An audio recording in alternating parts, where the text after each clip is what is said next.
In a small village, a boy wearing a cape and holding a stick declares with complete seriousness that he is a wizard. A girl eagerly joins the game, challenging him by claiming she is a monster that eats wizards. Without hesitation, the boy prepares to cast his spell. He takes a deep breath, concentrating all his imaginary energy into the wooden stick, and then, fully committed to the role, swings it for real and hits the girl on the head. Curious, the girl protests that he actually hit her. With the flawless logic only a child can possess, he replies that monsters are supposed to lose to wizards. The childish argument continues until the girl demands to be a wizard too. But the boy stubbornly refuses. An old man watches them from a distance with an amused smile. The children call him Grandpa Rabbis. He approaches with 2 other villagers, commenting on how much energy the little ones have so early in the morning. Young Taran, full of excitement, asks Rabbis what it takes to become a wizard, but his friend interrupts, insisting that it is not something you can achieve just by wishing for it. Rabbis explains that wizards are the pinnacle of humanity, nobles and knights, who rule over others and inherit their powers from ancient ancestors. Then, with blunt finality, he tells the children that for that very reason, neither of them will ever become wizards. One of the villagers scolds him for being so harsh.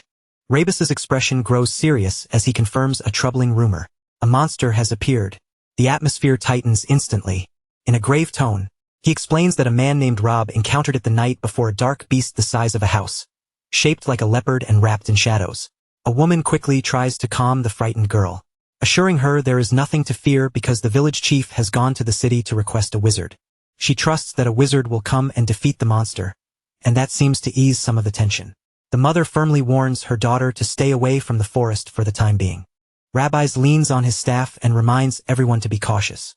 Without a wizard, killing a monster is practically impossible. When asked whether everyone in the village knows, he confirms that they do. Then someone asks about him, the shepherd who lives on Israel Hill, visible in the distance beyond the village. The scene shifts to the hill, where sheep graze peacefully in the green fields. In the middle of it all, a young man lies on the grass, taking a nap among his flock. It is Taran, now grown. He slowly opens his eyes, a blade of grass hanging from his mouth, his expression one of complete indifference. Stretching lazily, surrounded by the gentle bleating of sheep, he complains aloud about his boredom. To Taran, life is an endless routine, the same landscape, the same sheep grazing without a care, the same day repeating over and over on his small isolated farm. Nothing ever changes. He even thinks that, if things continue this way, he might forget how to speak from lack of company. A voice suddenly breaks his thoughts, calling him a pathetic brat. It is Rabus, who has climbed the hill to scold him for loafing around before sunset. Without even looking at him, Taran tells him to move because he is blocking the sun. Offended, Rabus mutters about his lack of manners and asks if he is still holding a grudge over that incident in the past. Taran repeats his words as if he does not remember. With irritation, Rabus reminds him of the time after Taran's mother died, when Rabus tried to claim the sheep as shared property. Taran stands up and makes it clear that he is not generous enough to share his mother's inheritance. They are not close, he says. So if Rabus has something to say, he should say it and leave. Rabus flares up, calling him a brat. But Taran's cold, defiant stare stops him short. Intimidated, Rabus abruptly changes the subject and tells him about the monster. Taran turns slightly surprised, gently stroking one of his sheep as Rabus explains that it is a leopard the size of a house and that he is just finished warning the villagers. Taran calmly remarks that it sounds serious. Rabus, unsettled by his lack of fear, asks if he is not worried, since he is likely the nearest target. He warns him to be careful and repeats that the chief has gone to fetch a wizard. Taran simply sits with his back turned. Rabus claims he came because he was worried about him, but Taran dryly calls him out, asking why he will not admit that he is really worried about the sheep instead. Rabus falls silent. With a mocking smile, Taran tells the old man to leave if he has finished talking and adds one last insult that his breath smells bad enough to rot his nose. Curious, Rabus storms off, muttering curses, while Taran watches with a satisfied grin before returning to his flock. Yet the word monster lingers in his mind. Beast with mysterious powers and magic. Just as humans have wizards, beasts have monsters. One sheep nudges him curiously. The idea that a wizard would visit such a remote village for a single monster feels strange. Still, it means he might finally see one in person. As he walks with his flock, he doubts that any wizard sent to a tiny village like this would be particularly impressive. Even so, the thought sparks his curiosity. With a faint smile, he wonders how strong they truly are. Then, suddenly, his sharp sense of smell catches something. His expression changes instantly. A metallic, familiar scent drifts through the air. There is no mistake, it is blood. And it is coming from the nearby forest. The sun begins to set, staining the trees in an ominous orange glow. Determined to investigate, Terran steps into the woods, following the scent as it grows stronger with each step. He stops abruptly. He has found the source. His gaze settles on the scene before him, his face unreadable despite the horror. On the ground lies Rebus's mutilated body, surrounded by a pool of blood. With chilling calm, Terran murmurs that despite warning him to be careful, the old man was the first to fall. The smell had come from him. Kneeling down, he examines the wounds. No ordinary wild animal could have done this. The sheer brutality leaves only one conclusion: it was the monster. A sudden noise behind him snaps him to attention. A massive claw slams into the ground with tremendous force, an orb glowing at its center. From the shadows emerges a towering creature made of rock and dark energy. Growling menacingly, Terran slowly turns to face it, not a trace of fear on his face. Standing before the overwhelming beast, he remains completely still, studying it with unsettling calm. A memory surfaces. A young Turan once asked how strong monsters really were, and whether adults could defeat them. His father had answered that they were incredibly strong. If an ordinary adult like him faced one, he would not even be able to gather his own bones afterward. The boy had realized with growing fear that not even his father could win. Worried, he had asked what would happen to their village. His father, serving him breakfast, had reassured him that the chief would bring a wizard, and the wizard would subdue the monster. With shining eyes, the boy had asked if the wizard would not lose, if he would truly punish the monster. His father had smiled confidently and said of course wizards are magnificent, beings born with magic. They can kill a monster with a single word. The memory fades, and the present returns with the monster roaring before him. Terran recalls his father's words about the power of wizards. A faint smile forms on his lips. It seems he is about to test that theory. With icy authority, he speaks a single word: die. The monster freezes for a moment, confused, but nothing happens. The command has no effect. The creature remains intact, its growl deepening as its aura intensifies, filling the air with crushing pressure. Terran's order of death has failed. He sighs, adjusting his clothes as if he were not standing before a lethal beast. It doesn't work. His calm is deeply unsettling. Enraged, the monster lunges at him, ready to tear him apart. Yet, with the same composure, Terran utters another word: stop. The creature continues its charge, utterly ignoring the command. A faint smile forms on Terran's face. He already knew that simply commanding it to die would not work, but not even stopping it. It seems he is calmly testing the limits of his power. The monster raises its massive claws, its body glowing with destructive energy as it prepares to crush him. The beast roars, ready to deliver the final blow. The time for playing around is over. At the last second, Terran leaps backward with surprising agility, narrowly avoiding the strike. His expression turns serious as he murmurs under his breath: in that case, it's time to change strategies. From his pocket, he pulls out something completely unexpected as simple stone. With cold determination, he declares that a shepherd must do what a shepherd does. He places the stone into a sling he retrieves from his clothing. The monster charges again, without giving him even a moment to breathe. But Terran is ready. Holding the sling firmly, he speaks his first true command: harden. The stone lets out a sharp crack as it instantly compacts, becoming unnaturally dense. His grip tightens. The stone now hums with an eerie power. His eyes glow with golden light as he gives the second order: accelerate. He begins to spin the sling, building incredible speed. The air around him distorts from the force. Pivoting on his foot, he channels all his energy into the throw. With a piercing gaze, he releases the stone and shouts the third command: pierce. The projectile shoots forward like a beam of light, leaving behind a trail of pure energy. It slams into the monster with devastating force, unleashing an explosion of blue energy that tears through its rocky armor. The stone passes cleanly through the creature, ripping a massive chunk from its body. Fragments of rock and dark fluid scatter through the air. The attack is a complete success.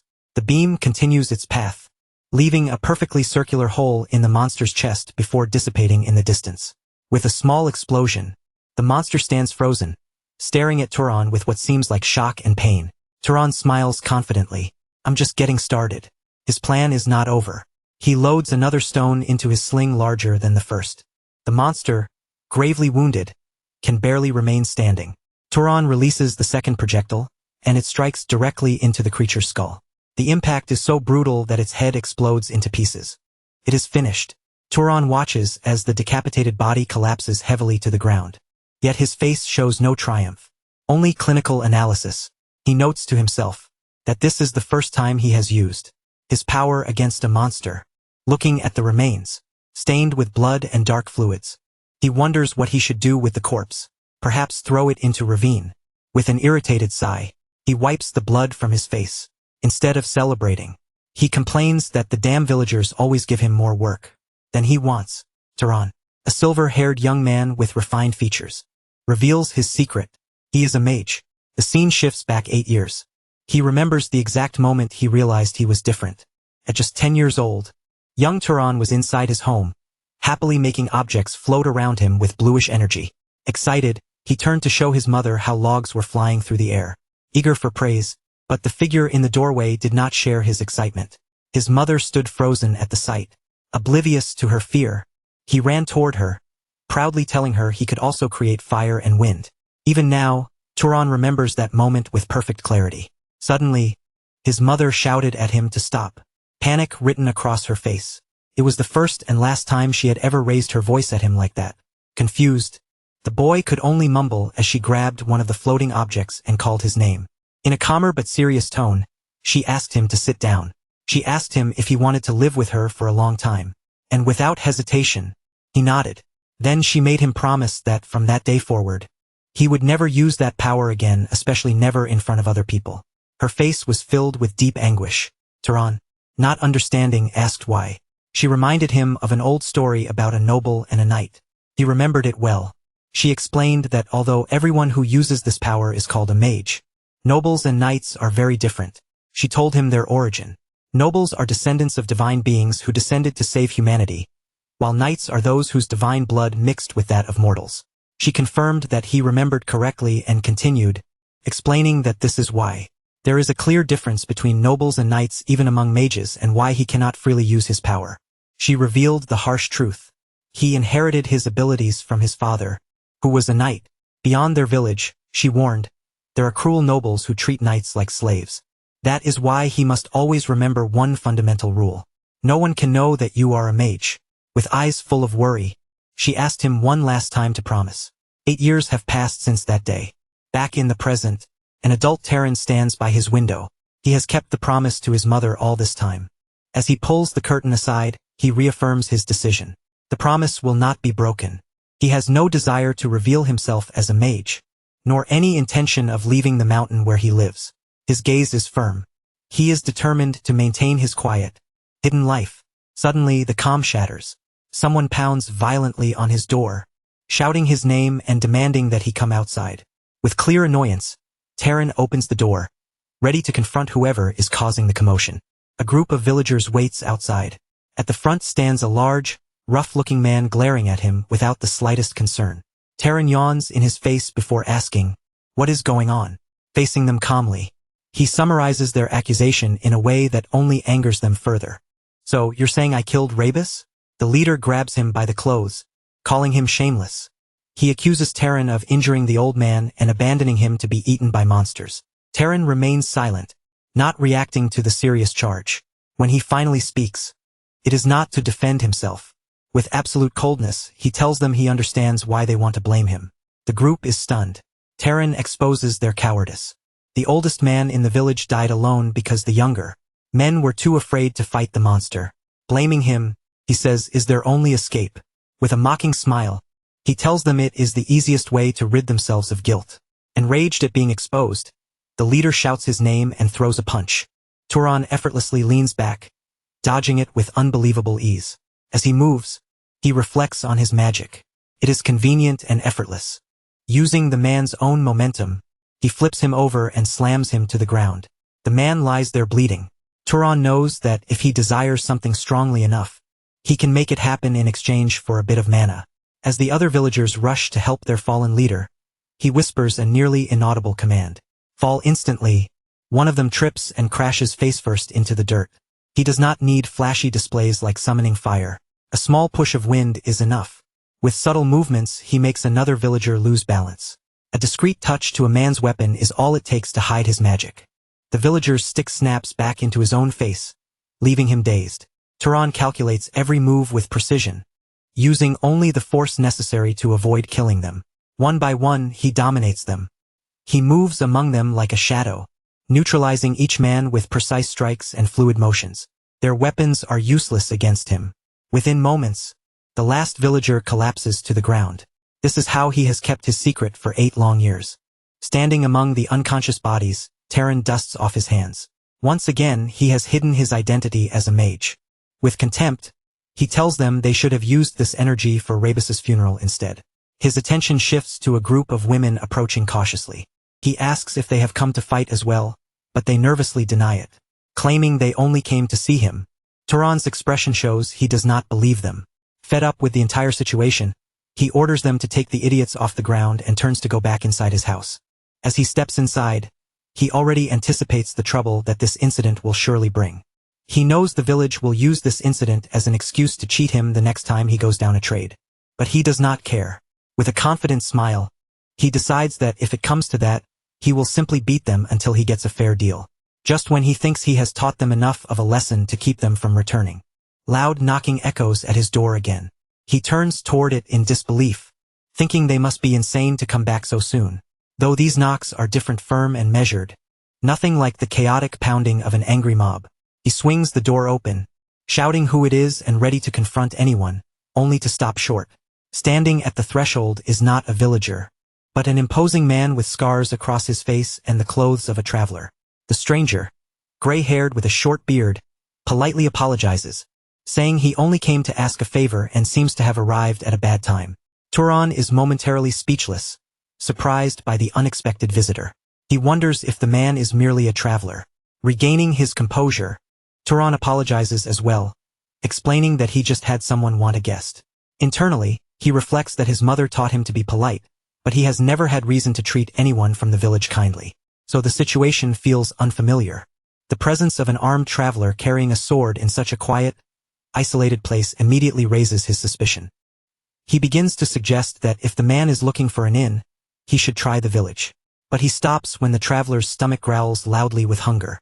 Turan sighs in resignation. Despite his doubts, he invites him inside. Soon they're seated at a table with a simple but plentiful meal. Turan says he does not have much to offer. Yet the traveler eats eagerly, calling it a feast. The traveler remarks in surprise that Turan seems never to have met anyone from outside the village. Turan, serious, confirms that he was born and raised on this hill, and has always lived as a shepherd. It is rare, he adds, for such a small village to receive visitors. The traveler listens carefully while drinking, his eyes sharpening as he studies every word Taran says. Taran drinks as well, maintaining composure despite the tension. The traveler comments that he finds him interesting, and Taran feigns innocence, asking what he means. The man points out that for a shepherd, his manners are far too refined. He suggests that his parents must have educated him well. Taran calmly replies that he learned from his mother, who passed away years ago from illness. With respect, the traveler says she must rest peacefully in heaven for raising such a proud son. Taran answers simply that he lives as his mother taught him. Changing the subject, Taran asks what brings him to such a remote place. With a smile, the traveler reveals that he was asked to handle a puma-like monster lurking in the tense durance area. Testing him, Taran reveals a part of his own identity. I am a mage. He assumes this must be the wizard the village elder mentioned. The traveler confirms it without surprise. Now it is his turn to ask questions. With a sly grin, he asks if he may ask one, and Turan agrees. The man states that he can sense the presence of a monster nearby, yet strangely he cannot see it. Alarm flickers in Turan's eyes. The traveler adds that what is even stranger is that knowing about the monster, Turan shows no intention of fleeing. He asks directly if he is not afraid since he would be the most likely target. Smiling mockingly, he says, Turan is far too brave to be just a simple shepherd who has never left his village. The tension in the room thickens. The traveler stares at him, demanding to know his true identity.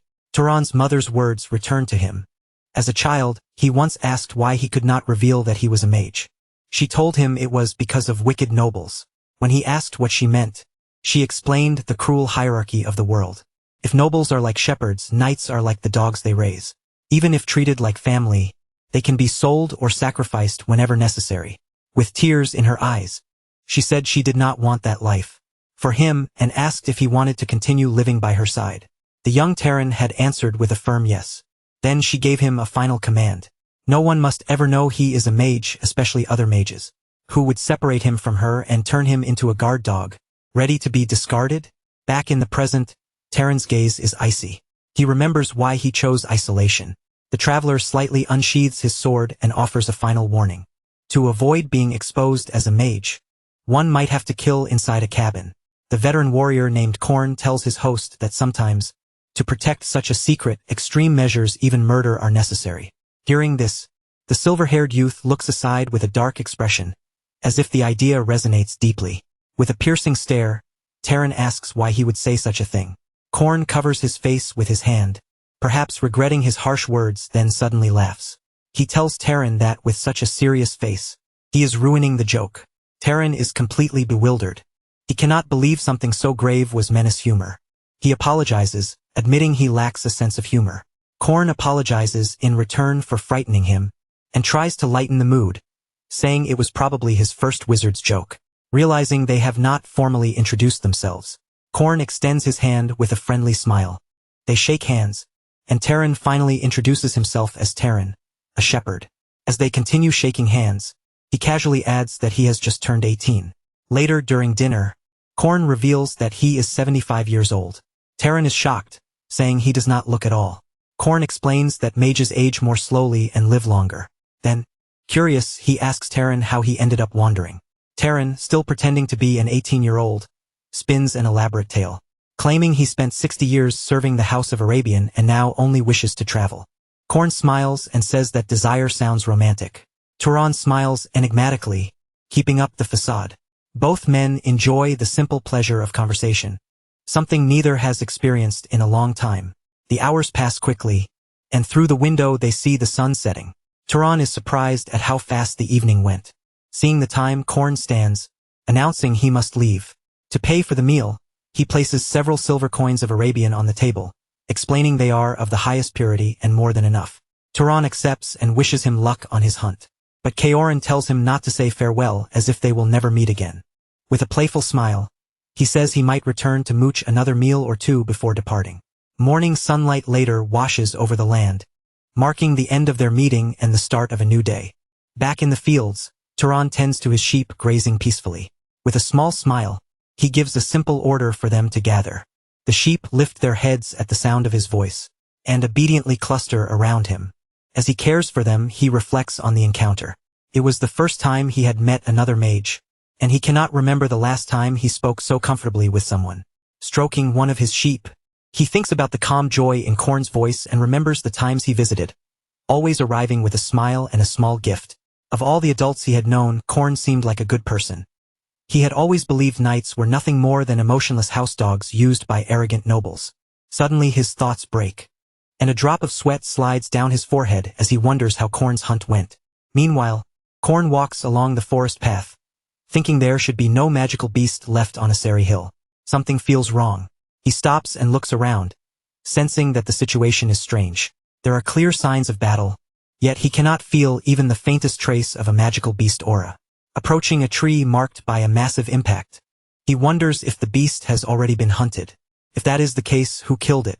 He wonders, asking himself if his client might have assigned the mission to another mage instead of him.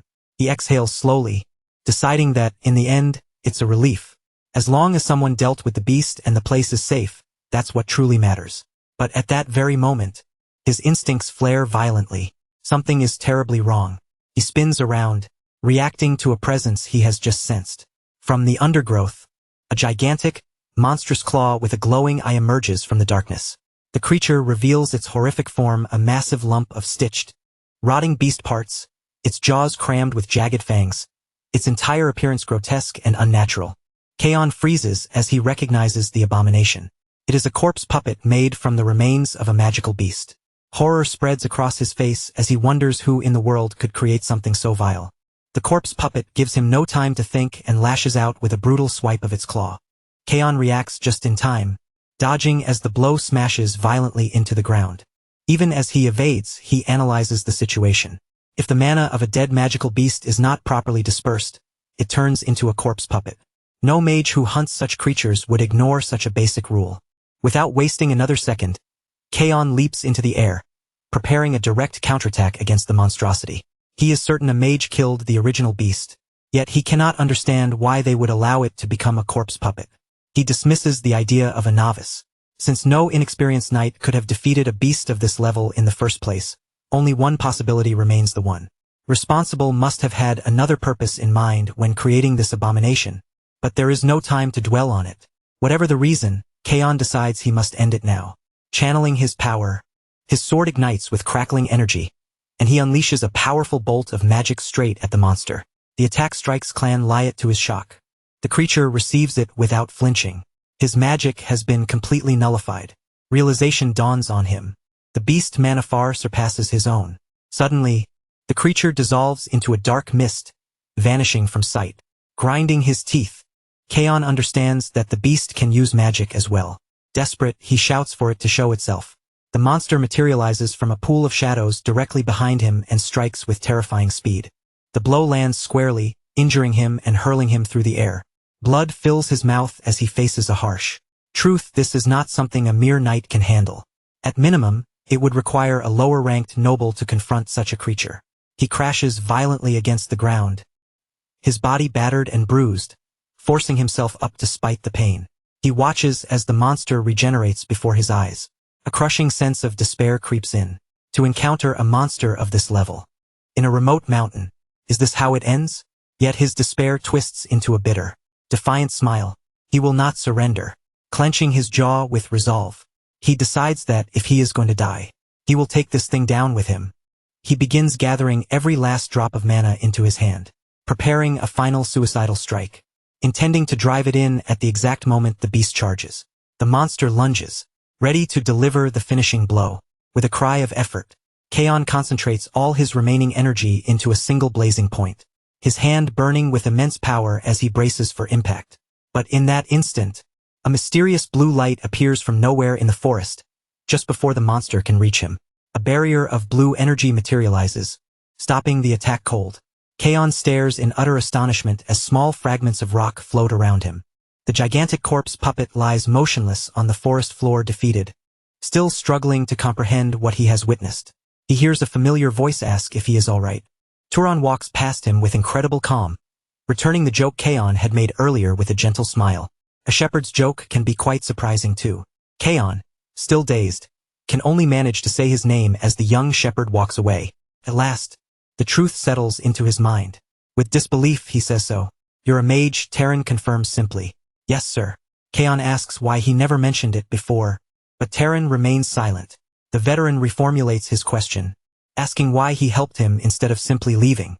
With a tranquil gaze, Terran begins to explain, and the scene shifts to a memory of their conversation in the cabin. In the flashback, Kaon had asked why Terran worked so hard for the villagers. Terran, not understanding the question, had asked him to clarify. Kaon argued that with his abilities, Terran could earn far more money in easier ways. Terran's answer was simple: they are pitiful people. Confused, Kaon asked what was so pitiful about them. Terran replied, what else can they do? He explained that they live on the fringes of society, trembling in fear without even the most basic protection. Then he looked at Kaon and told him it was not their fault. Those who become mages inherit the power of the gods. Moved by his words, Kaon smiled and agreed. If that is so, then they should feel proud to protect helpless commoners. Though he admitted not all mages think that way. Back in the present, a faint smile forms on Terran's face. Genuinely, he tells Kaon that every person in the world has their own way of thinking and living. That is his answer. A brief memory flashes of the devastating power of the monster Terran defeated effortlessly. Kaon, still unable to grasp the extent of Terran's strength, insists that creature was beyond him. At least a noble would be needed to fight such a beast. He orders Terran to inform the village chief so they can evacuate, offering to hold the defensive line. Himself unaware that Terran has already resolved the situation, a memory of his earlier desperation crosses his mind. He had spoken bravely, but inside he did not know how long he could have lasted. Terran simply replies, "It's fine. Confused, Kaon asked what he means. As a rock infused with magic levitates nearby, Terran adds that if that last attack worked, they will be fine. Kaon does not understand what he is saying. Then the truth strikes him. His voice trembling, he asked if what Terran just did was not even his full power. Unable to process that a young mage hidden in the mountains could hunt a corpse puppet. In a moment of clarity, the battle-hardened knight realizes this was no simple encounter with a country boy in a rural village, nor reckless bravado from a runaway noble youth. No, this was something entirely different. Kaon does not fully comprehend it yet, but he may be witnessing the beginning of the story, of a mage who will turn the world upside down. Meanwhile, with a confident smile, Terran admits to himself that he too has been curious about discovering his own limits. In the forest, a gigantic, corrupted specter rises before him. The young shepherd is thrown back by the sheer pressure of its power. Yet instead of fear, he smiles calmly. To him, this is the perfect opportunity to find out where his true limits lie. From a distance, Ki and the knight shouts at him not to do it. Despite Terran's immense talent, he warns that the monster is far too dangerous to face alone and insists they join forces. But just as he prepares to help, the specter launches a sudden attack directly at him. Before it can land, Terran moves with incredible speed and releases a powerful burst of energy, intercepting the strike. The impact echoes through the forest, yet Terran realizes his attack had no effect. Kian shouts the harsh truth: you cannot kill a specter with physical attacks. The monster advances relentlessly. Seeing himself outmatched, Terran calmly asks how he is supposed to kill it. Kian extends his hand and reveals the specter's weakness. The answer is simple: fire, or alternatively, an equally elemental and destructive force, lightning. To demonstrate, Kian casts a fireball that strikes the monster's shoulder directly. Terran, unfazed, remarks that his attack did not work either. Frustrated, Kian shouts that that is not the point. He begins explaining a fundamental principle of magic to affect a living being. A mage must establish causality, and Kian can hardly believe that Terran does not even know that, not even know something so fundamental. Suddenly, a terrible thought crosses Kian's mind. He begins to sweat as he realizes something impossible. If Terran does not know the basic principles, then he must have been the one who killed the original monster and allowed it to turn into a specter. And if that is true, it means Terran has never absorbed mana in his life. Kian gives him a precise instruction. Don't just ignite fire. You must create it yourself and then launch it. He is astonished. How can someone be this strong without any training? Hearing the advice, Terran prepares to try again, this time carefully following the veteran knight's guidance. He concentrates, and in the palm of his hand a pure, crackling flame appears out of nothing. Kian watches closely. Creating fire may be simple for a mage, but controlling it requires entirely different training. Yet, to his disbelief, Terran does it instantly. With a single motion, he shapes a massive vortex of fire, demonstrating a level of control that should take years to master. Terran plants his feet firmly on the ground, preparing to release everything he has. Then he unleashes hell. A torrent of flames bursts from his hand and races toward the monster. The attack strikes true, engulfing the specter's glowing eye in a sea of fire. Within seconds, the creature is consumed, twisting and writhing as its body begins to disintegrate. Seeing victory within reach, Kian shouts one final warning. Terran must stay focused and keep pouring mana into the flames so they do not fade. You have to burn it all, Kian yells. Terran remains concentrated, feeding the inferno with his power. His gaze steady and determined as the fire devours every last trace of the specter. The roaring vortex blazes with overwhelming intensity, reducing the monster to ashes. When the flames finally die down, silence returns to the forest. Kian looks up at the sky in disbelief. They did it. They won. Still trying to process what he has witnessed, he thinks to himself that this specter was absurdly powerful, one that would normally require a noble class mage to defeat. And yet this young man, this mountain shepherd, destroyed it. Standing among the charred remains, Turan wonders quietly if it is truly over. Kian, still stunned, warns him that if he does not want the specter to regenerate, he must absorb the remaining mana. Terran, unsure how, simply asks what he should do. The instruction is simple. Imagine draining something into yourself. Ready to try, Terran closes his eyes and focuses. Immediately, the specter's residual green energy begins to flow from the corpse. The mana is drawn toward Terran's hand, swirling into an orb of pure power. His eyes snap open, now glowing with an intense green light as the energy pours into him. His entire body shines from within, as though every fiber of his being is being overloaded. With newly acquired power, the sensation is so overwhelming that his eyes widen from its sheer intensity. Kian tells him he will feel a kind of pleasure, though he himself can hardly believe what he is witnessing. Amazed, he asks if this is truly Terran's first time absorbing mana. Terran calmly confirms that it is. The knight reflects. Normally, mana grows slowly with age after one's first awakening. The fastest way to grow is by killing monsters and absorbing their power. But this is Terran's first time. Yet he was already capable of wielding magic at that level. That can mean only one thing.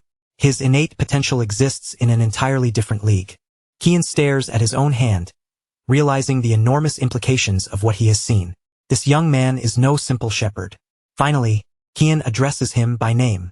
Terran responds, waiting with a new tone of respect. Kian apologizes for having been rude. Then he asks a question that changes everything. May I ask which house you belong to? Terran, not fully understanding, simply says Kian's name. Instead of answering, he points to the blood dripping from Kian's wounded arm, reminding him that he is injured. Snapped out of his thoughts, Kian accepts Terran's help back to the cabin. Safe inside, Terran bandages Kian's arm. The knight remains silent, lost in thoughts of the impossible power he has just witnessed. As Terran serves dinner, Kian apologizes again, saying it was rude to make someone so esteemed attend to him. Terran insists he is no one important. He reminds him that he is only a shepherd who does not even know who his father is. With a serious look, he asks Kian to stop. Seeing his expression, Kian agrees, though curiosity still gnaws at him. He asked why a mage so powerful would live as a simple shepherd, saying it does not seem like a life meant for him. Turan reveals the reason. It was his mother's request to promise he made just before she died. She warned him that if it became known he was a mage, the people of the lowlands would use him and then discard him. Hearing this, Kian simply says that his mother was wise, leaving Turan confused. Turan admits he is surprised. He expected Kian to call it overprotective, but the knight assures him that she was not entirely wrong. Great power inevitably attracts conflict. As an example, he mentions a great war between noble houses that occurred a little over 20 years ago, a brutal war between House Arabian, which he served, and the great House Tsar. He recalls with sorrow that countless people died in that conflict. Of the roughly 3,000 knights of Arabian at the time, more than 900 lost their lives, nearly a third of their forces. With a somber expression, he adds that tragically, everyone close to him was part of that third. The revelation leaves Turan speechless. Kian remembers his friend Dror, who dreamed of opening a laundry after the war. Ismenir Hartmann, who always scolded him for still having much to learn, and most painfully of all, his beloved wife and son. All of them were massacred by Hauser. He alone survived. That is why he tells Turan his mother was right. The life of a knight can vanish more easily and more meaninglessly than that of a commoner. However, he adds that there was one thing she was wrong about, her son's aptitude. Turan looks at him, confused. Kian admits that although he feels ashamed to say it in his current state, he is a knight of considerable skill, and yet Terran easily destroyed the specter he could not defeat. His potential is not merely that of a knight. At the very least, Terran stands at the level of a noble and among nobles. His aptitude would be first-rate. Terran, puzzled, asks whether his mother lied when she said his father was a knight. Kian explains that on rare occasions, a child of lesser potential can be born to nobles, and likewise a noble-class child can be born to knights. For all these reasons, Kian rises and suggests it would be better for Turan to leave the hill and step into the wider world. Naturally, Turan asks why. The reason is simple. Humanity needs more nobles and knights. Humans are not yet the undisputed masters of the world. Long ago, other races were expelled by the gods, but they still lurk in the shadows, waiting for a chance to return. And amid that constant threat, the nobles waste their strength fighting among themselves. This era desperately needs strong and kind nobles like Turan. But more than that, Kian goes straight to the heart of it. He asks if Terran is truly satisfied living as a simple shepherd. Terran falls into thoughtful silence. The question echoes within him. What could he gain by descending from the mountain? Kian replies that it depends on what he wants: wealth, fame, authority, family, friendship. Any of those things are difficult to obtain while living in isolation on a hill. As he walks toward the door, he urges Terran to imagine the possibilities. He could wander as he does, destroying monsters, become an explorer venturing into the unknown. or even be adopted into a noble house and walk the path of power. At last, Taran steps outside the cabin. Kian admits that, hearing himself say it, he believes he is right. Any of those choices would be far more interesting than merely herding sheep. And for the first time, Taran confesses that he feels a genuine curiosity about the outside world. Kian smiles, satisfied, though he worries about raising false expectations. He promises to support whatever path Taran chooses. Then, abruptly, he changes the subject and asks him what his bloodline ability is. Taran, of course, has no idea what he means. Kian apologizes, once again remembering that Taran knows very little about magic. He explains that a bloodline ability is a trait inherited from one's ancestors. In fact, possessing such an ability is what separates nobles from ordinary knights. He asks if there is any spell that comes unusually easily to him, or any remarkable skill he possesses that does not require magic. Taran hesitates, wondering if his strength counts. But Kian explains that simply having mana naturally strengthens any image's body. After thinking for a moment, Taran finally answers. He says he has a keen sense of smell and is quite good at throwing stones. Kian nods thoughtfully. An exceptional sense of smell could indeed be considered a bloodline ability, and has for skill with stones. Proficiency with thrown weapons is one of the traits of House Arabian, though it is a rather common one. Intrigued, Kian asks him to elaborate. Taran, confused by his sudden interest, simply complies. As he listens, Kian's expression slowly changes. Taran, noticing, asks what is wrong. The knight clenches his fist as a dreadful suspicion begins forming in his mind. Taran asks why he is acting so strangely. Kian looks at him steadily, and says he believes he knows which house Taran's abilities resemble most. With his heart tightening, Taran asks which house that is. Kian's face grows grave. In a solemn voice, he says it is a great house, one known for its hunters and trackers. Images of the massacre flash through Kian's mind as he prepares to deliver the terrible truth. The name he finally speaks is House Sahar, the very house that once waged war against House Sarabian. The name hangs heavy in the air, thick with history and blood. Taran freezes, eyes wide. The final piece of the puzzle falls into place, and everything takes on a dreadful clarity. The revelation that he belongs to the great House Sor, the enemy clan of the man who saved him, leaves him speechless. He looks at Kian, struggling to process the terrible truth, discovering that he shares the same blood as the old man's enemies, fills him with unexpected guilt. He does not know what to say. Should he apologize for the actions of relatives he has never known, who are nothing but strangers to him? Kian calls his name, pulling him from his thoughts. Taran can only respond by addressing him as elder. The old knight places a hand on his shoulder and tells him not to make such a troubled face. His tone is calm, without a trace of resentment. Yet Taran cannot help feeling responsible. He insists he had nothing to do with that war. The injustice of being judged for his blood torments him. Kian smiles with quiet wisdom and explains that these are matters of adults. Trying to wash blood with more blood only creates an endless cycle of conflict. Moved by his maturity, Taran asks him directly if he regrets nothing. Confused, Kian asks what he means. The young man reminds him of the advice he gave earlier to descend from the hill and explore the world. Kian explains that if Taran pursues power with his extraordinary abilities, he will inevitably end up joining House Sor. Even so, the old knight assures him that he fully trusts his character.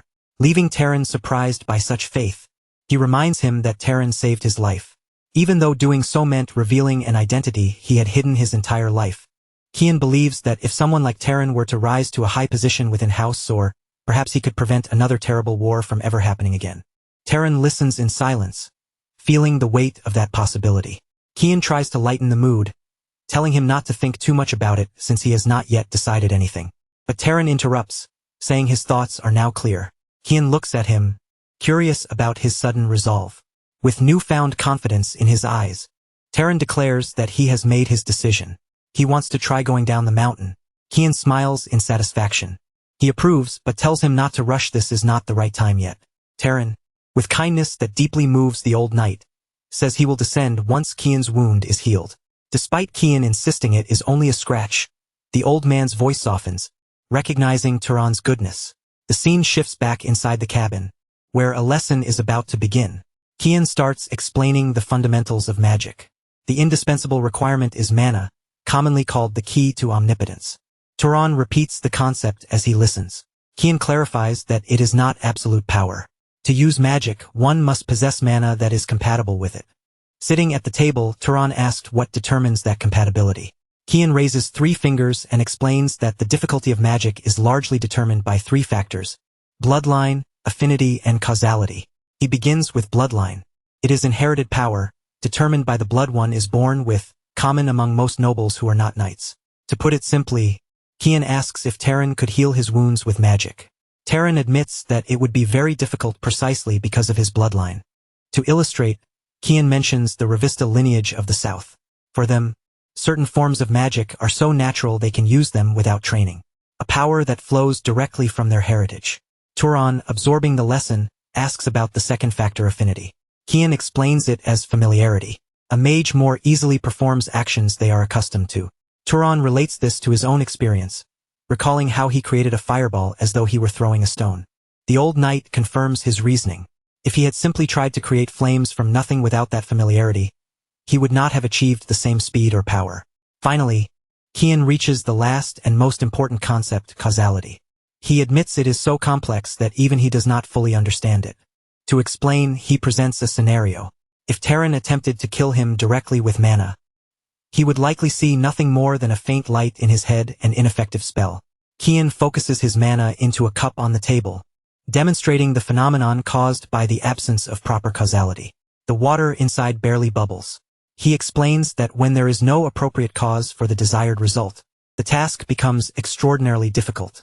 From his seat, Taran reflects for a moment and says he believes he understands.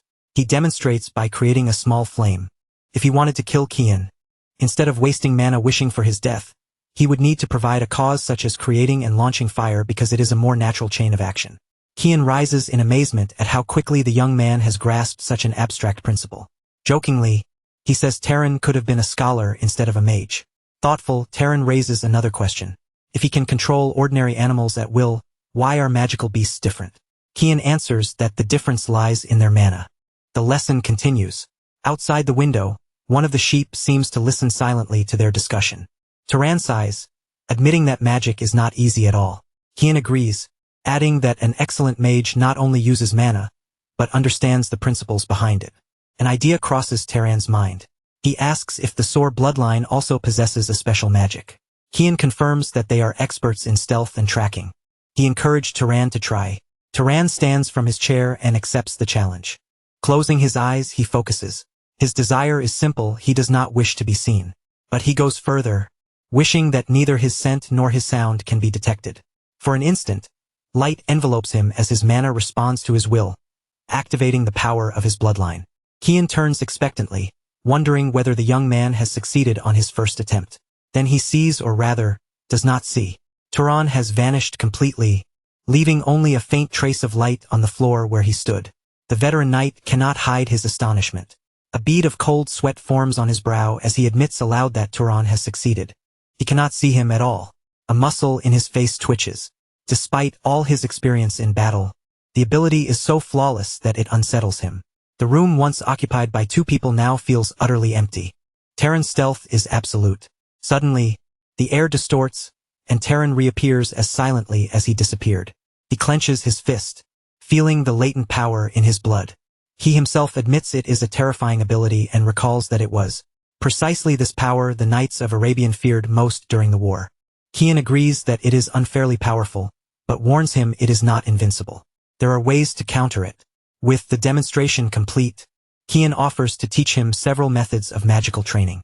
Turan, still aware of his lineage, asks quietly whether he is not teaching too much to a mage from that family. Enemy. Cahorn turns his back on him and reminds him that he not only saved his life, but also took care of him. And besides, he had already told him the main reason. Placing a hand over his chest and looking at him with unwavering conviction, he repeats it. I trust your character. To him, that matters more than any past enmity. The scene shifts. Ta has gone down to the village to announce his departure, and the village chief, Rabus, reacts with disbelief and anger. Turan, already equipped for travel, listens impassively to Rabus shouting. The chief scolds him for leaving without consulting anyone and demands to know who will take care of the sheep now. With the coldness the villagers have never seen in him before, Turan tells them that finding a new shepherd is their problem, and what he does with his belongings is none of their concern. Then he gives them an ultimatum.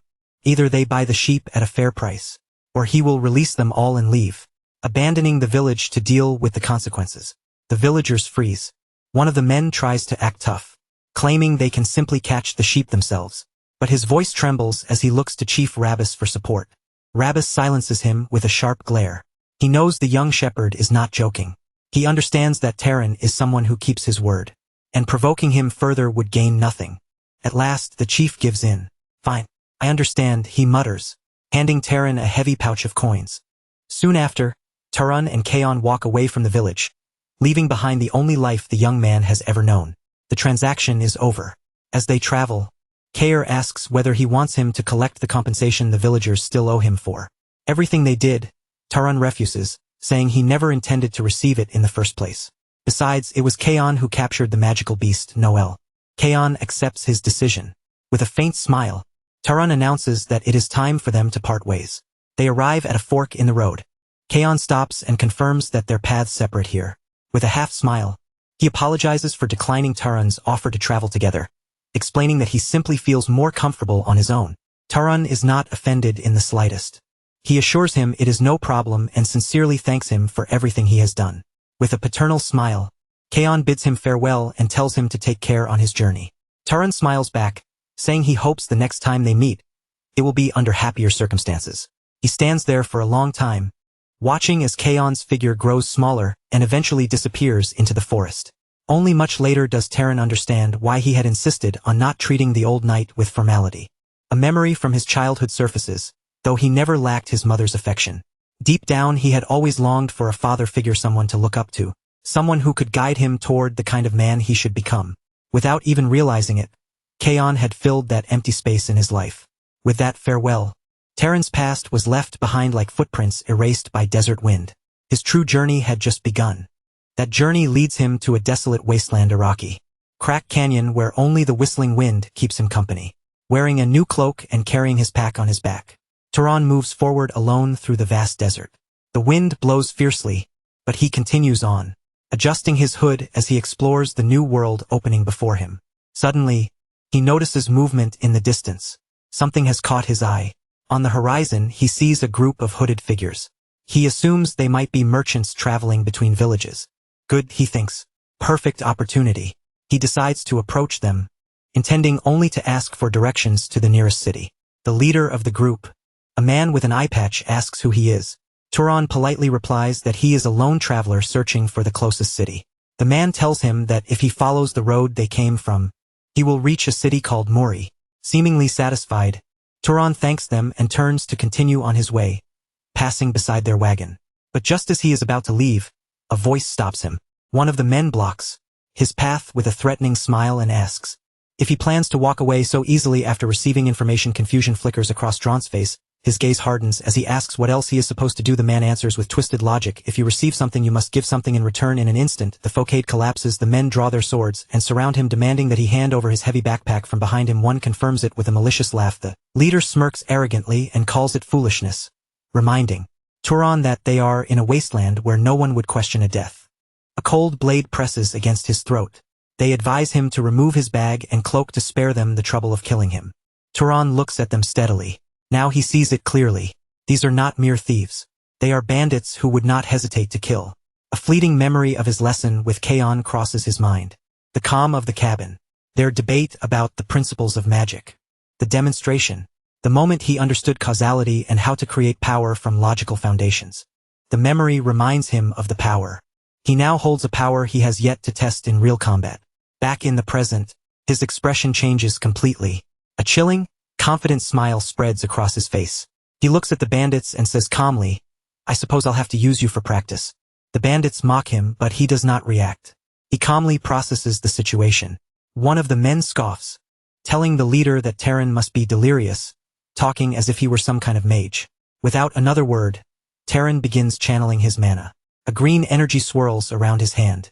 With a simple gesture, he unleashes a powerful gust of wine that lifts the sand and throws the bandits off balance. As they struggle to remain standing, Taran reflects on his technique. It is far more efficient to shape the existing wine than to create it from nothing. Consuming far less mana, the bandits lie scattered on the ground, groaning in shock at the force he has unleashed. They cannot believe such power. But Taran is not finished. He takes out a small vial of water and prepares his next spell. The liquid rises from the flask and instantly freezes in midair, forming a sharp icicle.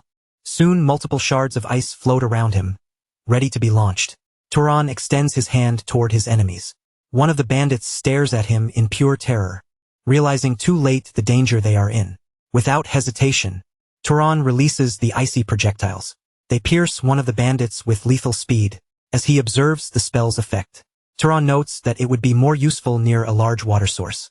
He yet concludes that launching them like stones is faster and more powerful.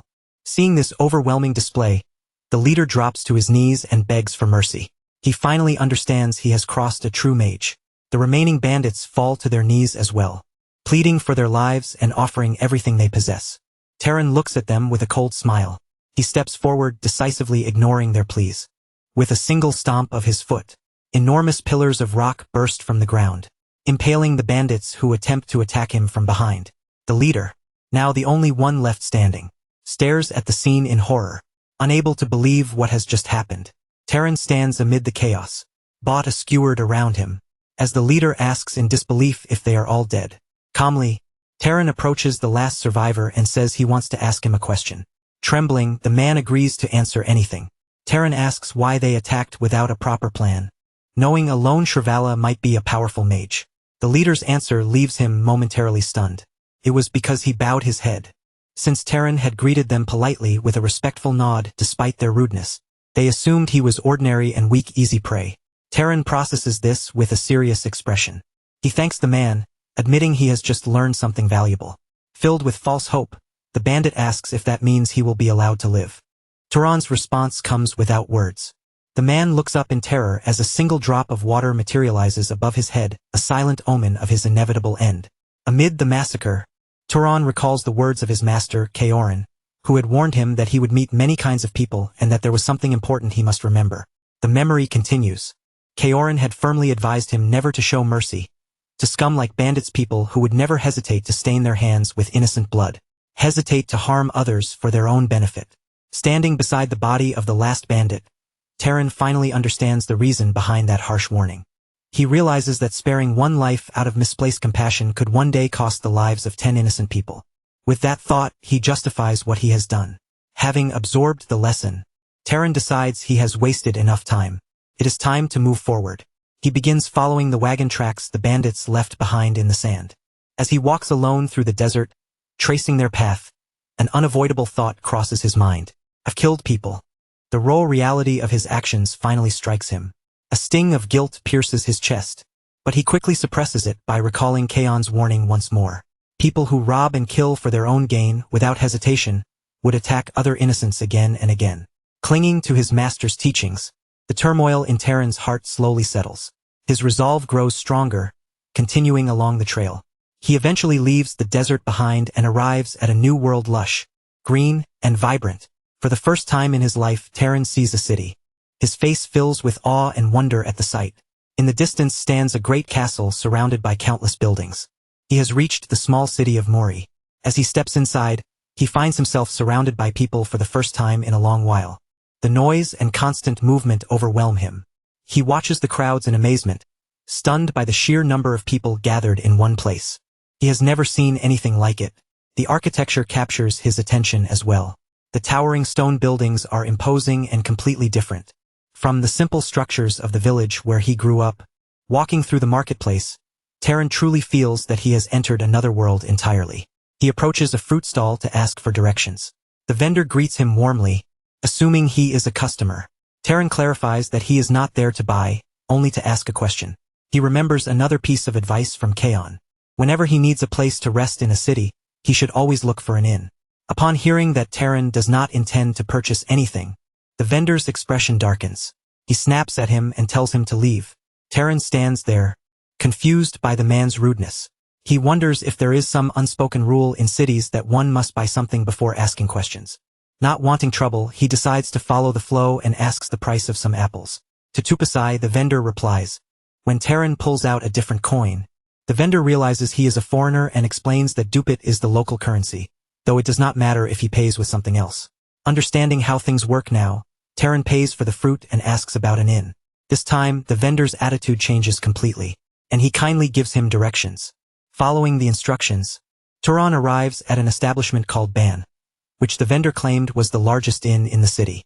Upon entering, he is greeted by a smiling blonde employee named Lena, who offers him a warm welcome. She compliments him, calling him a distinguished guest. Unmoved, Turan immediately asks the price for one night. 16 tupit. She replies. He accepts without hesitation. After paying, he tells her he has another question. Lena is surprised when he asks whether there is any monster with a bounty near the city. Taran needs to hunt monsters to absorb their mana and earn money at the same time. Just as Kaoran suggested, Lena falls silent, glancing at his pouch of coins with a sly smile. Taran grows impatient, wondering why she is not answering. She reminds him that, in this world, nothing is free, then leads him toward a section of the inn where several notice boards are posted. As she explains how bounties work, she mentions the town hall, a term Taran has never heard before. Seated at a table, Taran asks what a town hall is, openly revealing his ignorance of the outside world. Lena laughs, teasing him for being so obviously from the countryside. Still, she explains that town halls are places where public matters are handled and where the city lord's officials work. She tells him it is probably closed at this hour and that if he wants information about monster bounties, he will have to go tomorrow. Curious, Lena asks if he is also a monster hunter. Confused, Taran replies, "What's that?" She explains the common belief. It is said that if an ordinary person hunts monsters, they can become a mage. She assumes that must be Taran's goal as well, just as she is about to mock anyone who believes such a superstition. Taran asks what she means by superstition. At that moment, a large blonde man joins their conversation. He introduces himself as Medan, a monster hunter, and boldly claims it is a fact that one can become a mage by killing monsters because he has seen it himself. Lena stares at him in shock. "Medan, you're alive." He replies arrogantly that he will not die until he becomes a mage. With a casual, overfamiliar attitude, Medan pats Taran on the head as if he were a child. Taran is intrigued by what he said and asks him to explain more about becoming a mage. Through hunting monsters, Lena steps in to clarify the logic behind the belief. If mages grow stronger by hunting monsters, then an ordinary person should be able to become a mage by doing the same. Medan confirms that he and his group are hunting monsters for precisely that reason, hoping to awaken magic within themselves. His companions cheer in agreement. Taran asks if any of them have succeeded yet. Medan laughs and admits no. In the entire city there are only 4 mages, the city lord, and 3 people under his service. Medan looks skeptical as he examines Taran's simple gear. He tells him his equipment is too poor for a monster hunter and asks whether he even has a weapon. Taran calmly replies that he does and shows him his sling. Medan recognizes it immediately. Noticing how worn it is, he deduces that Taran has used it often. Taran explains that it is good for launching excised projectiles quickly. Impressed, Medan remarks that with that skill he could easily hunt small monsters. Seeing an opportunity, Medan reveals they were just looking for another ranged attacker and offers Taran a place in their group. Taran smiles politely but declines. Later, alone in his room, he reflects that he has no reason to join them. His goal is different. Lying on the bed, he thinks about the chaotic day he has had. The change has been too sudden. He looks at his backpack, still unable to fully believe that he has truly left his village and everything familiar behind. He wonders what will happen next as mana visibly flows around his handa. Constant reminder of his power and his destiny. Suddenly, he hears soft knocks at the door. He sits up immediately, alert. Who is it? There is no answer. At that moment, he recalls another crucial lesson from Kaon, who warned him never to lower his guard even in an inn. Being in a city does not guarantee safety. The final warning of his master echoes clearly in his mind. Never let your guard down. With that in mind, Taran prepares for the worst.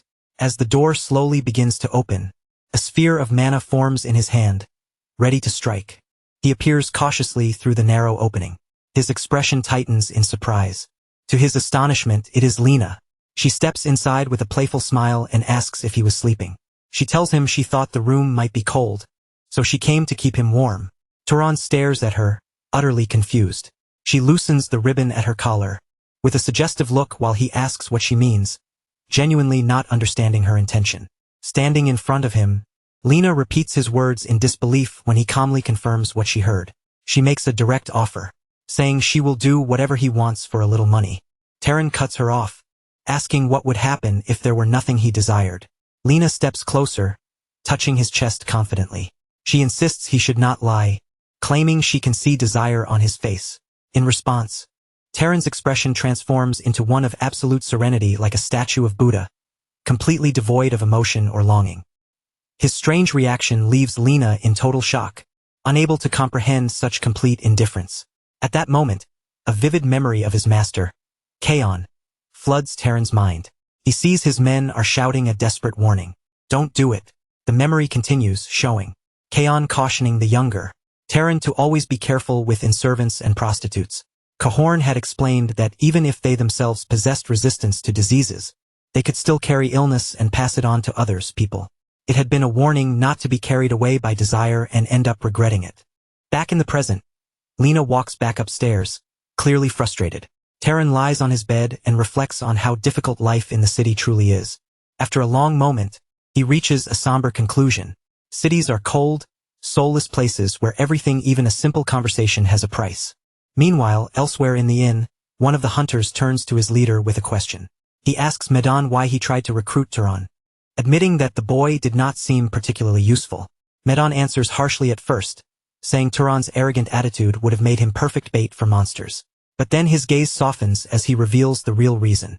The boy reminded him of himself when he was young, and he worried about him hunting alone with such a crude weapon. With a faint smile, Medan confesses that he thought Terran would have a better chance of surviving if he stayed close to him. His subordinate can only sigh and tell his leader that he is too kind for his own good. From his room, Terran overhears the entire conversation, and a slight smile appears on his face. Learning Medan's true intentions changes his perspective. Perhaps the city is not as cold as he first believed. The next day, Terran heads toward a large building in the center of the city, likely the hunter's office or guild. Inside, a mustached clerk greets him formally and asks how he can help. The man asks whether he is an official. Terran responds with a rhetorical question, challenging him to guess. Finally, he states his purpose simply. I came to hunt monsters. The clerk repeats the word monsters in surprise. Once again, his master's words echo in Terran's mind. He remembers Kaon warning him that the world would not be kind. The world has no obligation to treat anyone well. If he wants to be treated with respect, the method is simple. Reveal that you are a mage. Then ordinary people will bow their heads before you out of respect or fear. Following that philosophy, Terran hands the clerk a document bearing a distinctive seal. Ready to test the theory, the clerk gives him a bounty sheet and tells him dismissively to look it over and return it. Terran accepts it silently, ignoring the man's tone. Studying the drawing, he asks whether it is a monster or merely a crow. The clerk replies sarcastically, asking if it looks like a cat. Then he gives an important warning. If Terran kills a monster, he must bring the corpse back to the city. If a mage does not disperse the mana, the body will transform into a dangerous specter. According to city law, abandoning a monster's corpse is punishable by execution. Turan meets his gaze calmly and replies, I know. A painful memory flashes through his mind, a monstrous specter. He understands very well what happens when that mistake is made, and he has no intention of repeating it. He then asks why the knights do not handle monster hunting themselves. The clerk scoffs, implying that knights have more important duties. Their job is to maintain order within the city, not to hunt creatures outside its walls. As Turan turns to leave, the clerk finishes with disdain, saying that kind of work is for thugs like him. Watching him go, the man sighs, convinced Terran is just another hunter destined to die, whose body will be piled alongside the others outside the city. The scene shifts to the forest. A glowing eye of a monstrous crow watches from the darkness, but in an instant, the hunt ends. The creature collapses lifeless, a massive, bloody hole torn through its chest. Back at the bounty office, the clerk and his assistant stared down in disbelief. Terran has returned far sooner than anyone expected. Before them lies the corpse of the monster crow. The head clerk, still stunned, asks if he killed it alone. Terran confirms with a single calm word, yes. Without making a big deal of it, he asks how he may receive the reward. The clerk, now nervous and stammering, assures him that of course he will be paid. His attitude has completely changed. He hurriedly hands Terran a pouch of coins and suggests he must have worked hard and should rest. Terran accepts it with a simple thank you. As he walks away, the employees whisper among themselves in amazement. The crow's razor-sharp wings are still intact, valuable materials. They wonder if it is even possible to bring one back in such perfect condition. The chief clerk notices Terran lingering near the exit and asks why he is still there, assuming he was leaving. The arrogance from earlier is gone. Taran turns and asks a question that leaves them speechless. Are there any other monsters worth hunting? The clerk can only mutter in disbelief. He cannot comprehend how, after such a feat, Taran still has the strength to continue. Later, back at the inn, a table is covered with the most expensive dishes on the menu: ham, cheese, stew, and mugs of honeymead. Lena serves him with a look of astonishment. She admits she never imagined someone like him could defeat 30 monsters in just 3 days. As Taran eats contentedly, she adds that he must have earned a great deal of money. He continues enjoying his well-deserved feast without reacting. Then he suddenly pauses, his expression turning serious. He corrects her, explaining that money is not his true goal. What he seeks is the monster's mana. Images flash of him absorbing their energy, confirming how much stronger he has become. He reflects that his mana has multiplied several times since the day he met his master, Kaon, yet he can also sense a limit. To grow stronger, he cannot rely solely on weak monsters forever. Lena listens, confused by his talk of mana, unable to understand what he means. At that moment, the cook and another man approach, astonished by the amount of food that has vanished. The cook asks in disbelief if Taran ate it all alone. He comments that despite being thin, he eats an incredible amount. Still, he is happy that Taran enjoyed the meal, as it had been a long time since he prepared it. Taran replies that it was delicious, and the cook promises to make it even better next time. The pleasant atmosphere shatters in an instant when a rough hand grabs Taran's shoulder. It is Midden's subordinates. They gather around his table with threatening smiles, asking if he is enjoying such a fine meal all by himself. One leans in, calling him a skinny rat, saying he has heard that Taran has been earning quite a bit lately, just as he is about to demand a share. Taran's hand moves with incredible speed and strikes him across the face. The man stumbles backward. Shocked by the sudden blow, his companion shouts angrily. Taran looks at them coldly, pressing his palms together as if in prayer, and asks with dry sarcasm whether that was not what they wanted: a little charity. The second hunter, furious, throws a punch straight at Taran's face. Taran stops it effortlessly with one hand. The difference in strength is obvious. A third man joins in, swinging a stool at his head. Taran blocks it just as easily, not even rising from his seat. With a simple squeeze, he presses a vital point on the attacker's head, causing the man to break into a cold sweat from pain, then lightly shoves him away. The man flies back and crashes to the floor, completely defeated. Lena, who has been watching with a nervous smile, finally explodes and shouts for them to stop fighting inside her. At that exact moment, Medon enters with the rest of his group. Without hesitation, he bows deeply and sincerely apologizes for his men's behavior. Later, in Taran's room, Medon appears again to apologize once more. He assures him that he has already scolded his men, and that nothing like this will happen again. Medon explains that they have been short on money lately and assumes his men grew jealous seeing Taran's success. He then orders the two bruised and embarrassed hunters to apologize. They can barely manage a week. Sorry. Taran asks if their financial situation is truly that dire. Medon shakes his head, saying it is not exactly dire, just limited. Clenching his fist, he admits that in about 3 days they probably will not be able to pay their room fee, but insists that it is their own problem. To his surprise, Taran takes out a pouch of coins and holds it out to him. Take it, he says simply.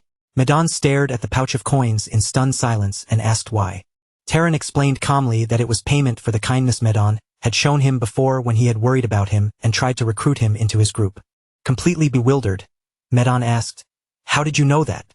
Taran gave a faint smile and replied that, in this world, nothing is free. In exchange for the money, he wanted only one thing: information. Midden's face lit up at once. Information was his specialty. With a wide grin, he promised to tell him everything he knew.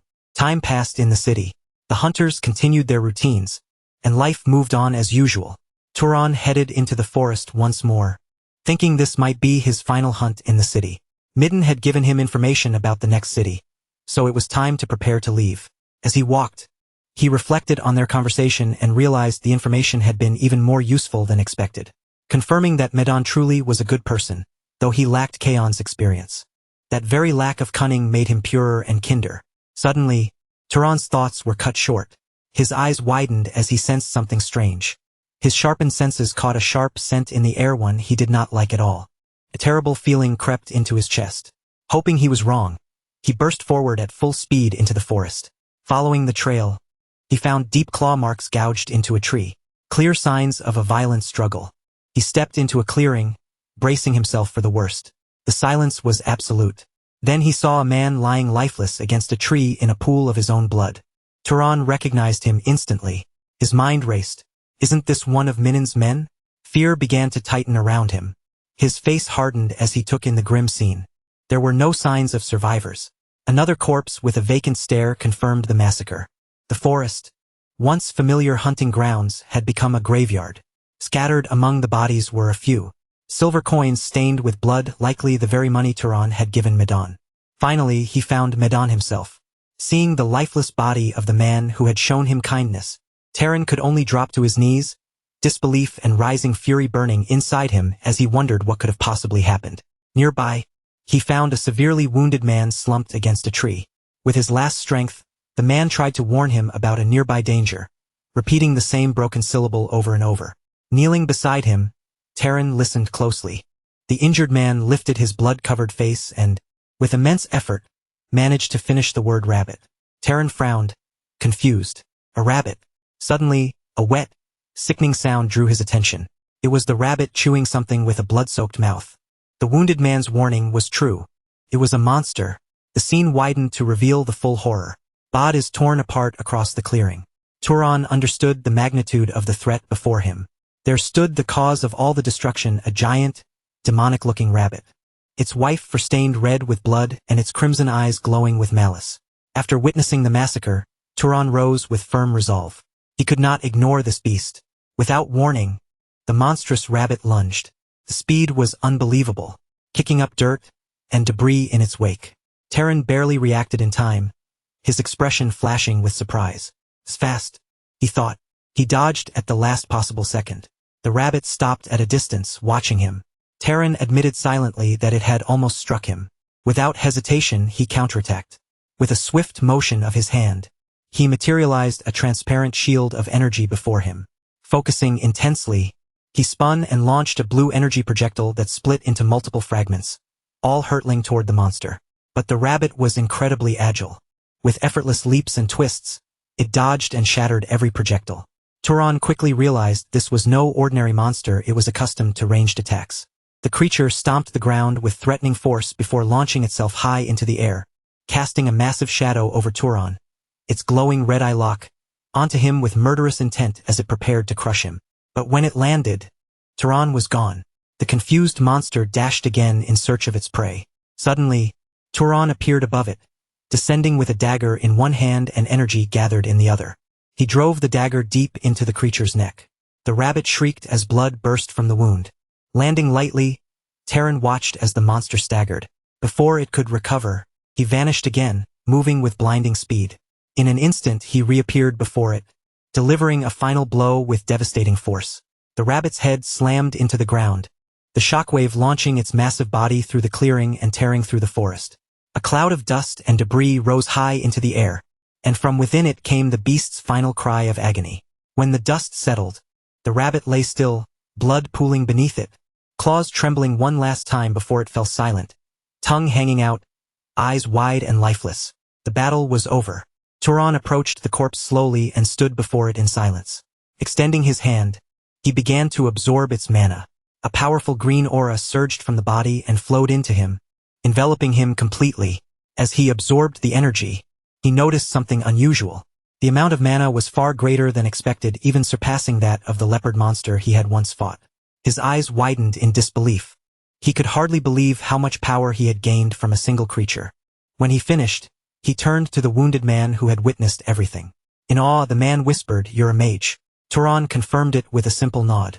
Confused, the man asked why someone so powerful would hide his identity.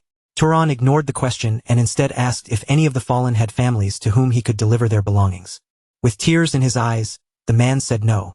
In his final moments, he remembered his leader Medan. The scene shifted to a memory. Medan, smiling, told Turan about a great nearby city called Orm, home to a grand library. Turan, who had seemed uninterested before, asked about it. Medan explained that, according to rumors, it contained thousands of books. He noticed that the mention of books had finally caught Turan's attention.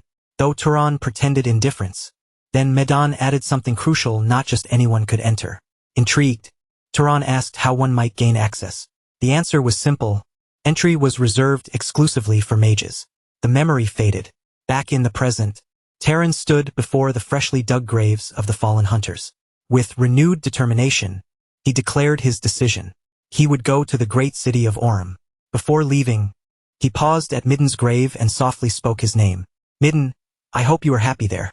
With that, farewell. He turned away from the makeshift cemetery and began his journey toward the city of mages. Time passed, and Terran finally arrived at a bustling metropolis. Blending into the crowd, he observed his new surroundings. In his worn traveler's clothes, he felt out of place. The small city of Muri, once large in his eyes, now seemed insignificant compared to Orem.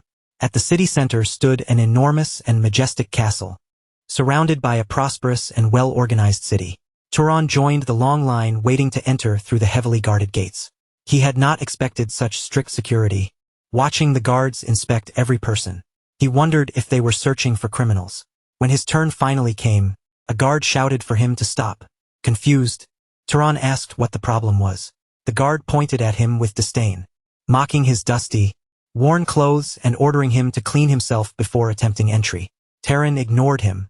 Instead, his gaze shifted upward to an imposing white tower, covered in strange vines rising above the city. That must be the library Medan mentioned. His goal was in sight. The sheer scale of the structure convinced him it could only have been built with magic. He approached the grand, ornate doors guarded by 2 sentries and asked to enter. The guard replied sternly that only mages were allowed inside. Unshaken, Terran answered calmly, I am a mage. The guard was speechless. Another guard, Kinya, grew furious, accusing Terran of insanity and warning him not to pretend to be a mage unless he wished to die. Kinya insisted it was impossible for someone like him to be a mage and reached out to stop him. Terran blocked his arm effortlessly. Suddenly, his hand began to glow with a strange red energy. Kinya froze, confused by what he was seeing. Terran remembered something he had once been told mages could recognize one another by sensing mana and even gauge each other's strength.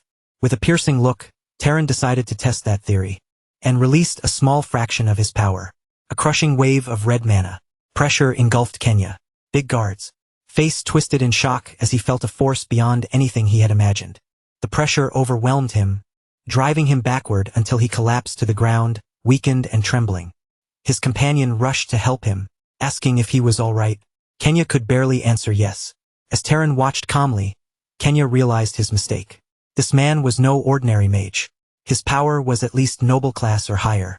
Completely subdued, the knight introduced himself shakily as Kenya of House Baltas and asked, with utmost respect, to which house Terran belonged. With a faint smile, Terran asked whether revealing his identity was truly necessary just to enter. Kenya, still nervous, admitted that it was not. However, he explained that to use the library, one required permission from the master of House Baltas. Terran frowned slightly and asked what that meant. Kenya respectfully explained that he would contact House Baltas at once to inform them of Terran's arrival. The scene shifted abruptly. Terran now sat in a luxurious bath, letting out a weary sigh as he sank deeper into the steaming water. He had accepted the guard's proposal, yet he could not help thinking that everything had become far more complicated than he had expected. He had assumed entering the library would be simple. Instead, he now found himself treated like visiting royalty. A blushing, nervous maid stood nearby, preparing to attend to the honored guest. Carefully, the servants began washing Terran, handling him with the utmost respect reserved for nobility. Surrounded by marble walls, fragrant oils and soft candlelight, Terran felt completely out of place. Sitting in the enormous bath, he wondered how he had ended up in such a strange situation. The attention made him uncomfortable. Finally, he told them to stop. The maids froze instantly, frightened. Terran asked if there was a problem with him washing himself. But the head maid quickly explained that if they failed to properly serve such an important guest, they would be punished. Resigned, Terran told them to do as they wished. Relieved, the maids thanked him softly and continued their work.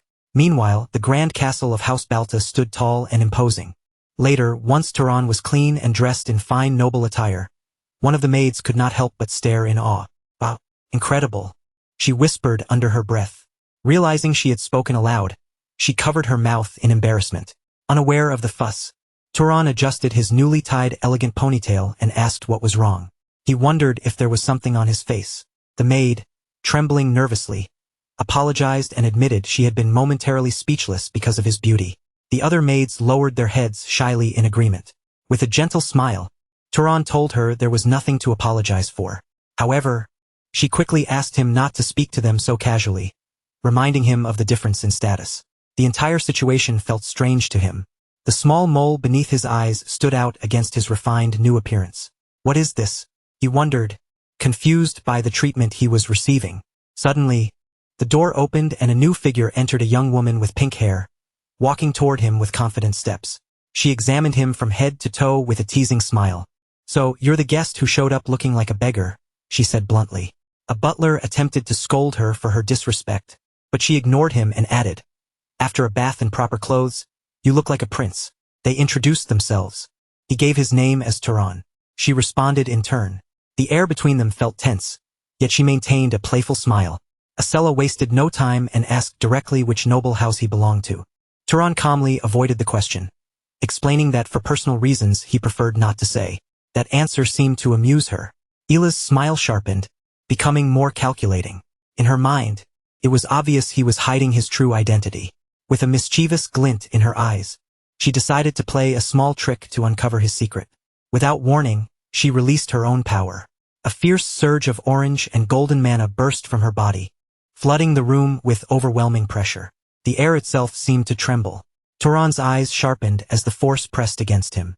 Ila, surrounded by her blazing aura, smiled defiantly and challenged him directly. "Show me." She knew that the only way for him to defend himself would be to reveal the true extent of his strength. Encircled by her blazing mana, Terran stood still. The pressure was immense. A single drop of cold sweat slid down his face. He had been cornered. Then we see that as soon as Terran witnesses Azela's spirit force, he releases his own energy in response. In an instant, the entire room is flooded with overwhelming power as the two forces begin, clashing head-on. The air grows heavy, vibrating under the pressure of their mana. A guard quickly steps in front of the maids, shielding them from the spreading energy. Yet the intense aura continues to surge throughout the chamber. After a few tense moments, Turan stops releasing his energy. Azela does the same, having already measured and understood his strength. Instead of looking threatened, she appears unusually delighted.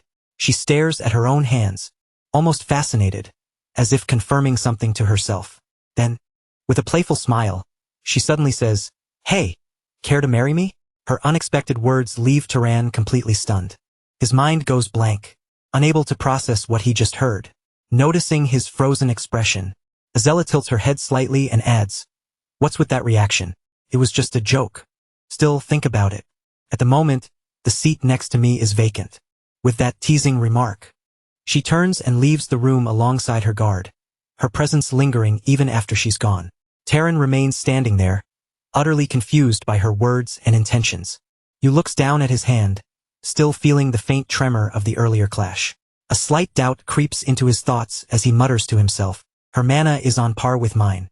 At the very least, is this level of power normal here?" The scene then shifts to another room.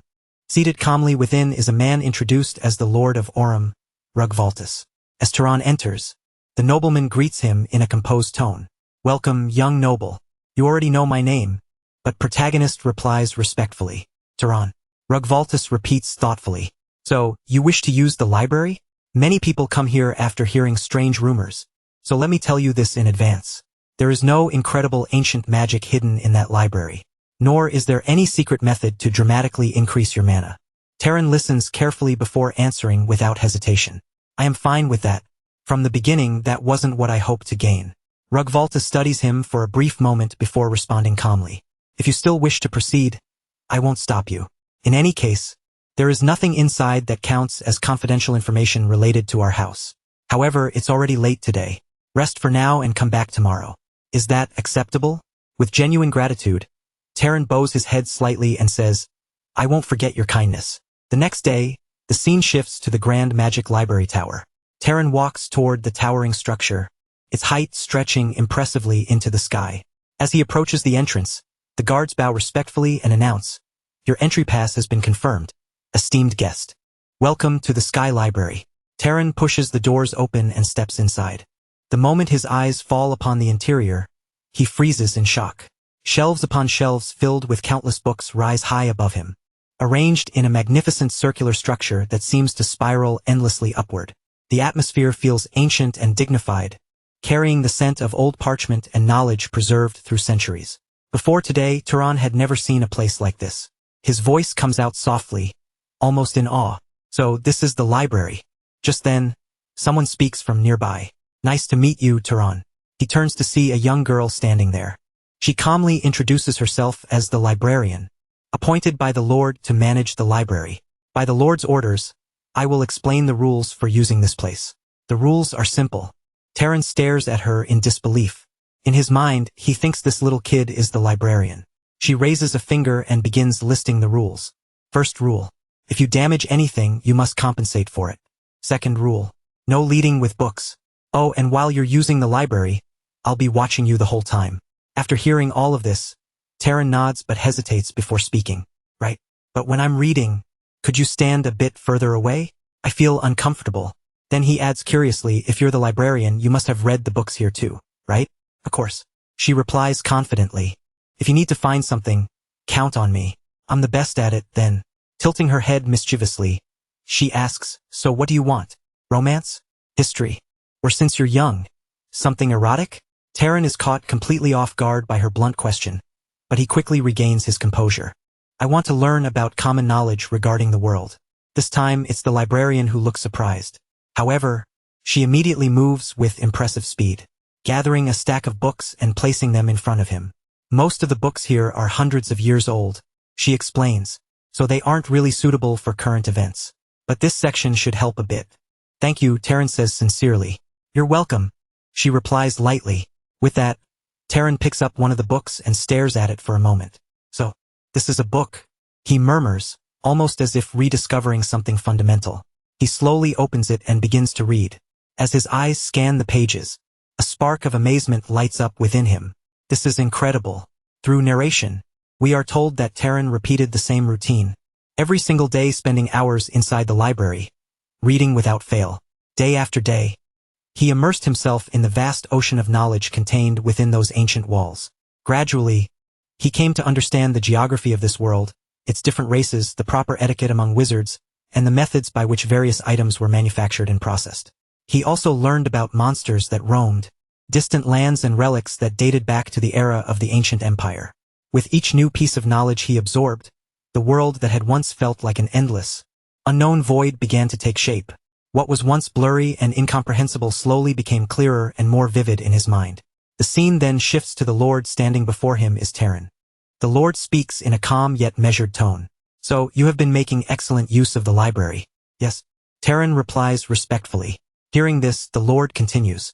I trust you understand this separately from treating you as a noble. Permitting you to use the library was an act of goodwill. I would now like to receive payment for that goodwill. Without hesitation, Taran responds, please tell me what you need. The Lord explains, a monster has appeared north of Orem and has been attacking travelers. Taran looks at him directly and asks, do you want me to hunt it? The Lord continues speaking, his expression growing more serious. The Fernites who went to subjugate it never returned. They were eaten. It seems a noble will have to intervene personally.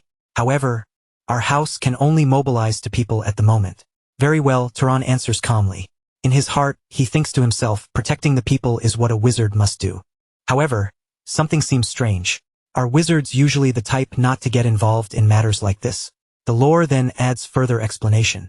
The northern route that was blocked as an important trade route for Orem has been closed for 10 days. So we must reopen it quickly. Upon hearing this, Taran reflects silently. 10 days ago, that was before I even arrived in Orem. So that's why he allowed me to use the library so readily. The scene transitions once more. A large group of people forming an impressive procession is seen departing from the city together, heading toward the north toward the danger that awaits. Within the group moving north, someone suddenly remarks, Father really is something, to think he would even mobilize a guest to hunt a monster. The one who says this is none other than Azella, walking confidently at the front. She continues in a slightly teasing yet critical tone, are we really that unreliable? Oh, I'm not blaming you. I'm just saying my father is making a huge mess. The man beside her lets out an awkward chuckle and replies, isn't calling the Lord a messmaker a bit much, young lady? Cut it out. Azella snaps lightly, clearly unbothered. The same man then turns towards Taran and speaks more formally. This is our first time meeting properly. Isn't it? I am Marvin Valtis. I look forward to working with you. Likewise, Terran answers calmly. With introductions complete, the team continues advancing along the northern route. Azella, still leading from the front, says casually, "Let's get this over with and go back to rest." As they walk, Marvin leans slightly toward Terran and asks in a low voice, "Terran, any chance you're interested in my older sister?" Terran immediately declines without hesitation. "That's a relief," Marvin responds, sounding genuinely reassured. Suddenly, the men at the front signal everyone to stop. Ahead of them lies the wreckage of what appears to be a destroyed carriage. The remains are scattered, clearly showing signs of a violent attack. As they examine the scene, one of them mutters, "Was it the creature? Probably. We forbade anyone from going north from our side. So they must have come from the south and were attacked." Another concludes. Turan carefully observes the surroundings, silently analyzing the damage. His gaze sharpens as he studies the marks left behind. Then he speaks up calmly. "It's a monkey." Everyone turns toward him in surprise. "A monkey," Azella repeats, clearly skeptical. Turan kneels slightly and points to a large imprint on the ground. "Look at this palm print here. It seems it attacked the merchants and then went back into the forest. If we find the trail and pursue it, we should be able to locate it." Azella frowns slightly. "Pursue it? I can barely use that kind of magic." "Marvin, what about you?" "Neither can I." Marvin admits, "There is a knight who can." Before he can finish, Terran steps forward and says calmly, "I'll try searching." Azella looks at Terran with curiosity and asks, "Oh, are you from that lineage?" Terran calmly replies, "I use this frequently, so I'm used to it." With that, he begins his search. The moment he focuses, he starts tracking the scent in the air. As he inhales deeply, faint traces of the monster's presence begin to appear clearly in his perception, almost like invisible trails revealing themselves before his eyes. After following it for a short distance, he suddenly points to one side and says firmly, "Over there." The group follows him until they arrive near a riverbank. Turan stops and studies the area carefully before speaking again. "Stops here. It looks like it washed itself." Azella frowns in disbelief. "Are you saying a mere monster did this to prevent being tracked?" "Perhaps it washed itself by choice." Turan answers thoughtfully. At that exact moment, the same scent hits him again, stronger, closer. His eyes widen slightly as he immediately turns and warns, "It's behind you." Everyone quickly spins around. Standing behind them is a massive monkey-like monster, far larger and more powerful than expected. It roars continuously, its voice shaking the air, and in its enormous hands are several huge stones ready to be thrown. The knights and soldiers present begin shouting in alarm, but before they can properly organize themselves, the monster attacks. Chaos erupts instantly. The stones crash down with devastating force. Soldiers are struck brutally, some thrown aside, others crushed under the impact. In mere moments, many of them are gravely wounded or killed. Terran narrowly avoids the attack, dodging swiftly at the last second. As he regains his footing, his eyes fall upon the fallen soldier's lifeless bodice scattered across the ground. Azella, using the bodice of two soldiers as shields, barely protects herself. From behind them, she screams, "Attack." In his mind, Terran mutters, "Mother was wrong." The remaining soldiers attempt to charge forward to counterattack. But the monster suddenly begins to retreat, turning as if to flee. At that very instant, Terran draws his weapon. Without hesitation, he unleashes a single strike. The force behind the attack is overwhelming. A surge of blue energy bursts forth like a concentrated beam, slicing through the air with terrifying speed and precision. The sheer power of it leaves everyone stunned. In just one blow, the massive monster is completely destroyed. Silence falls over the battlefield. The survivors stare in disbelief. Slowly, their eyes shift toward the source of that devastating power. Terran walks forward calmly, his weapon still in hand, spinning it lightly as residual energy radiates from his body. The faint blue aura continues to flow around him, marking the end of the battle in a single, decisive strike. After that, Azella and her brother turn their eyes toward the monster, which had already fallen to the ground below. With a cold expression, Azella quietly says, "Die." At that very moment, a blazing fire python bursts out from her body and rushes forward. The fiery serpent rapidly moves toward the fallen monkey-leg monster, closing the distance in an instant. Just as it reaches extremely close to the creature, a massive explosion erupts, shaking the surroundings. Seeing this, Terran watches carefully and thinks to himself, "So that's the bloodline ability of House Voltus. Pyromaniacs. The soldiers nearby finally let out sighs of relief after witnessing the monster's destruction. One of them says with exhaustion, "It's over."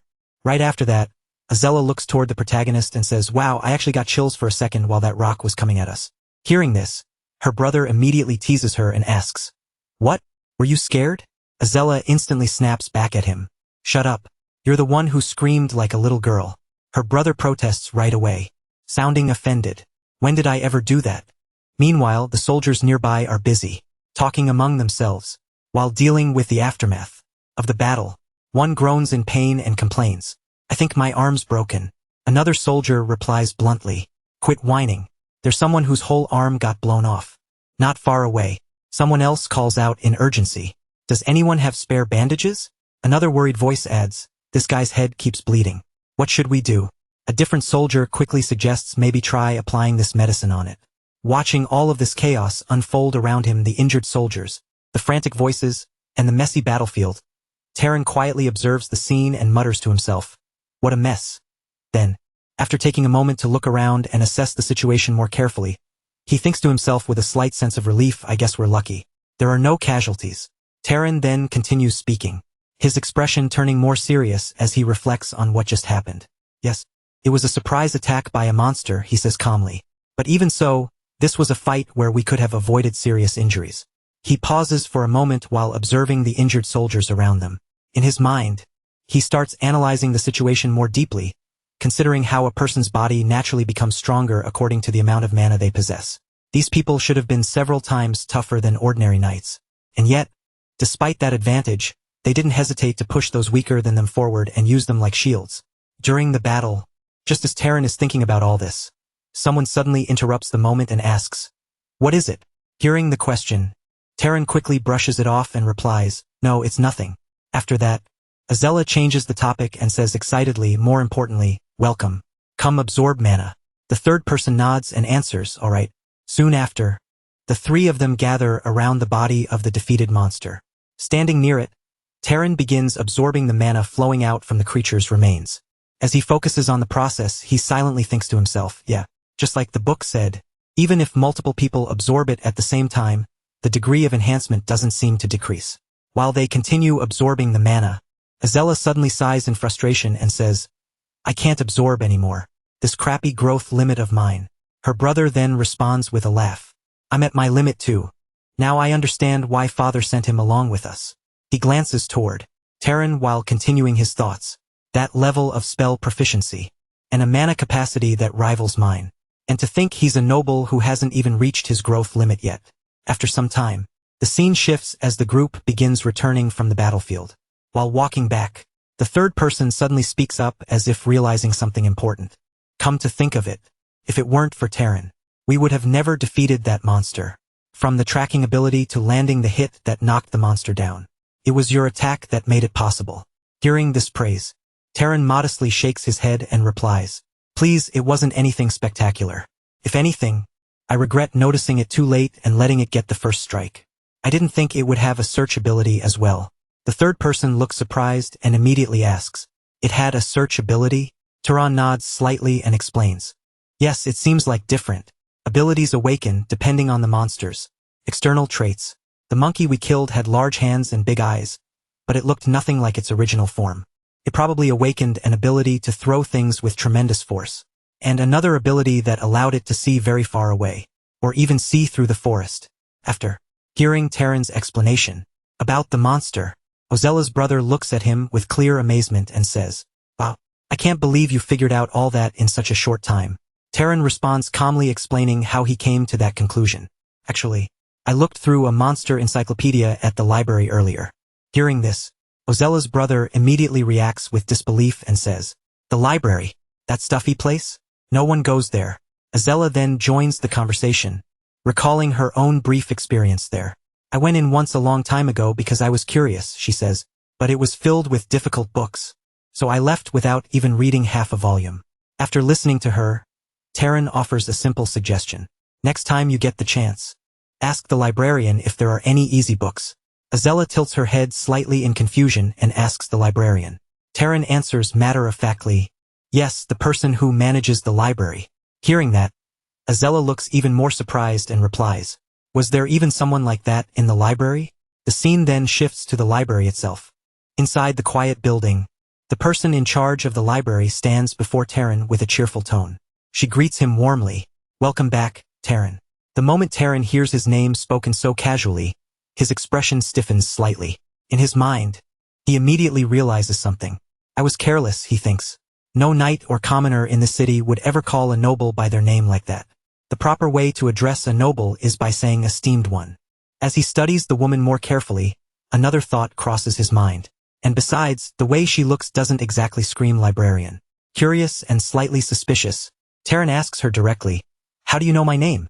Instead of answering right away, the woman simply smiles. She casually walks over to a bench behind her and sits down, comfortably before replying in a playful tone.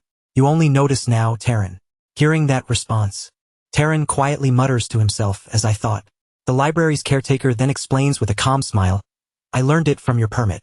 As long as it's around this library, my gaze can reach anywhere." At that very moment, the book she had been holding in her hand suddenly slides away on its own and neatly returns to a shelf behind her, as if guided by some invisible force. Watching this strange sight, Taran asks politely, "Then how should I address you?" The woman shrugs lightly and replies, "I don't really have a name, so call me whatever you want. How about something cute like my love?" After hearing that suggestion, Taran calmly responds without hesitation in that case. "I will simply call you librarian." The librarian looks at Taran with a teasing smile and says, "You're so stiff." After saying that, she steps closer to him and continues in a slightly playful tone. "It feels awkward when you suddenly become so polite, especially after using me for days and constantly calling me to do this and that." Hearing this, Taran immediately responds with a calm, but slightly uncomfortable expression. "And don't come so close," he says. "It's a bit burdensome." Then, after observing her strange abilities for a moment, he asks seriously, "Are you a wizard from the old empire?" The librarian shakes her head lightly and replies, "No, I wasn't a person to begin with." As she says this, several books float around her while she slowly rises upward along with them. She then continues explaining, "I'm more like a spirit, but it suits me, right?" She goes on to explain her nature in a calm and almost casual manner. When a soul inhabits something living, it becomes a living spirit. But when it inhabits something that is neither alive nor dead, it becomes a spirit. In other words, the library itself is me. This form you're seeing right now only exists to make communication more comfortable. She adds with a small smile, "Basically, it depends on the user's preference, though your preferences are kind of..." Before she can finish her sentence, Taran interrupts her with an awkward expression and says firmly, "Don't make things up."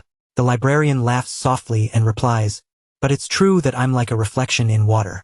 To confirm this, Taran reaches out and tries to touch her. However, his hand passes straight through her body as if she isn't physically there at all. Seeing this reaction, the librarian becomes visibly annoyed. Taran quickly realizes his mistake and apologizes. Still irritated, she complains, "You have no idea how annoying it is that I can't directly exert power on an intruder. If I could, I would have punished every last bastard who carelessly took books out of the library." After hearing that, Taran thinks about it for a moment and says thoughtfully, "It seems like House Voltas doesn't even know you exist. Actually, maybe it's the same for everyone who has ever used this library." Hearing his words, the librarian simply smiles and answers calmly, "That's because until now, there was no one with the qualifications to perceive me." The librarian continues her explanation in a calm voice. "My creator designed it so that only those whose type is complete beyond a certain level could see me." She looks directly at Taran and adds with a playful tone, "So I guess that means only you can see me. Pretty romantic, isn't it?" Hearing this, Taran frowns slightly and asks, "What do you mean by type?" The librarian explains simply, "It's what wizards usually call a bloodline." Curious about this, Taran immediately asks another question. "Then could you tell me about my bloodline?" The librarian shrugs lightly and replies, "You should ask your parents about that." Taran calmly answers, "I'm an orphan." Hearing that, the librarian pauses for a moment before saying thoughtfully, "In that case, I can check it for you. All I need is your consent to examine your body." When Taran hears those words, he looks at her with a slightly nervous expression and stutters, "Examine my body? Is this really how it's done?" Meanwhile, the librarian is simply smiling in her usual mysterious way. Without hesitation, she reaches out and pushes her hands straight into his body as if it were nothing more than air. At the same time, she says cheerfully, "Wow, we're connected." Taran immediately reacts with embarrassment and discomfort. "Don't say weird things," he replies awkwardly. However, as he focuses on the strange sensation, he realizes something surprising. It doesn't hurt, though, he thinks to himself. After examining him for a moment, the librarian begins explaining what she sees. There are a few small fragments, she says, but the biggest parts are the pursuer and hunter bloodlines. Turan quickly asks another question. Was that a trait of House Sahar? The librarian nods and answers, yes. Then she continues, but there's one more. It was mixed. Confused, Turan asks, what do you mean by mixed? The librarian explains. It means you're the result of two people who had different bloodlines. Taryn immediately follows up with another question. Then what's the other one? The librarian pulls her hand back and replies honestly. I don't know either. It's still locked. She then explains further. A locked bloodline isn't that rare when different bloodlines combine. As you grow stronger, it will naturally unlock on its own. After hearing this explanation, Taryn quietly nods and responds simply all right. As Taryn quietly reflects on what he has just learned, a memory of his mother surfaces in his mind. Mother, he thinks silently. She was far too polite and educated to be a commoner. The more he considers it, the more a possibility forms in his thoughts. Maybe she was a descendant of some noble family. A bloodline so diluted that it couldn't even hold night-level mana. After reaching that conclusion, Taryn lowers his body slightly and bows respectfully in front of the librarian. All right, I understand more or less. Thank you. Hearing his gratitude, the librarian smiles mischievously and replies in a playful tone. If you're really grateful, then stay one more month. After that moment, the narration explains how things changed for Turan from then on. After learning the true identity of the library's spirit, Turan no longer spent his time silently reading books alone. Instead, he constantly asked questions about the contents of the books and requested explanations whenever he encountered something he didn't understand. The scene then shows Turan once again inside the quiet library, looking both surprised and curious as he asks, so there really are that many invisible substances? The narration continues, explaining that the librarian possessed knowledge even from books that had been stolen from the library and lost over the past thousands of years. The librarian calmly confirms his question and begins explaining further. That's right. If you make water float in the air, shape it like this, and then look through it, you'll be able to see it directly. The narration resumes, emphasizing how valuable this knowledge was for Turan, being taught the laws of nature. In such clear and simple words became a treasure beyond measure for him. Through the librarian's guidance, he learned that many different diseases arise because of microscopic organisms, and that the decay of living things is caused by tiny germs feeding on them. But that wasn't all. Turan also began to understand many fundamental principles of the natural world. He learned about the refraction of light, the generation of heat through friction, and the processes behind how living beings are injured and how their bodies gradually heal afterward. Through these lessons, the quiet library became far more than just a place of books. It became a place where Turan's understanding of the world itself began to grow. After spending so much time learning inside the library, Turan finally decides to try one of the principles he has learned. Looking at the object placed in front of him, he calmly says, let's start by experimenting. With Dyke in front of him lies a perfectly fresh and healthy apple. Using his magic while applying the knowledge he had just learned, Turan causes the apple to rapidly rot and spoil before his eyes. Watching this small experiment, the librarian asks curiously, how is it? Turan looks at the result with clear amazement and replies, it's incredible. It's not something that existing magic can't do, but just understanding the principle behind it makes you consume far less mana. The narration then explains how significant this realization was, simply changing the way he perceived. The world had already begun to raise his skill as a wizard by understanding the laws and mechanisms behind natural phenomena. Taryn could perform the same magical results with much greater efficiency. Thinking about this, Taryn turns to the librarian and says thoughtfully, maybe some powerful houses are monopolizing knowledge like this. If every wizard knew these things, they would lose their competitive edge. The librarian listens and nods slowly before replying. No wonder people's level of knowledge keeps dropping as time goes on. Now I kind of understand why. After a brief silence, Taryn finally says something that changes the mood. It's about time I should leave. The librarian immediately looks surprised and asks, you're leaving? Taryn nods calmly and explains, yes, the owner of this place has been openly giving me hints that I should go. Hearing this, the librarian suddenly begins to complain dramatically, almost as if she is about to cry. No, take me with you, she shouts while collapsing down toward the floor in exaggerated despair. Seeing this reaction, Taryn asks her with a bit of curiosity, can you even leave this place? The librarian answers honestly, no. Then she immediately adds in a hopeful tone, can't you just stay here instead? I'll take good care of you. Haha. Terran simply shakes his head and replies firmly. I'll pass. Realizing that he truly intends to leave, the librarian quietly floats back toward the bookshelves, looking at the countless books surrounding them. She says this land contains a lot of the gods' legacy, so you should go look around from time to time. Maybe among them, there's a spirit who might know even more about the laws of the world.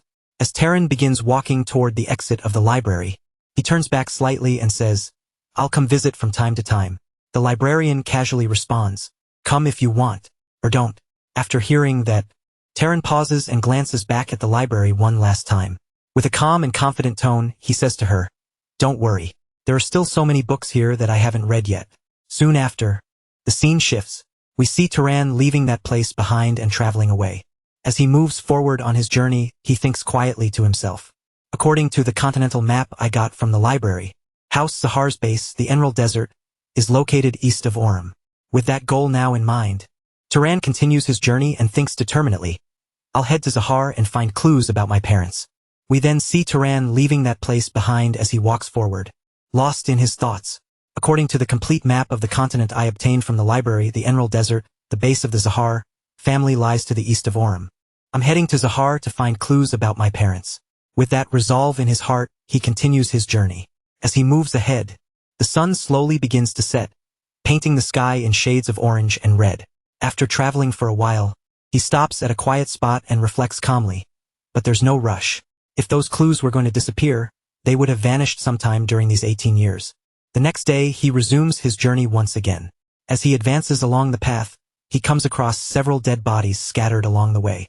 Despite the grim sight, he doesn't let it distract him and continues forward, thinking, and if they're still there, they won't disappear just because I arrive a little later. However, as he proceeds further, he suddenly hears the sound. It's a horse. Instinctively, Terran hides behind the bush and carefully observes the scene ahead. There, he notices an injured man lying on the ground. While the horse stands protectively nearby, the horse suddenly charges forward at great speed, attacking the figures standing opposite it. Watching this, Terran narrows his eyes and thinks, a saddle. So he wasn't attacked by a monster. Then this creature is actually protecting him? His gaze sharpens as he tries to assess the situation. Did the attack come from that direction? He wonders. Just then, we see the two attackers. Clearly they appear to be demonic humans. One of them curses loudly. Damn it. How can a mere beast be this strong? The other responds in frustration. Try to find an opening. To which the first one snaps back, easy for you to say. As Terran observes more closely, he realizes their true identity: dark elves. The dark elves begin concentrating their power forward, channeling a dark and eerie energy. Suddenly the dead bot is lying around start to move, twisting unnaturally as they are reanimated into monstrous forms. Watching this horrifying display, Terran recalls something he had once read and thinks this is the necromancy of the dark elves that I read about in a book. For a moment he hesitates. Should I help? But it's possible that the fallen man attacked the dark elves first. His thoughts remain conflicted as he continues to observe the unfolding situation, his eyes fixed on the scene ahead, carefully judging what he should do next.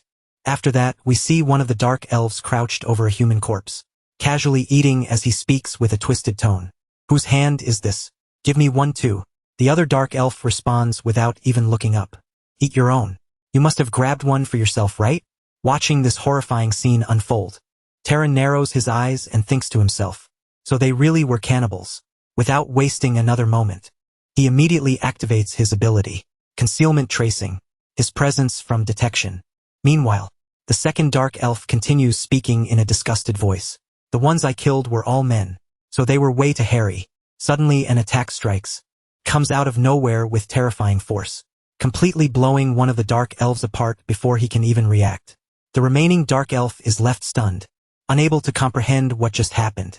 There was no visible attacker, no warning, just instant death. For a brief moment, confusion takes over him, but he quickly regains his composure and shouts, "All of you beast, gather around." At his command, all the reanimated monsters, surrounding the area immediately, move and form a protective circle around him.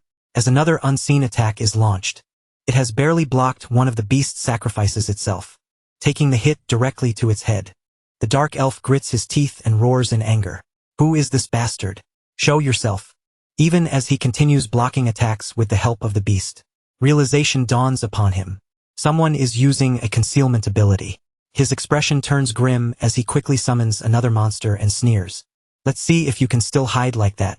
The newly summoned creature releases a strange energy that spreads across the surroundings. As it pulses outward, Terran's concealed form begins to flicker, his figure slowly becoming visible. The dark elf's eyes lock onto him instantly, and with a furious grin, he shouts, "Found you?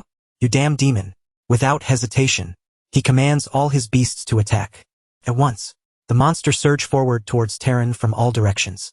Seeing this, Terran prepares himself for battle. He gathers intense flames into his hand, the fire growing brighter and hotter with each passing second, before launching a powerful attack straight ahead. But from the front, two monstrous creatures, a bull-like beast and a fox-like monster, charge at him with terrifying force.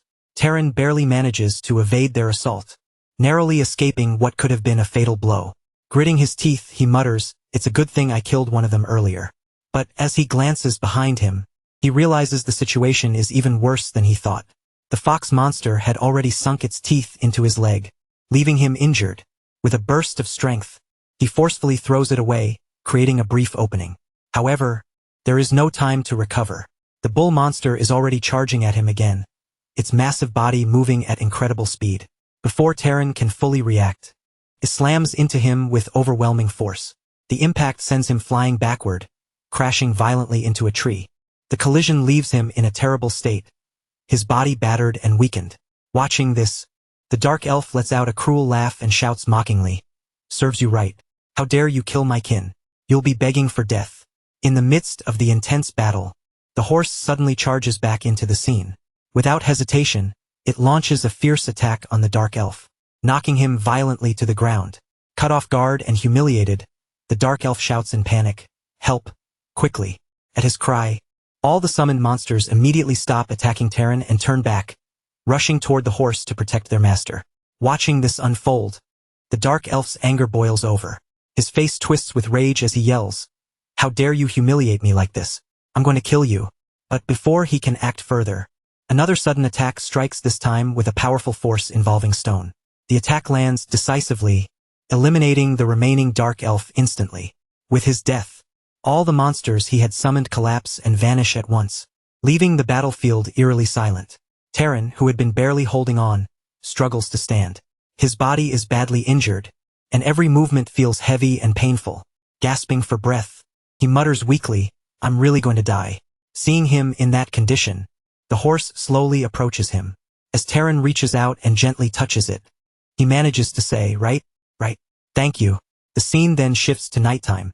A quiet atmosphere surrounds Ms. Terran sits in front of someone who has just regained consciousness. First, the person seems startled and slightly afraid, but Terran calmly speaks, "You're awake." The young man with yellow hair looks at him, confused, and asks, "Who are you?" Terran answers simply, "I saw you being attacked by dark elves and saved you."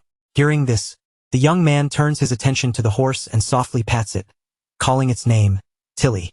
Observing this, Terran remarks she's quite smart. She even understands that she needs to protect her owner and move to a safer location. The yellow-haired man nods with gratitude and says sincerely, "I thank you for the grace of saving me. I am Aziz of the Burke family." In response, Terran introduces himself as well. Then, after a brief pause, he looks at Aziz and asks, "By any chance, is there a reason for the conflict with the Dark Elves?" After hearing Terran's question, Aziz lowers his gaze and answers slowly, "A reason? No, none. I was on a journey with my servants when we were suddenly attacked. Without any provocation. I had heard that other races could be violent, but I never imagined it would be to this extent." As he speaks, his voice begins to tremble. The weight of what just happened finally crashes down on him, and he starts crying deeply, unable to hold back his emotions any longer. With tears streaming down his face, he says, "I'm sorry. The people I lost today were very precious to me." Seeing his grief, Turan gently asks, "Were they your family?" Aziz shakes his head slightly and replies, "They were the knights and servants who came on this journey with me, but they practically raised me since I was a child." Hearing this, Terran silently observes him and comes to a realization he's a good person. There is sincerity in his grief, something genuine that cannot be faked. After a brief pause, Terran asks another question. "How many dark elves attacked you?" "I think that was all of them," Aziz replies. "You said you killed two, right?" Taran nods slightly, then activates his ability in his Mind Explorer. His senses expand outward as he carefully scans the surrounding area, checking for any remaining enemies or hidden threats. After a few moments of thorough observation, he confirms that the entire area is clear, right? There really aren't any more dark elves around. He concludes to himself. A moment of silence passes before Aziz looks at him again and asks politely, Master Taran, do you happen to have any urgent business right now? Taran answers calmly, I'm also on a journey. Hearing this, Aziz seems surprised. He studies Taran for a moment before asking with curiosity. Even with such strength, you're still traveling alone. Are you perhaps the son of a great family? But then, why are you alone? Taran gives a faint, vague response that's hard to explain. And I'm not actually that strong. After that, Taran continues calmly. I ambushed one and killed him, then struggled against the other. I only managed to win with the help of that red horse. As those words settle in the air, something unusual begins to happen. A faint blue energy starts to emanate from Taran's body, slowly spreading outward. At the same time, a red aura begins to rise from his ease. The two energies clash subtly in the space between them, creating an invisible tension. Sensing this, Taran observes Aziz carefully and thinks to himself, isn't he quite strong? If I hadn't absorbed the Dark Elf's mana, I'd be even weaker. He really isn't at the level to face the necromancers. So, how did he survive? Does he have great combat instincts? Or perhaps a special bloodline? But if that's true, why would someone like him be traveling alone? Breaking the silence, Aziz speaks again, his tone now more composed. If you don't have a set destination, may I invite you to our Burke family? He pauses briefly before continuing with sincerity. I will repay the debt of you saving my life and for escorting me safely back to my family. Taran looks at him and questions simply payment. Aziz smiles warmly and explains, we, the Burke family, are vassals of the great house of Arabian in the north. Our lineage is that of enchantment artisans. We have created magical artifacts for generations. His eyes carry quiet pride as he adds, we will craft a magic artifact perfectly suited for you. As Aziz speaks, Taran remains seated calmly, listening to every word in silence, carefully considering the offer being placed before him. Taran listens to the offer with great interest. Soon after, he and Asi stop in the forest to finish burying the fallen soldiers. Asi's gaze is at the improvised grave and quietly admits that he wishes he could have sent them back home, but that it's nearly impossible in their situation. The blonde man then thanks Taran, not for anything grand, but simply for not laughing at him when he saw how deeply the loss had affected him. In Asi's eyes, a noble crying over his subordinates would normally be seen as pitiful, or at least, that's what he had been taught growing up. Since childhood, he was raised to believe that grief is a weakness and that a true leader must keep moving forward, stepping over sacrifices without hesitation. But now, Asis is certain of one thing. If strength means feeling nothing for the people who follow you, then he would rather remain weak for the rest of his life. Taran looks at him calmly and tells him that what he's feeling isn't weakness at all. It's simply kindness. That simple response shifts the atmosphere between them. Realizing how well they seem to get along, Asi suggests they speak more casually, since they appear to be around the same age. With a wide, genuine smile, he extends his hand toward Taran, offering friendship. Taran pauses for a brief moment, staring at the outstretched hand, then accepts. Their firm handshake marks the beginning of a new bond, and for the first time since the battle, the tension in the air finally begins to fade. As they settle down, the protagonist points out a strange-looking box and suggests they take a short rest before continuing their journey. Curious, Taran asks what the bulky object strapped to the horse is. Asis opens it, revealing a magical cooler filled with fresh food he had bought in the previous city. He explains that the cold inside preserves everything for up to a week, though sometimes the food needs to be reheated before eating. Then he pulls out a magical kettle that dispenses hot water with the press of a button, making camp life far easier. He continues showing off more items, a detector that alerts them if someone approaches, and a tool that helps quickly assemble a temporary shelter using nearby wood. Even his clothes are enchanted, with a self-cleaning function that saves him from having to wash anything during the journey.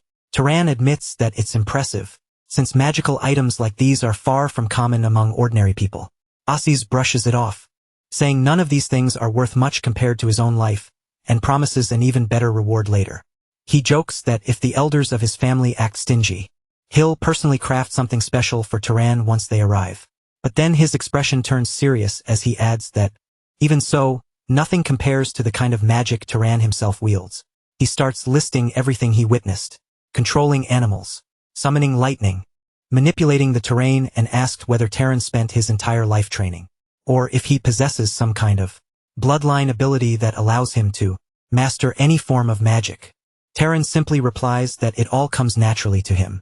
Avoiding going into further detail, Asis laughs it off, assuming it's a joke, since the idea of such an absurd bloodline seems impossible. Still curious, he asks Taran's real age, teasing him by wondering if he's secretly an old man hiding behind a youthful face. He nearly chokes in shock when Taran calmly reveals that he's about to turn 19 next month.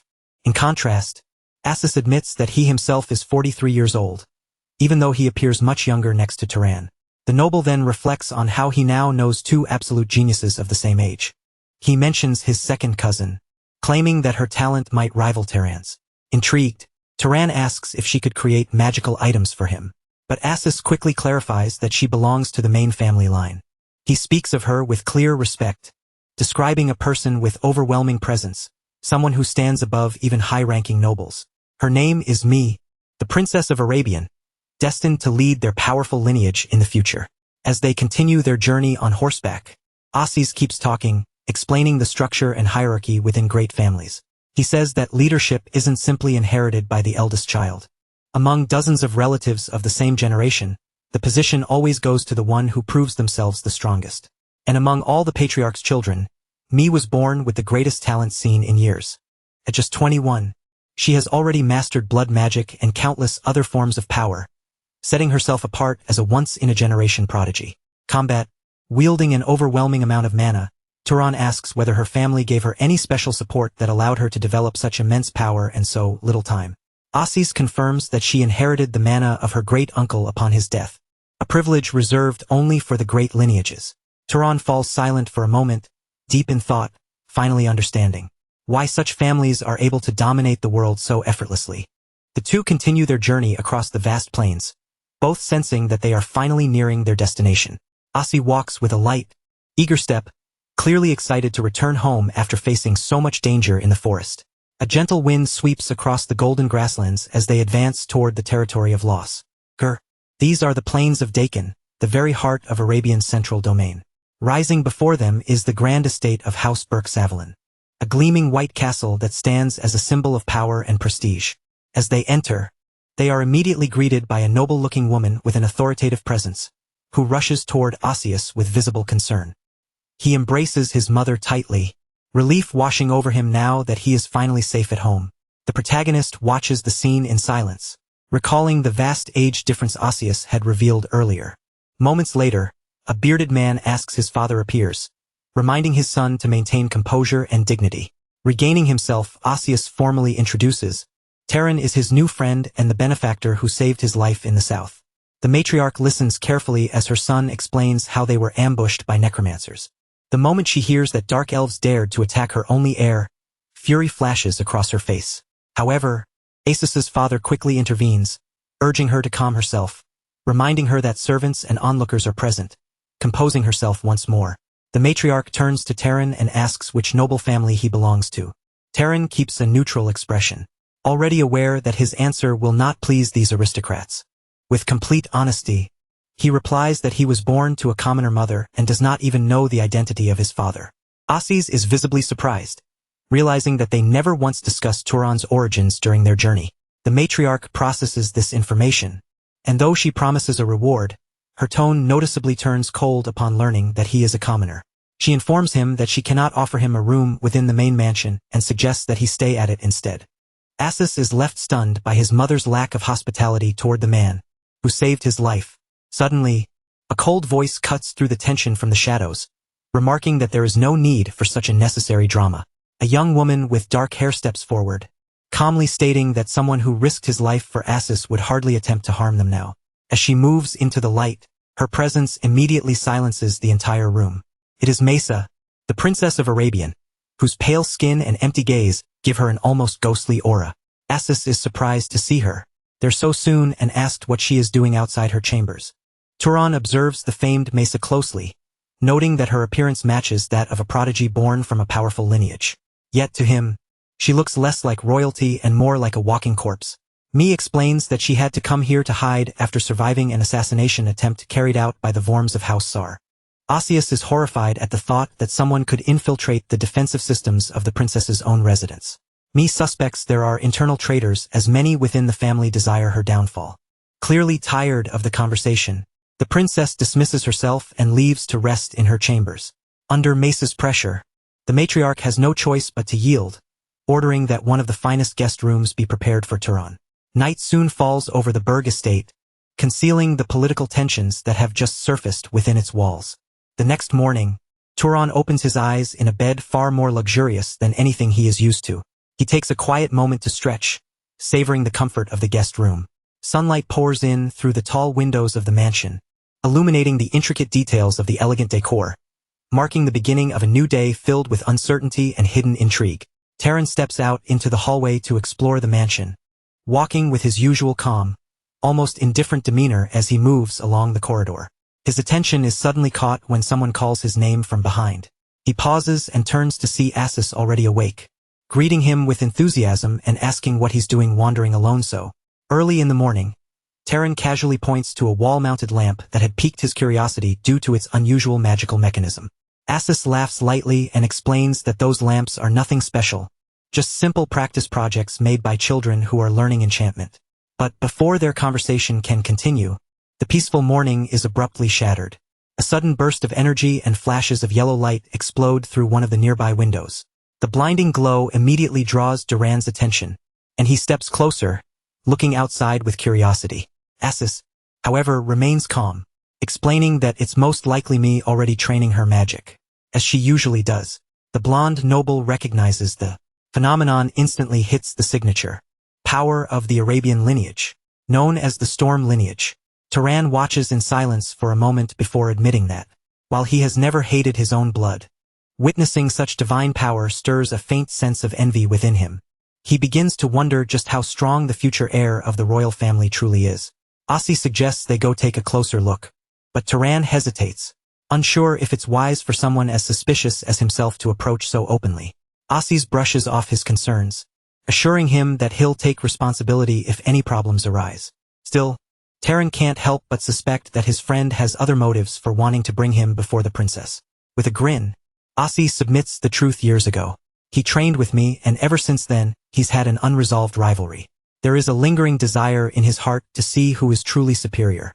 With a mischievous smile, he confesses that at least once in his life, he wants to see me frustrated by defeat.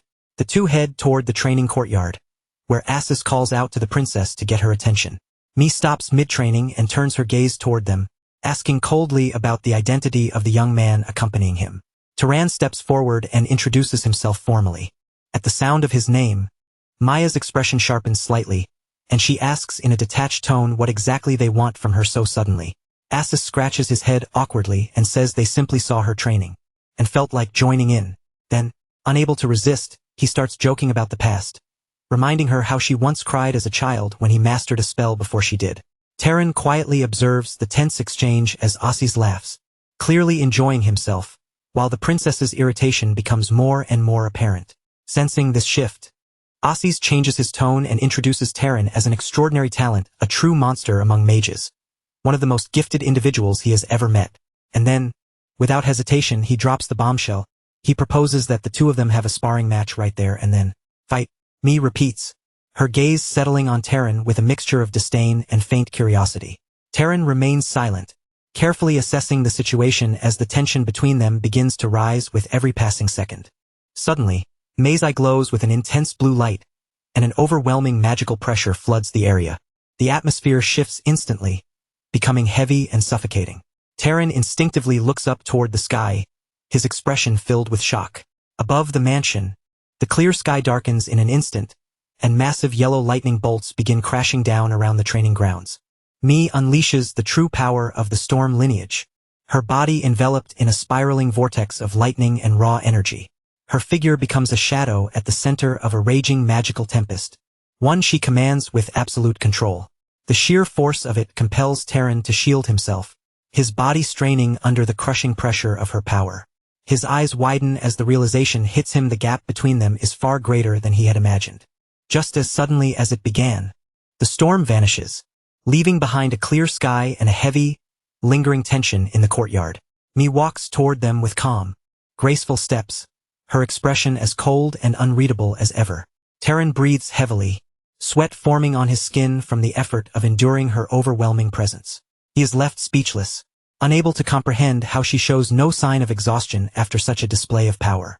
Breaking the silence, the princess finally speaks. Her words come in the form of an apology, yet they sound more like a quiet verdict than a gesture of politeness, fixing her gaze firmly on Terran. She tells him without hesitation that he is simply not at a level high enough to fight her. At that moment Mesa looks at Terran and says coldly, "I hate to say this, but I don't think you're a match for me."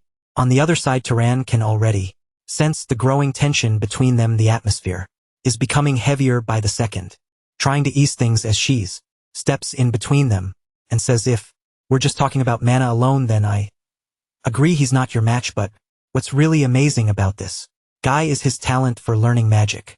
He then turns to his sister and explains more seriously, "Terran is a magic genius unlike anyone I've seen in my life. Mesa, not even you would be as talented as he is." However, Mesa doesn't seem impressed.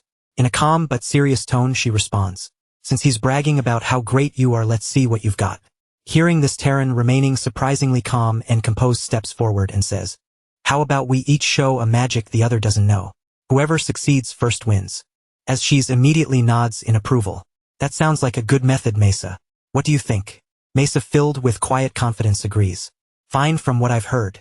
Terran doesn't even know what his own bloodline magic is. It wouldn't be fair if I use my unique magic. Let's leave that out, shall we?" Terran steps forward without hesitation. "I'll go first." The next moment both Terran and Ashis look ahead, and suddenly from beneath the ground countless plant roots burst out. They move swiftly, wrapping themselves tightly around Ashis before lifting him straight into the air. "Woh, hold on," as she shouts in panic as he dangles helplessly. Mesa watches calmly and says, "Plant creation and manipulation magic, can you do it?" Ashis continues yelling, "Let go of me, I'm getting dizzy." But Mesa, completely unfazed, simply replies in a cold tone, "Stay there for a second, this is fun." After that, Terran looks straight ahead and then slowly raises his gaze toward the sky before lowering himself and placing his hand on the ground. As he does this, he begins thinking to himself, "Magic that ignites fire only manifests the phenomenon of burning. Magic that creates water merely draws an invisible moisture from the air." Then in a calm voice he says, "Grow." At that moment he starts explaining his understanding. "Withering vines are the same. It is magic that rapidly accelerates seeds buried in the ground. In other words, it is not creation, but growth. As his realization takes shape, the ground responds instantly. Thick, massive vines begin bursting out and spreading rapidly, growing at an incredible speed. The sight is overwhelming. The vines twist and expand as if alive, filling the space with their presence. Seeing this, Mesa is visibly shocked, her expression changing for the first time. Meanwhile, even though Ashis is still hanging in the air, he looks surprisingly excited by what he is witnessing. Mesa then asks him with curiosity, "From the way you said grow, it seems you figured out the magic's nature right away. Have you seen it before?" Terran calmly replies, "I have not." Right after that, Mesa releases Ashis and he drops back down. She then says thoughtfully, I guess even Ashis could be right sometimes. Then it's your turn to cast a spell. Let's see what you can do." At this point, Terran begins thinking to himself, realizing that using his Zahar bloodline magic would be practically suicide. He searches for another way. Suddenly, an idea comes to him. He slightly moves his hand to the side and from there a small rat appears. Seeing this, Mesa says with slight disappointment, "Animal manipulation, is that all?" Terran looks at her and replies, "Of course not, this creature is just the material." He then picks up the rat in his hand and at that very moment a strange energy begins to emanate from his body. The energy slowly flows into the rat, entering it completely.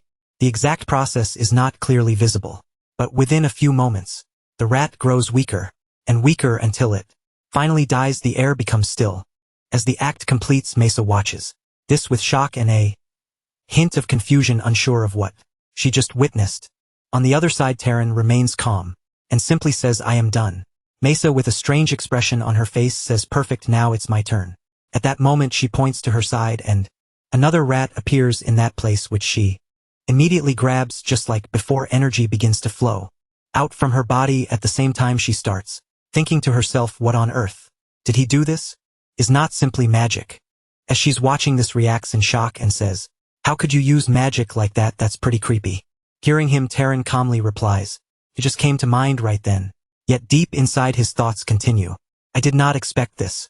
But does even a prestigious family like Arabian not know much about it?" As she then looks at Mesa and says, "It seems like it's not going well. Mesa, how about we say Taran wins?" But Mesa immediately snaps back in anger. "Shut up, you think I can't do this?" At that moment she begins trying something on her own, and the narration explains what is happening when using magic. Causality is a highly complex element. Whether the phenomenon you are trying to trigger is a natural occurrence, whether the user clearly recognizes the magical cause of the phenomenon, and whether the amount of mana consumed is appropriate to produce that phenomenon. Among these, the ability to perceive the cause of the phenomenon is. As the explanation continues, we return to the three of them where Mesa is still struggling and says, "Just a bit more." The narration continues again, explaining that it is a crucial factor that affects both the success rate and the amount of mana consumed, and one way to compensate for insufficient causality when using magic is to pour in a massive amount of mana and make up for inefficiency with sheer quantity. At this point Mesa begins thinking intensely.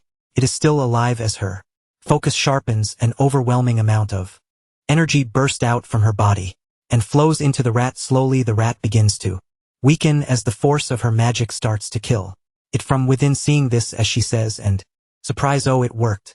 Taran, on the other hand, watches this mostly in shock as everything unfolds before his eyes. And then, immediately Mesa says, with a faint sense of pride, "I did it." But at the same time it is clear that she has become extremely weaker. Eyes slowly begin to close, and in the very next moment she collapses straight to the ground. Seeing this, as she's panics and shouts, "What's wrong? Open your eyes." Taran watches carefully and begins thinking to himself, what is the reason for her to collapse? Did she use too much mana? But she should not collapse just from depleting mana. She should only be suffering from exhaustion, since even the strength to reinforce her body is gone. "I see." Realizing the situation, he quickly lifts Mesa into his arms and says, "There is no healing bloodline mage here, is there?" Hearing this, as she replies, "There isn't." Taran then speaks firmly, "Then bring water and salt to this young lady's room and call the adults too." As he carries her, he continues, thinking she is so light that I cannot even tell if I am holding a person or a baby. Lamb, from the start she was barely maintaining a body she could not even sustain, and now that remaining mana is depleted too. After this, the scene shifts to the palace where Mesa slowly opens her eyes, her Anus already by her side looking worried, and she asks, "Are you okay? Are you conscious?" Mesa weakly looks at her and asks, "Why am I here?" Her aunt explains, as she said, "You suddenly collapsed while doing magic training with a guest, is that right?" Mesa begins to recall everything, while her aunt continues with concern, "Did that person do something to you? For now we are keeping him in the temple under observation." Mesa immediately denies it and says, "No, it is not that person's fault. I just made a mistake for a moment." Feeling overwhelmed, she then says, "Everyone please leave, my head is pounding." Her aunt gently responds, "I made some soup for you. I know you do not eat because of the magic, but you need to think about your health too. I will leave it here, try to eat at least a little." Her aunt also looks deeply worried. Standing nearby and seeing her concern, Mesa softly says, "Thank you," and after that her aunt quietly leaves the room and Mesa is left alone. She slowly turns her gaze toward the soup that her and had prepared for her. A faint hesitation passes through her before she finally picks it up and begins to drink. As soon as the soup touches her lips, something feels wrong, and suddenly her vision starts to distort. In the next moment, strange visions begin to appear before her eyes. She becomes visibly shaken as voices echo around her, calling out desperately, "Help me, Mesa, I know you can do it, it hurts so much, sister." The identities of these people are not revealed, but their voices feel painfully real, as if they are reaching out to her from somewhere far away yet deeply connected to her. Overwhelmed by fear and confusion, Mesa suddenly drops the bowl of soup. It spills across the floor as she clutches her ears tightly and starts screaming in distress. The scene feels almost like something out of a horror story, her voice filled with panic as the visions continue to torment her mind. The scene then shifts outward and we see a statue standing silently in place. The narration reveals that this location is the underground chamber of Hosberg, known as the Temple of the Limping Goddess. Inside this place, Dran stands, accompanied by a guard who had brought him there. The guard grips his sword firmly and speaks in a serious tone. The doors and walls are all solidified like muscles, trained for centuries without a single gap. Do not even think about breaking through and escaping. His name is revealed to be Harrenberg. Hearing this, Dran calmly replies, yes, I understand. Yet inside his mind he is observing everything, carefully analyzing the situation. Harrenberg then adds with pride, they are very firm. Terran responds casually, all right. Harrenberg repeats with even more emphasis, extremely firm. Terran cannot help but think to himself, is he boasting? At that moment Harrenberg suddenly draws his sword in, begins swinging it in the air as if practicing. Terran looks at him with confusion and asks, what are you doing? Harrenberg simply replies, training.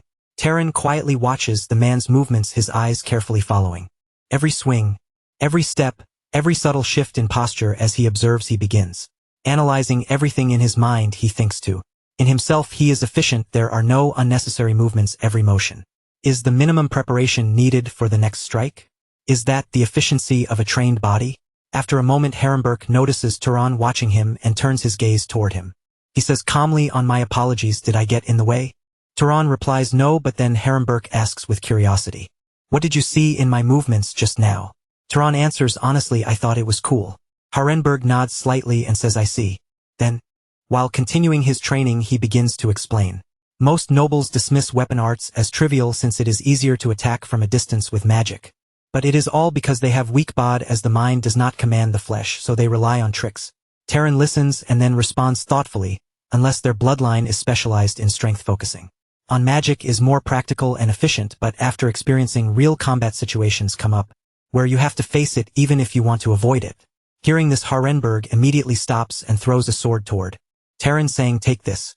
Terran catches it but looks at him with doubt and says, I thought you were keeping me here. Because I am a suspicious person, is it alright to give me a weapon? Harrenberg replies without concern. It does not matter, this is just an iron bar, or what makes it is sword is the body of the wielder. With your weak body now you could not possibly cut me. After hearing those words, Terran calmly says, true, even if I did try something. Harrenberg continues watching him closely, and at that very moment something changes. The air around Terran begins to shift as a powerful and furious energy starts to surge out from his body. While he grips the sword tightly, the calm atmosphere suddenly turns tense as that overwhelming presence begins to build up around him. While correcting Terran's posture, Lamp calmly explained the underlying principle. He guided him step by step, placing the center of gravity firmly on the front leg, lifting the arm with control, and learning to overcome the weight of the blade rather than fighting against it. Terran listened attentively and responded with quiet respect, showing that he understood. Satisfied, Lamb gave a small nod of approval and instructed him to repeat the motion 10 times without pause. He emphasized the importance of breathing, telling him not to hold it back but to let it flow into his muscles, as if every movement drew strength from within. Then, in a more thoughtful tone, Lamb admitted that Terran's body was naturally well suited for training. If he ever found the time to properly refine it, the results would be remarkable. Though magic was undoubtedly the strongest tool a wizard could wield, Lamb made it clear that the body remained the true foundation. A body forged through relentless trials could dominate even without relying on magic. That distinction, he insisted, was something Terran needed to fully understand. Just as Terran prepared himself to continue his training, carefully recalling Lamb's words, the doors of the goddess temple slowly opened. The atmosphere shifted as the head of the Burke family entered. Having learned from Misha that Terran was not responsible for her earlier collapse, she had come personally to offer an apology. However, Terran did not hold any resentment. Instead, he humbly stated that he was the one who should apologize, acknowledging that his actions as a guest had been somewhat improper. Despite this, she conveyed that Misa wished to apologize to him directly and asked if he would spare some time. When they finally met, Misa expressed her sincere regret, explaining that she felt responsible. After hearing he had been confined to the temple because of her condition, Turan gently dismissed her concern, saying it had merely been a necessary procedure, and that he was simply relieved she was safe. Hearing this, Misha chose not to dwell on the matter further. Instead, her curiosity shifted to the magic he had used the previous day to spell that caused animals to rot. She questioned whether it was some hidden bloodline magic, as the sheer amount of power required seemed extraordinary.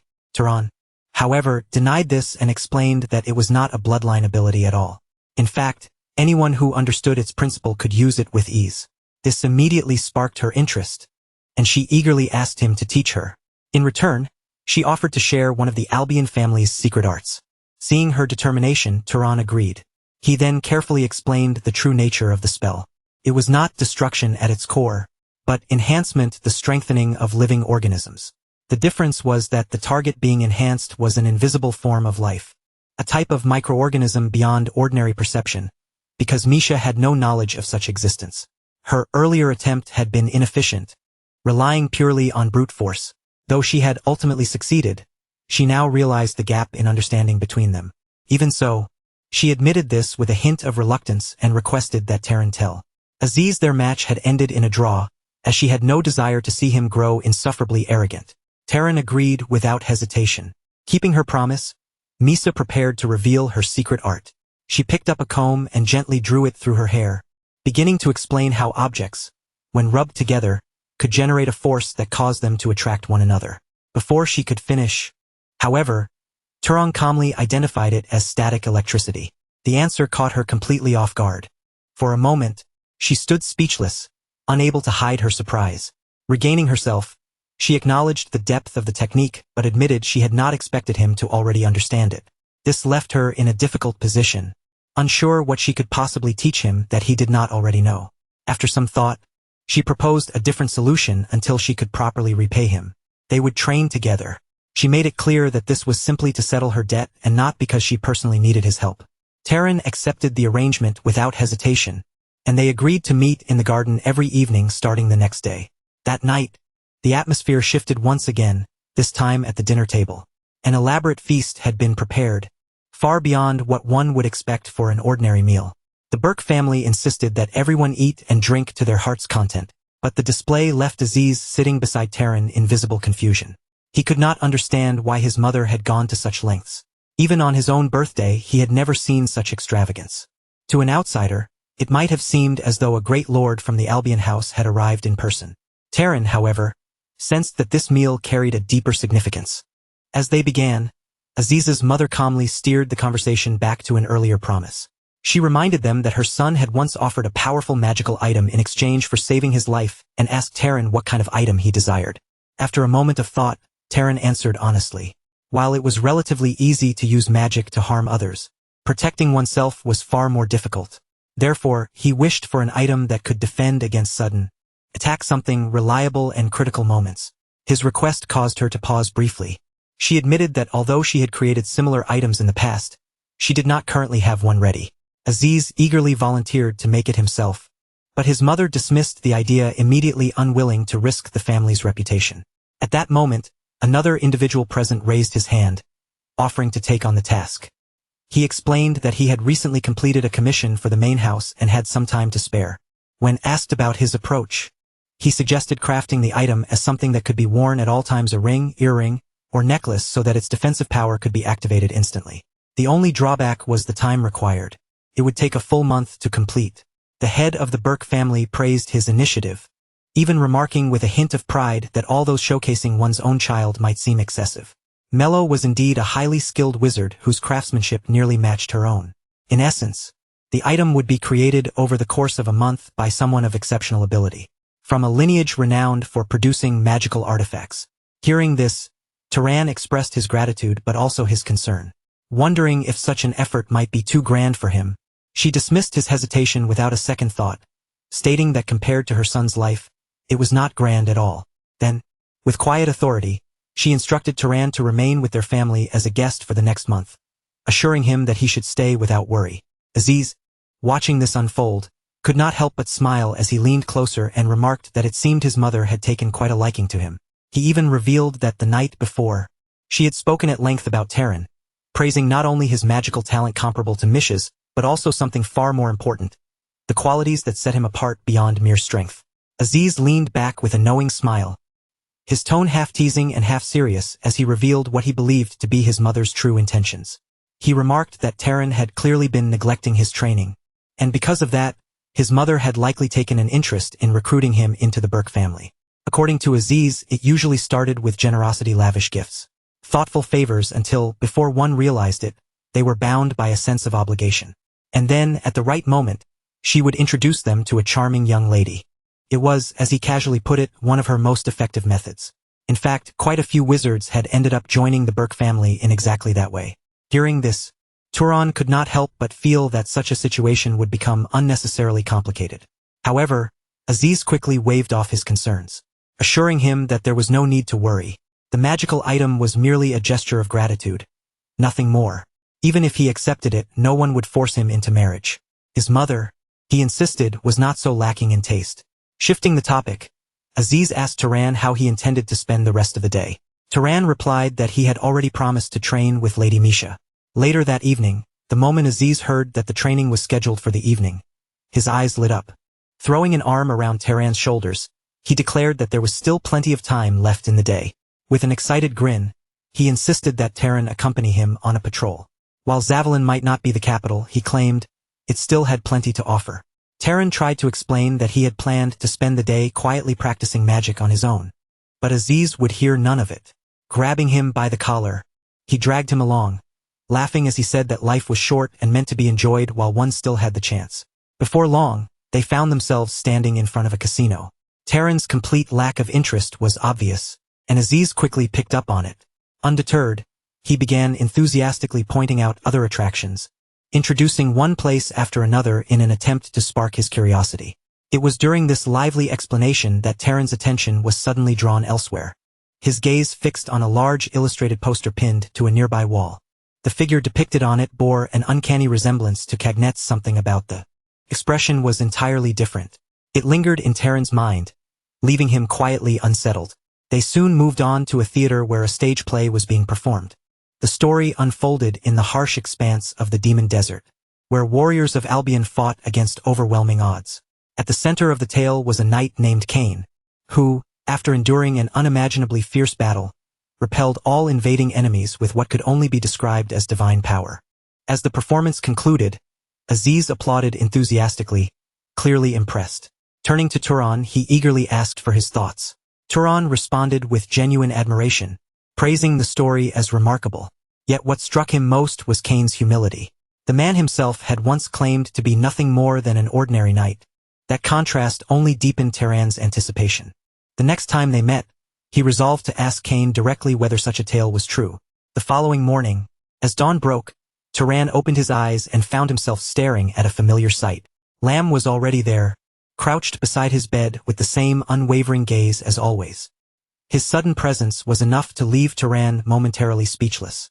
Calmly, Lam asked if he had rested well, then explained that he had been thinking about Turan's potential.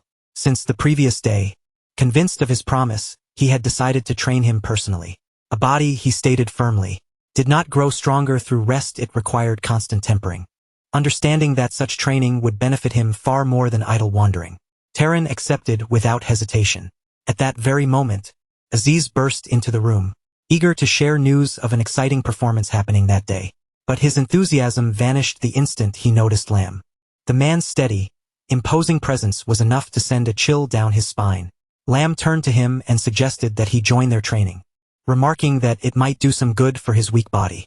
Aziz immediately refused, stumbling over his words as he claimed he had not yet recovered from the previous day's outing. Without waiting for further discussion, he hurriedly retreated, fleeing the room in near panic. Watching him go, Turan could not help but feel confused by his reaction. That confusion did not last long. The moment Turan experienced Lam's training firsthand, he understood exactly why Aziz had run away. His body trembled under the strain as every muscle screamed in protest. Observing him closely, Lam spoke in a steady voice, asking if he could not hear his body crying out. If he could not endure even this level of pain, then his will would inevitably be ruled by weakness. He ordered him to continue, declaring that the current exercise would be the last. Yet by the time Turan completed that last repetition, he collapsed onto the ground utterly drained. When asked if he was tired, Turan admitted that he was indeed exhausted. Lam, however, only smiled faintly, remarking that he should be grateful. As a wizard, this level of training was barely sufficient. Puzzled, Turan questioned whether it would be different if he were not a wizard. Lam explained that ordinary people, no matter how hard they trained, would eventually weaken with time. They needed constant effort just to maintain their condition. Wizards, however, were different. The power of magic sustained their bodies, preserving them in an optimal state. Once they achieved progress, it would not easily fade. Hearing this, Turan began to grasp the deeper meaning behind the training. Before he could recover fully, Lam declared that he had rested enough and instructed him to begin learning weapon techniques. Terran wanted to protest, but Lam's words left no room for argument. His body pushed beyond its limits, responded with sharp pain as his muscles strained, and tore under the relentless exercises. Day after day, this routine continued, filling Terran's life with purpose and intensity. Mornings were devoted to physical conditioning and weapon training under Lam's strict guidance, while evenings were spent refining magical techniques alongside Misha. Without realizing it, 3 weeks passed in this demanding yet fulfilling cycle. One evening, as Terran practiced, a bolt of lightning struck just beside the center of his target. He let out a quiet sigh of frustration. Another miss. Misha, observing him, commented that he seemed to be struggling more than expected. Terran admitted helplessly that he was not from Albion, implying that the technique did not come naturally to him. Misha wanted to help, but found herself at a loss. For her, lightning magic was instinctive. It struck its mark the moment she cast it. Teaching something so innate proved unexpectedly difficult. At that moment, a voice called out to Misha, breaking the rhythm of their training. The speaker approached them, his presence carrying a certain authority. After briefly glancing at Terran, he questioned who he was. Misha immediately stepped forward, positioning herself in front of Turan with a cold, protective tone. She told the man it was none of his concern and demanded to know why he was there, reminding him that she had already instructed the main house not to disturb her during her rest. The man remained composed as he delivered his message. The head of the family was summoning her. The reason, he explained, was urgent. Dark elves had begun rampaging across the southern regions. They had already seized 3 cities and were now gathering an expeditionary force. The moment those words were spoken, Terran's expression hardened. The weight of the situation was unmistakable, and the calm rhythm of their days seemed ready to shatter. After listening to everything, Mesa said, "I see. Tell them I'll be back soon." Then she turned to Terran and added, "I think I need to go. Oh, speaking of which, I should collect the payment for that disgusting decomposition magic." Right after that, she clasped her hands together and, looking directly at Terran, asked, "Did you know that electricity flows through the human body as well?" Hearing this, Terran replied in confusion, "Electricity?" He clearly didn't understand what she meant. Mesa responded calmly, "You didn't know? Well, there's no way you would. Since this is the secret of the Arabian house, how about we consider your debt paid if I teach this to you properly? It'll definitely be a great help." Terran thought for a moment before answering, "I suppose so." Mesa then began explaining, her tone steady as she shared everything she knew. When a person sees or feels something, that part sends a tiny electrical signal to the brain. If it's through the eyes, the signal travels from the eyes to the brain. And if it's a smell, it goes from the nose to the brain. She continued describing the process in detail, revealing knowledge that seemed both mysterious and profound.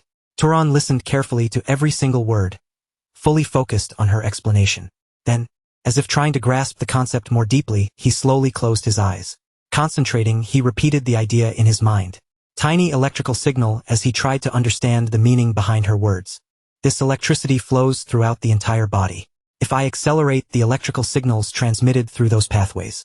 As those words lingered, the change became visible. The same electricity seemed to surge across his face, faint at first but rapidly intensifying. In the very next moment, his eyes began to glow, crackling with a thunder-like energy. The atmosphere around him fell into an unnatural silence, as if everything had been stilled by the sudden surge of power. Standing there, Terran found himself facing Mesa. She looked at him calmly and asked, "So, how do you feel now?" Terran stood there, almost dazed, as if he had been pulled into an entirely unfamiliar state. Inside his mind, a single thought echoed in confusion. What is this? Suddenly, a sharp pain shot through his head. He immediately grabbed it, struggling to endure the intense headache that followed the overwhelming sensation. Mesa, however, spoke in a composed and almost casual tone. "Looks like you pulled it off. That's because you poured out your mana so recklessly. It'll probably be hard to adjust right now because of the headache. But once you get used to it, you'll be able to maintain it for quite a while." Hearing this, Terran could barely process everything he was experiencing. Still trying to make sense of it, he muttered this. "No matter how much I think about it, this seems far devaluable compared to what I gave you." At that, Mesa let out a faint, amused smile as she began to rise into the air. "This is simply an investment," she said, "since you seem to have some talent." Terran watched her from below as she continued. "If you end up learning an even more incredible spell in the future, I'll collect it all back along with what you owe me for this. With that, Mesa flew away swiftly, disappearing from the scene in an instant. The scene then shifted. A clear sky spread overhead, calm and vast, contrasting sharply with what had just happened. Below it, a large crowd of people could be seen gathered together in one place, creating a sense of unrest and anticipation. As the moment unfolded, we are told that this place is Morgan City, the center of the Dakine Plains.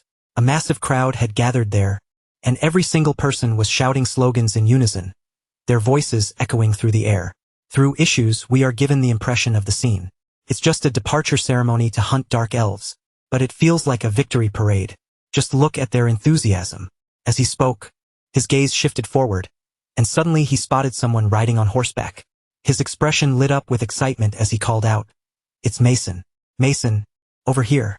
However, before he could act any further, a man grabbed his hand firmly and said, "Ashish, maintain your composure as a noble." Ashish tried to respond, his voice filled with emotion. "Father," but yet the words failed to come out completely, as if he was unable to express what he truly wanted to say. At that moment, a loud announcement rang through the area. "The head of the house is entering." Instantly, the entire atmosphere fell silent. The soldier's presence snapped into attention. Standing perfectly still with disciplined precision, Turan, observing everything, thought to himself, that person is the current head of the Arabian house, Badal Arabian. The man looked forward, his striking blue eyes visible even from a distance. But something about his condition seemed off. Noticing this, Turan quietly said, "Ashish, the head of the house doesn't look well at all. He's so pale. Could his health be failing?"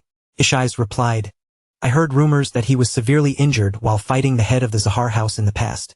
But since that was a long time ago, maybe it's just because of his old age." On the other side, the head of the family slowly raised his hand. In response, every soldier present moved as one, their unity absolute. All eyes then turned upward toward the sky. There, an ominous sight unfolded. The entire sky had been swallowed by a spreading blackness.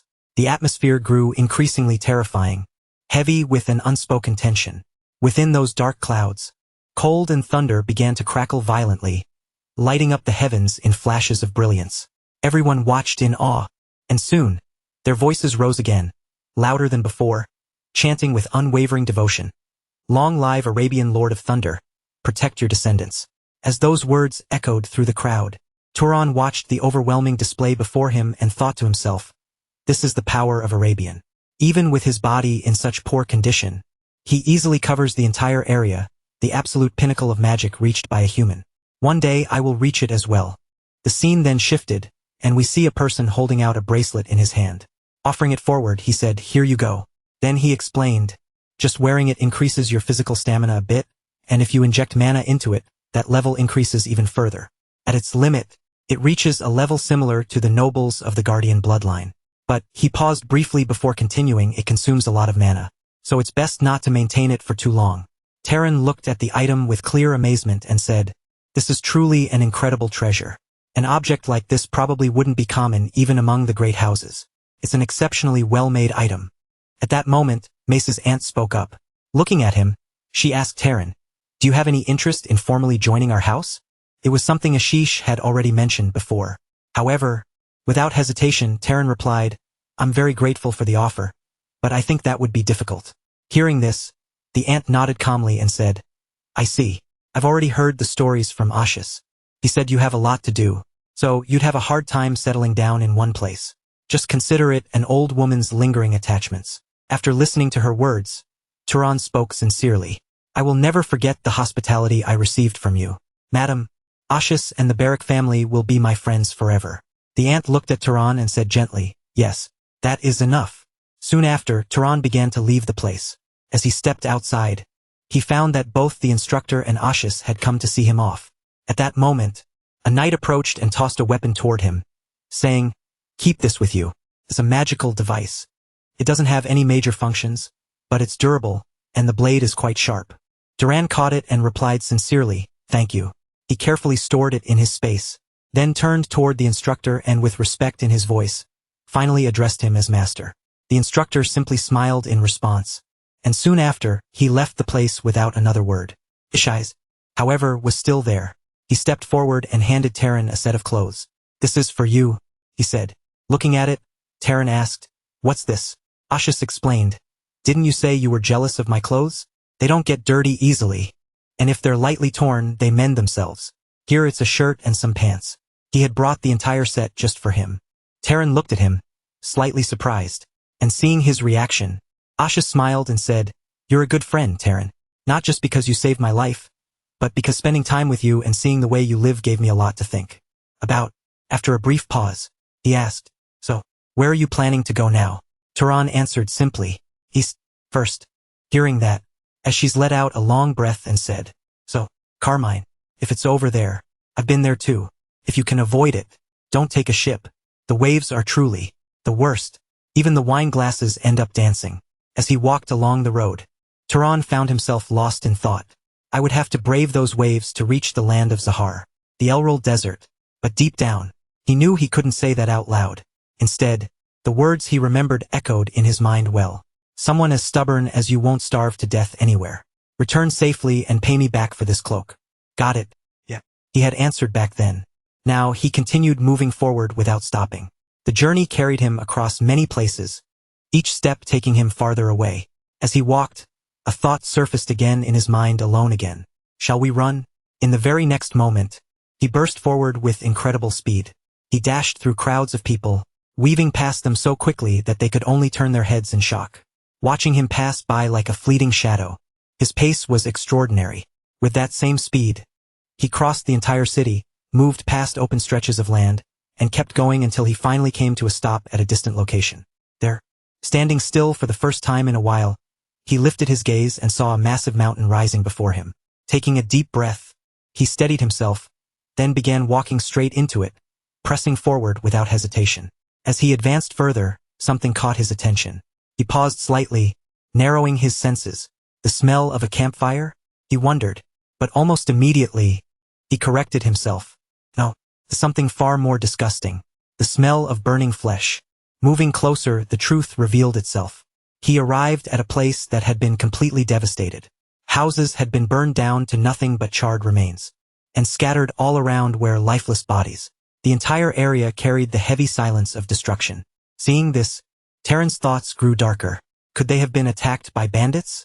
The dark elves shouldn't have come this far. As he continued moving through the area, Taran looked around at the ruined houses.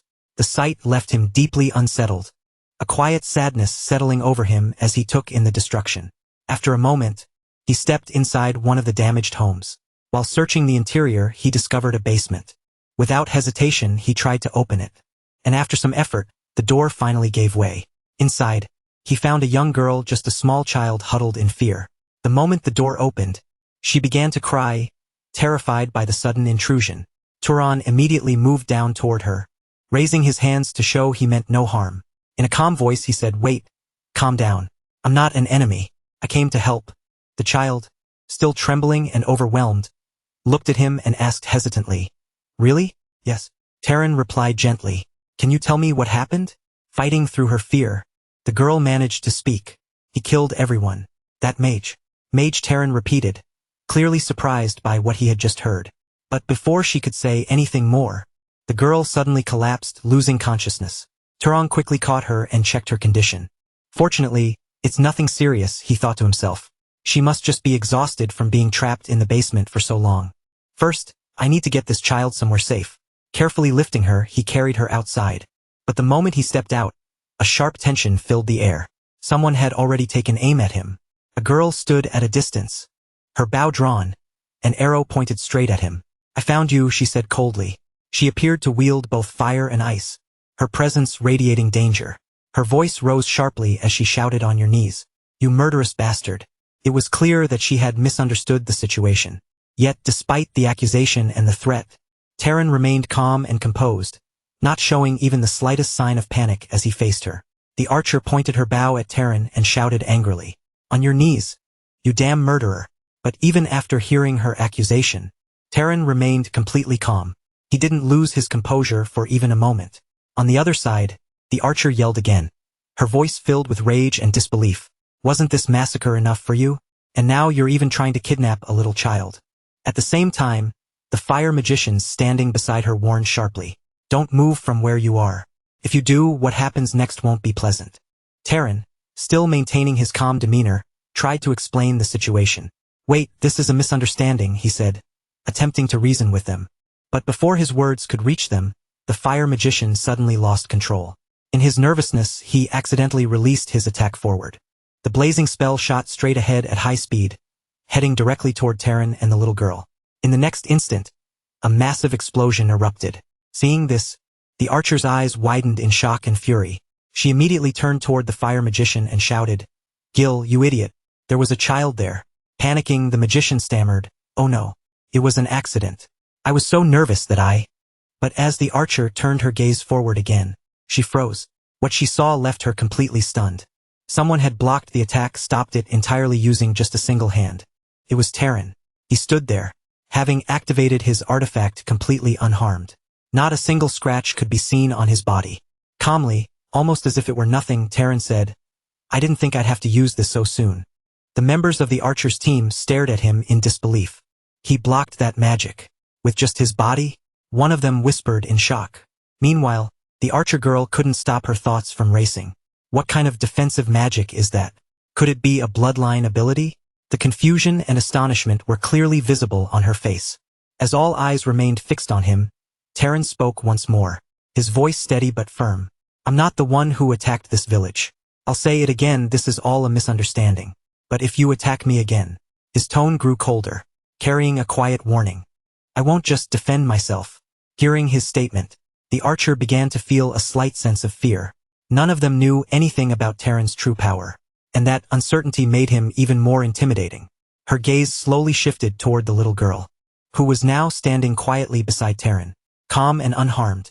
After taking a moment to process everything, the archer finally spoke, her tone no longer as aggressive as before. "That makes sense. There'd be no reason to cause such a tragedy and then stay here just to save a child." Then, lowering her weapon slightly, she introduced herself. "My name is Bisson. And yours?" Terran simply replied with his name. After hearing it, Bisson looked at him carefully and said, "Even if the circumstantial evidence says otherwise, how can I believe you?" Terran, still composed, answered without hesitation. "Ask her when she wakes up." It seems she saw the real culprit. Bisson's eyes widened in surprise. "What? She saw the arsonist?" Terran repeated the words slowly, as if confirming it himself. "The arsonist?" Noticing his reaction, Bisson frowned slightly and said, "Don't tell me you don't know who he is." Terran calmly admitted that he didn't. At this, Bisson explained, her voice turning serious. "He's the mad mage who committed this atrocity. For the past few months, he's been periodically attacking isolated villages, tying up the residents and burning them alive. Since there are no survivors, we don't even know his gender. All we know about this person is that they call him the arsonist." Just then, the little girl stirred and slowly spoke, her voice weak but clear. "Well, he was wearing a red cloak and had a beard. He looked scary, like a lumberjack." All of the archer's companions listened carefully to her words, taking in every detail. The archer herself glanced back at Tron, her expression softening. After a brief pause, she stepped closer to him along with her team. "I'm sorry," she said sincerely. "We were rude because we were too impatient. It was clearly my mistake to point a weapon at you." The fire magician also lowered his head slightly and added, "I'm sorry too." Watching this, Terran thought to himself, even among nobles, some let their sense of duty override their reason. "You were an honest and good leader." Then, speaking to them calmly, he said, "Since you were concerned about the child's health first, that's what matters. So, did you come here to capture the arsonist?" Bisson nodded. "Yes, since someone was at the site of a fresh fire. I thought we had finally caught the culprit this time. But it turned out like this. Still, now that we have a description, we'll catch him soon. We have a natural tracker among us." Terran raised an eyebrow, slightly surprised. "A tracker? Don't tell me. Are you from the Zahar family? Then why are you in a place like this?" Bisson immediately lifted her hand and replied with confidence. "No, I'm Bisson Carmine, of the Carmine family. I came from Abiha, and these are my friends from our vassal families." Bisson continued, "A Shahir is a descendant of someone whose ancestors once mixed blood with a Zahar noble. That bloodline manifested only weakly. She's good at tracking magic, but has no talent for concealment. In the family, they call it a primitive bloodline." She paused for a moment, then looked directly at Terran with a more serious expression. "More importantly, Mr. Terran, I have a request for you. Could you help us hunt down the arsonist?" You can take the entire reward for capturing him. I'll even give you my share of the mana. All I need is to earn the merit for this mission." After hearing everything, Terran asked calmly, "This arsonist, do you know his power level?" Bison nodded and replied, "He's definitely a noble level mage. Some of the villages he attacked were protected by several knights, and yet they were all killed." Hearing this, Turan fell into thought. Killed several knights. Maybe he's exactly the kind of opponent I need right now. The weak demonic beast along the road don't increase my strength any more. After a brief pause, he gave his answer. "Fine." A faint smile appeared on Bison's face. Turan then added, "First, let's get the child to safety." Soon after, they traveled to another place. There, they handed over some money to a man, saying, "Here, take this. It's enough to raise this child until they're grown." The man quickly assured them, "Of course, you can count on me." His body suddenly began to tremble strangely, as if something was wrong. Right after that, the scene shifted back to the same village, the one that had been completely destroyed. After that, the team's tracker stepped forward and began using her ability, carefully scanning the surroundings, guiding everyone ahead. She said, "We still need to look a bit more." "All right, let's move." Bison immediately asked, "Which way?" Without hesitation, the tracker continued leading them forward, her focus unwavering. Watching her work, Terran grew curious and asked, "How exactly are you tracking him?" She replied calmly, "First, I looked for human footprints, and when they reached the main road, I followed the scent of ash. If he hasn't changed clothes, he'll still be covered in ash residue." Hearing this, Terran thought to himself, quite professional. She couldn't find him before because she didn't even know his gender. Just then, the tracker suddenly stopped and said, "Found it." Everyone immediately began following her. From behind, Bitsun called out, "Wait, Usha, slow down a bit." Soon, the scene shifted to a mountainous area. The terrain was rough and quiet, and the group finally came to a halt there. Bison turned back and said, "Mr. Turan, come to the front with me. The rest of you stay back." With that, the two of them moved forward, holding glowing spheres in their hands that lit up the dark path ahead. As they advanced, Bison asked the tracker in a low voice, "Is someone inside?" Usha hesitated slightly, as if sensing something unsettling, then answered, "There's one person." Hearing this, they all began moving forward again, entering a cave. After a short while, they finally reached their destination standing before the very magician they had been searching for all this time. All eyes turned toward him. The man looked at them calmly and spoke in an almost casual tone. "What brings you gentlemen to such an isolated place?" But here, Turan didn't stay silent at all. Without hesitation, he asked the team behind him, "Is that the arsonist?" The tracking girl focused for a moment before replying, "I'm picking up a strange scent. It's him." Bison immediately readied her bow and said firmly, "It must be. I'll confirm it." She stepped forward slightly and called out, "Are you the one who kidnapped and burned the villagers nearby?" The man tilted his head, acting confused. "I'm not quite sure what you mean," he replied calmly. But in the very next moment, he suddenly activated his magic. Flames burst forward, and a violent explosion shook the area. The force of the blast pushed several members of the team backward. However, Terran and Bison remained exactly where they stood. Terran had already activated his artifact once again, creating a protective force field around them. Seeing this, even the magician looked surprised. Taking advantage of that brief moment, Bison released an arrow straight toward him. The shot was precise. It struck the dark mage in the leg. The impact forced him down onto one knee. But he didn't stop there. Almost instantly, he activated his bloodline ability. The ground began to tremble as he used earth manipulation, shaping the terrain itself. Massive, giant hands of rock rose from the ground, forming around him. Seeing this, Turan thought, "Earth manipulation. I thought he had a flame bloodline." The enormous hands then lunged toward Turan, attacking him relentlessly. He moved quickly, trying to evade their crushing blows. But the dark magician continued his assault without pause. In response, Turan acted instantly. Gathering his strength, he launched a powerful rock shot straight at the enemy. The attack hit with force, shattering one of the giant's stone hands completely. And then, without wasting a second, Turan activated another spell, this time, lightning magic. Sparks of electricity began crackling violently around his hands, growing brighter and more intense with each passing moment. As he unleashed the attack, the bolt struck the dark magician with tremendous force.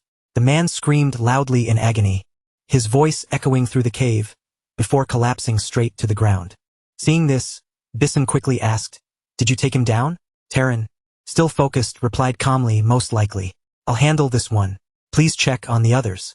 Without delay, he scattered several small seeds around the fallen mage. Almost instantly, they sprouted at an unnatural speed, growing into thick, twisting plants that wrapped tightly around the man's body, binding him completely. With his movement restrained, Terran stepped forward, weapon in hand, and stood right in front of him. I've sealed his sight and movement. It's over, he said in a cold, controlled tone. Then, commanding sharply, he added, get up now. In the next moment, Terran moved behind him and pressed a blade against his neck. Don't move, he warned. Release any more mana, and I'll kill you on the spot. The dark magician, clearly shaken, asked in a trembling voice, who are you? How did you find this place? Terran answered without hesitation, we have our ways. Now tell me you're the arsonist, right? First, the man said nothing. But then, without warning, Terran drove his weapon into the man's knee. A piercing scream tore out of him as pain overwhelmed his body. Answer me, Terran demanded coldly. Why is a rogue noble burning innocent villagers alive? In his mind, Terran thought, a murderer deserves no mercy. Shaking with fear and pain, the dark magician finally spoke. God told me to. He stammered desperately. If I burn the flesh and souls of sinners, I can reach him. Hearing this, the entire group of archers was stunned. What? They exclaimed in disbelief. The dark magician continued, his voice unstable and filled with fanatic desperation. God taught me the secret to obtaining other bloodlines. If I burn a few more humans, I'll finally obtain the flame bloodline. Bissen turned away in disbelief, her expression filled with shock and disgust. Isn't this just madness? She said. How could anyone obtain an innate bloodline like that? To commit such massacres for reasons so ridiculous. Meanwhile, on the other side, Terran's anger had reached an entirely different level. As he listened, something from his past resurfaced in his mind, a memory of someone once saying, even commoners gain power by killing demonic beasts. I've seen many mages do it. Back in the present, the dark magician continued muttering obsessively, I just need to burn a few more, and then I'll have the power of flames. Turan's expression darkened as a realization began to form within him. This isn't just the delusion of a madman, he thought. The atmosphere around him seemed to shift, growing heavier as his anger deepened. Perhaps, I've discovered the secret of this world. Then, without wasting a single moment, Turan instantly cuts off the dark magician's head. Right after that, the lifeless body collapses to the ground in front of everyone. Seeing this, a few people start feeling uneasy. One man, whose condition had already worsened, is questioned by the others about what happened to him. Struggling to explain, he says, bad Arabian. Feels like slaughtering livestock. Hearing this, the archer immediately snaps at him. Don't say such foolish things. We all could have died here if things had gone wrong. And you're feeling sympathetic. Besides, when I think about how many people that bastard killed, dragging him away alive and making him suffer even more wouldn't have been enough. After this, Turan quietly turns around and starts heading outside. As he moves, one of his companions finds a book lying on the ground and hands it to him. Turan looks at it carefully and thinks to himself, this should be enough evidence that he's the burner. As he flips through the pages, he mutters, these are combination formulas I've never seen before in my life. Did that voice claiming to be a god teach him all this too? He is still lost in thought when suddenly, from behind, the archer calls out Turan. She is calling him over for the next step. And soon after, all of them begin absorbing mana according to their own methods. At that moment, the scene shifts to a man speaking with admiration. Congratulations, Miss Bissen. To think you managed to catch the burner. A new star has risen in House Carmen. Bissen calmly replies, you flatter me. Then she turns to Turan and says, we're planning to travel around a bit more while hunting some monsters. What about you, Turan? She had already handed him his share of the money. In response, Terran answers without hesitation. I'm planning to head straight to Abacha. Bissen speaks in a slightly lowered voice. As I mentioned yesterday, what that guy told us. Hearing this, Terran calmly responds yes. I won't go around blabbing about it elsewhere. Whether it's true or not, it would cause great chaos. After that, Bissen nods and says to him along with her team, all right then, see you next time. With those words, everyone goes their separate ways. As Terran watches them leave, he quietly thinks to himself, there's no need for me to mention that there isn't any definitive proof yet. He then continues on his own path. As he moves forward, the heat around him begins to intensify. It's clear he is passing through a desert region. He mutters, it's getting more humid then. Snapping his fingers, He observes the change in his abilities. The firepower has decreased, and mana consumption has increased. A small flame flickers in his hand as he studies it before adding, "It'll be tricky to handle fire magic here." But then he pauses. On the other hand, in his other hand, a large sphere of water forms with ease. Looking at it, he concludes, which means, is this a bocha? The scene shifts to a port town where numerous ships are docked. Inside the town, a conversation unfolds between a group of sailors. One man asks, "Are you guys setting sail tomorrow?" Hearing this, a pilot with an eye patch replies, "That's right. We have to go to that dreadful and real desert again. Those merfolk along the route keep throwing harpoons at us, and last time, the bottom of the ship ended up looking like a honeycomb." Another man, surprised, asks, "Is it really that bad?" Sitting nearby, an old man adds with frustration, "And then there are those damn pirates." The one-eyed pilot continues, complaining, "At this rate, we'll be paying off funeral expenses instead of sailors' wages. Damn it, we're desperate for a skilled knight." Just then, someone approaches. It's Turan. He stops right in front of the group and directly asks, "Excuse me, are you heading to the Enrile Desert?" The one-eyed man looks at him and replies bluntly, "We're leaving tomorrow, but our ship is in a cruise liner. We don't even have enough room for extra cargo right now. Taking on one person means leaving behind a barrel of bosun that goes against my principles." After that, Turan calmly places his hand over a cup. Seeing this, the tavern owner becomes confused and asks, "What exactly are you trying to do?" But before anyone can understand what's happening, the cup suddenly becomes completely covered, sealed in a strange and overwhelming way. Witnessing this unnatural display, the owner is visibly shaken, fear creeping into his expression. At the same time, one of the men nearby quickly stands up and says with respect, "What is a great knight doing in such a humble place? You can speak comfortably." Turan looks straight at them and replies without hesitation, "I'm the one asking to be hired here." Hearing this, the one-eyed man's attitude immediately softens, and he speaks more politely. "So what brings Sir Knight to this place?" Turan answers directly, "I would like you to let me board a ship heading to the Enrile Desert. I'm here as an employee, not a passenger. If pirates or merfolk attack, I will help fend them off. I'll use that as payment for my passage." After hearing this, the one-eyed man sighs and explains honestly, "It seems you've already overheard, but our ship is very poor. Forget about a measly salary, we don't even have the means to provide a room." With fitting a knight status, completely unfazed, replies, "I don't care about the pay or the conditions. My goal is simply to get to the Unreal Desert anyway." The one-eyed man pauses for a moment, then breaks into a grin and says, "Really? Then it's settled. Join us at once." Soon after, the scene shifts as Terran is welcomed aboard their ship. But suddenly, the focus changes to a completely different place, one filled with chaos. Several houses are burning, flames rising high into the sky. A brutal attack by dark elves is underway. People are desperately trying to fight back, but they are clearly struggling. A young master, in particular, is unable to fight properly, overwhelmed by the situation. At that very moment, a dark elf charges rapidly toward a sheath, closing the distance in an instant. Just as things seem hopeless, a flash of golden lightning streaks across the sky. In the blink of an eye, every monster in the surrounding area is struck down. Then, from within that fading light, Mesa makes her entrance. Seeing her, the young man breathes in relief and says, "Thank you, my lady." Mesa looks at him calmly and firmly replies, "Rejoin the unit," as she immediately responds, "Yes, ma'am," and rushes forward without wasting a second, returning to the battlefield. Meanwhile, Mesa remains standing there, her presence calm yet commanding. Just then, a man approaches her from behind and asks with concern, "Are you hurt anywhere?" This man is introduced as Vice Captain Kadram Arabian. When Mesa calmly shakes her head, indicating she's fine, he continues, "Don't push yourself too hard. You are far more precious than the lives of a knight or two." However, Mesa shows no sign of concern for herself and replies firmly, "I'm fine. This is nothing. More importantly, how is the battle going?" Kadram answers, "Not bad. At this rate, this area will be reclaimed soon, though we haven't found the tunnels yet." Hearing this, Mesa gives a slightly sharp response, almost like a subtle taunt as she begins to walk past him. "Let me know when you find them. I'll go there myself." Watching her leave, her uncle can't hide his frustration. Irritated, he mutters to himself, "My brother raised that child far too recklessly.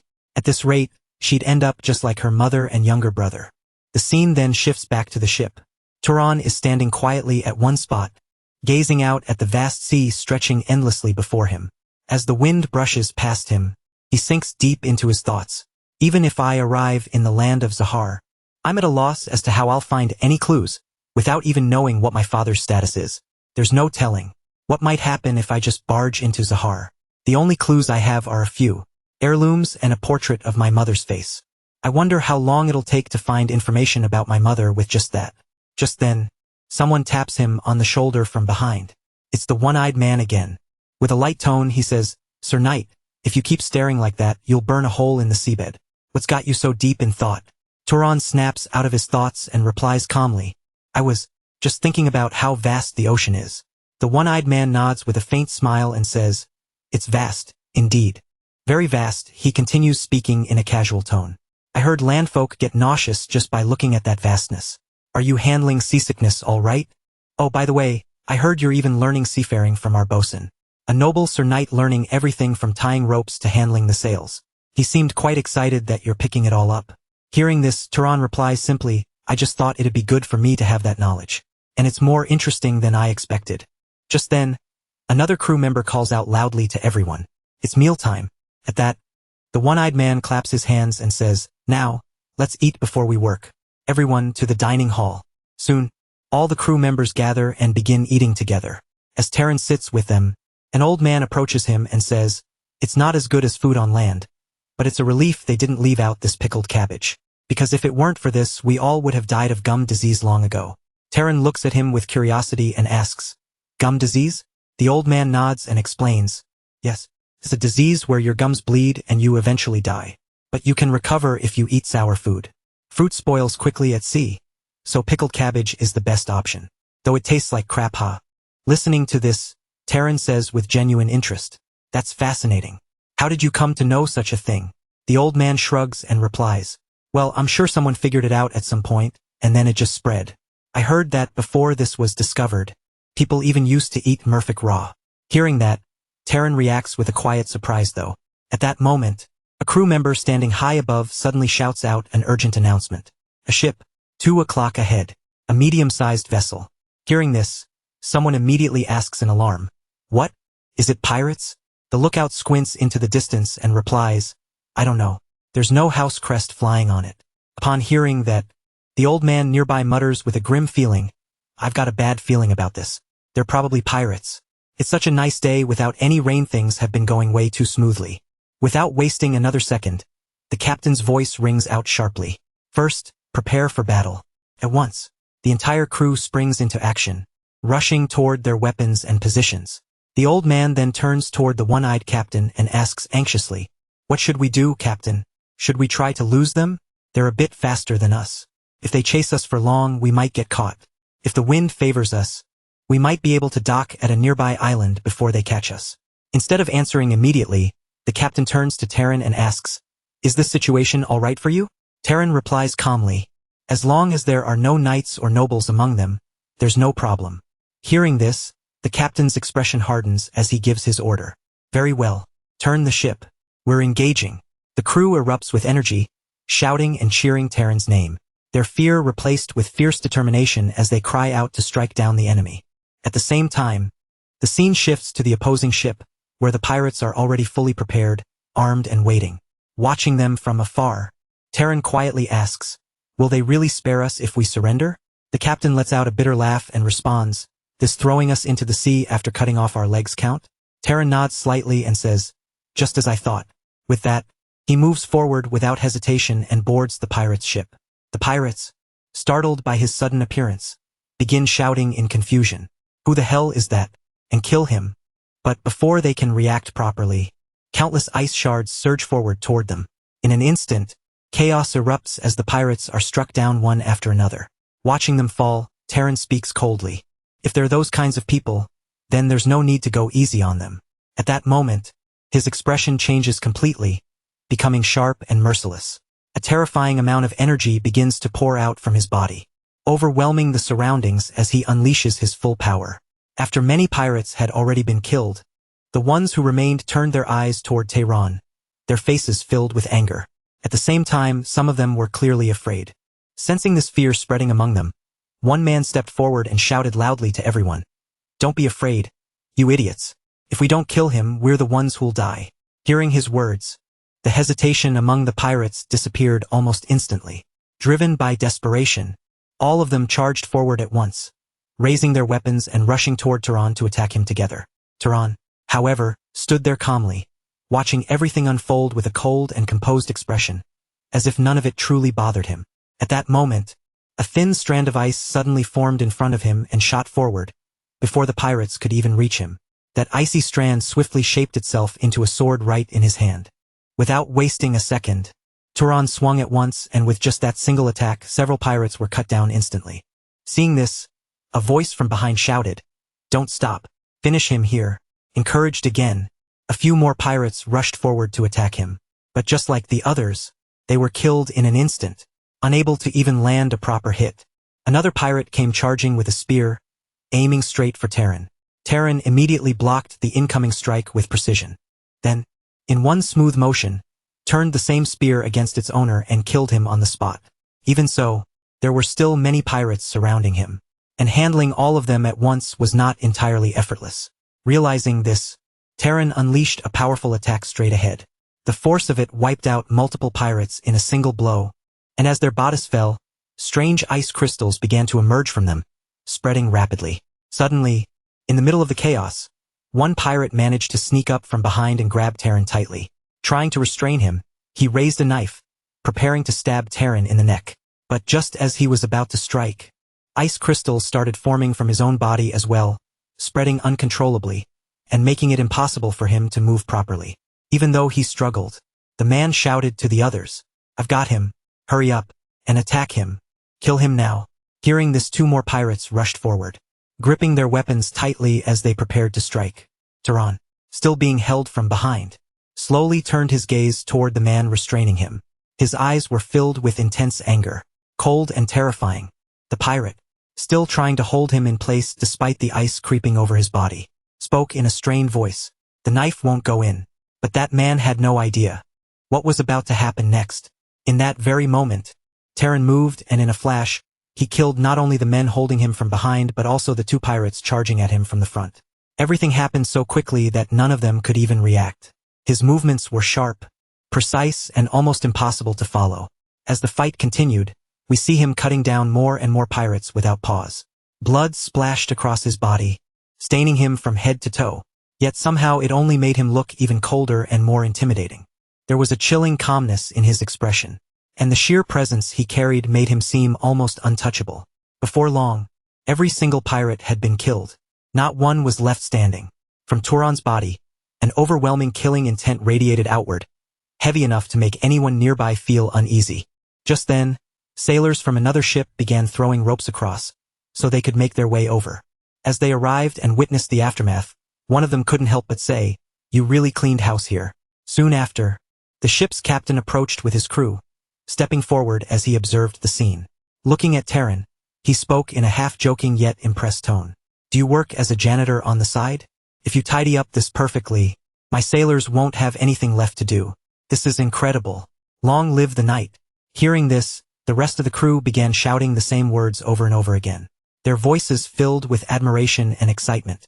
The captain then looked around at the fallen pirates and added, "You bastards. Serves you right." After that, one of the crew members stepped forward and addressed Terran respectfully. "Sir Knight, why don't you see the ship's doctor first?" Terran calmly replied, "Don't worry. I'm not hurt at all. All of this is just pirate blood." A few moments later, some crew members came up to him with their report, explaining what they had discovered. One of them said, "Sir Terran, I've thoroughly searched every inch of those bastards' ship." The scene then shifts to the captain's cabin, where the captain begins explaining the situation in more detail. Well, that ship was a merchant vessel that disappeared from Abia a few years ago. After that, the ship's captain continued speaking, explaining the situation in a clear and matter-of-fact tone. It seems the pirates captured it, gave it a new paint job, and were using it for their crimes, typical of those unscrupulous scumbags. What do you plan to do since you handle the fight all by yourself? The ownership rights belong entirely to you, Terran. Congratulations. You're the new owner of the ship. Even after hearing this, Terran showed no real excitement. He didn't look particularly thrilled or overwhelmed by the idea of suddenly owning such a large and valuable ship. Instead, he simply looked at the captain and asked in a straightforward, almost indifferent tone, and what am I supposed to do with it? Hearing that, the captain began laying out the possible options for him. Well, you have a few options. You could take it back to Abia, find the original owner and ask for a reward after a polite bow, of course. Between the paperwork and dealing with bureaucrats, a month or two would pass in the blink of an eye, or you could go to the Elril Desert and sell it, but he paused briefly before continuing, offering what he believed was the best course of action. In my opinion, the best move is to sell it at the North Sea archipelago. It's on our way. That place is always desperate for ships, and naturally, goods sell for the highest price to those who need them most. However, to move a ship of this size, I have to use my own sailors. Turan listened carefully, and then responded calmly, thinking practically about the situation. Anyway, it's not like I can sail that ship alone, right? If I use your men, I'll have to pay the price. Hearing this, the captain let out a laugh, clearly pleased with Turan's reasoning. Haha, as expected, you're a reasonable man then. With a slight smile he added, in that case, if you could set aside a portion of the profits as a service fee for the crew, just enough for their labor.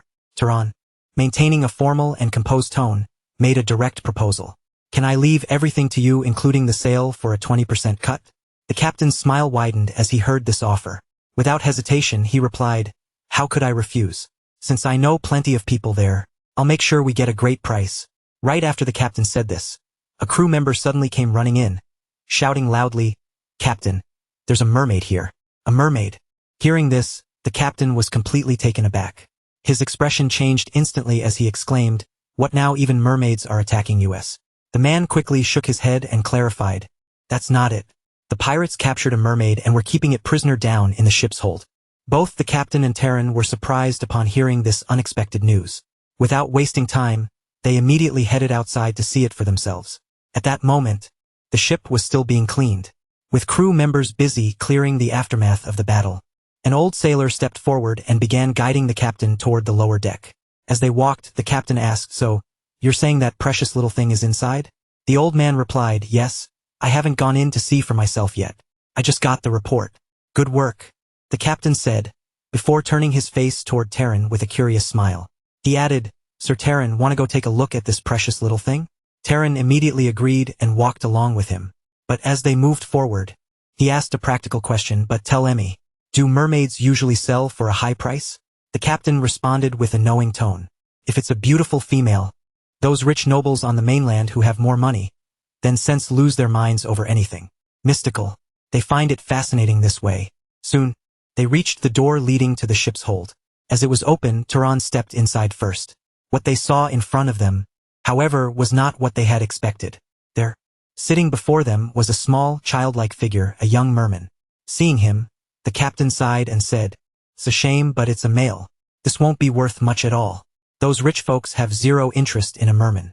Well, unless it's something like the royalty from legends who can transform into fish. Hearing this, the merman immediately snapped back with anger and pride in his voice. How dare you call me just a male? I am Armani, the 47th Prince of North Estate. Show some respect, you filthy Lamplabians. Turan, hearing this bold claim, turned to the captain and asked, is that brat claiming to be royalty? The captain observed the boy for a moment and replied from the looks of it. Seems that way then. Slightly narrowing his eyes, he added, he might be bluffing. I was thinking we might keep him alive to sell him instead of killing him. So, can you turn into a fish? Prince Triton. Hearing that, Armani immediately replied, I can't do that right now. The captain frowned and asked, why not?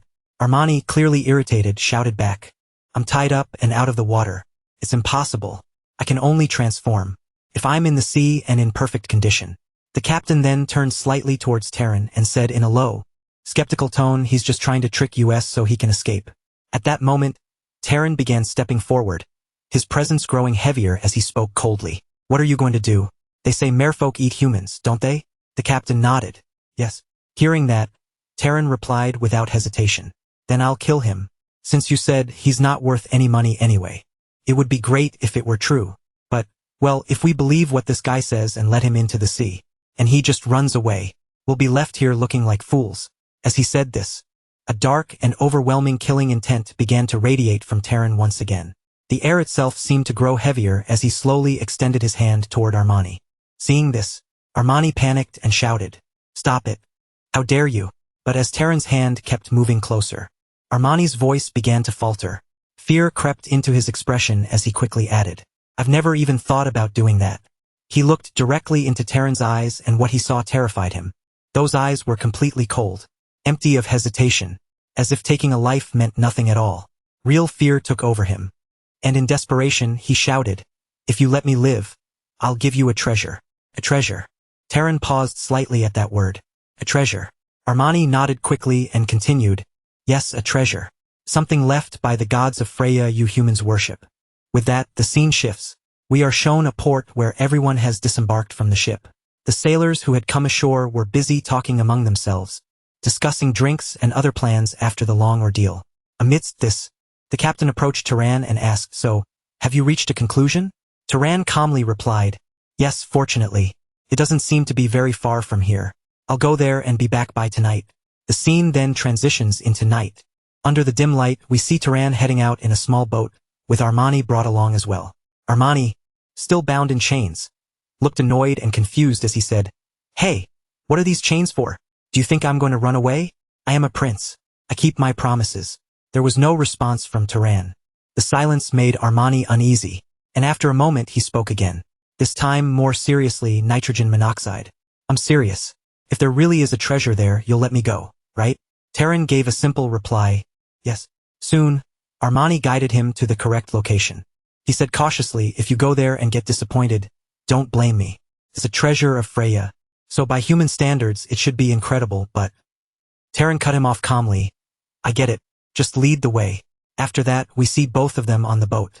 And without hesitation, Terran dives straight into the water, heading down to search for the treasure. As he descends deeper into the ocean, the surroundings grow darker and more mysterious.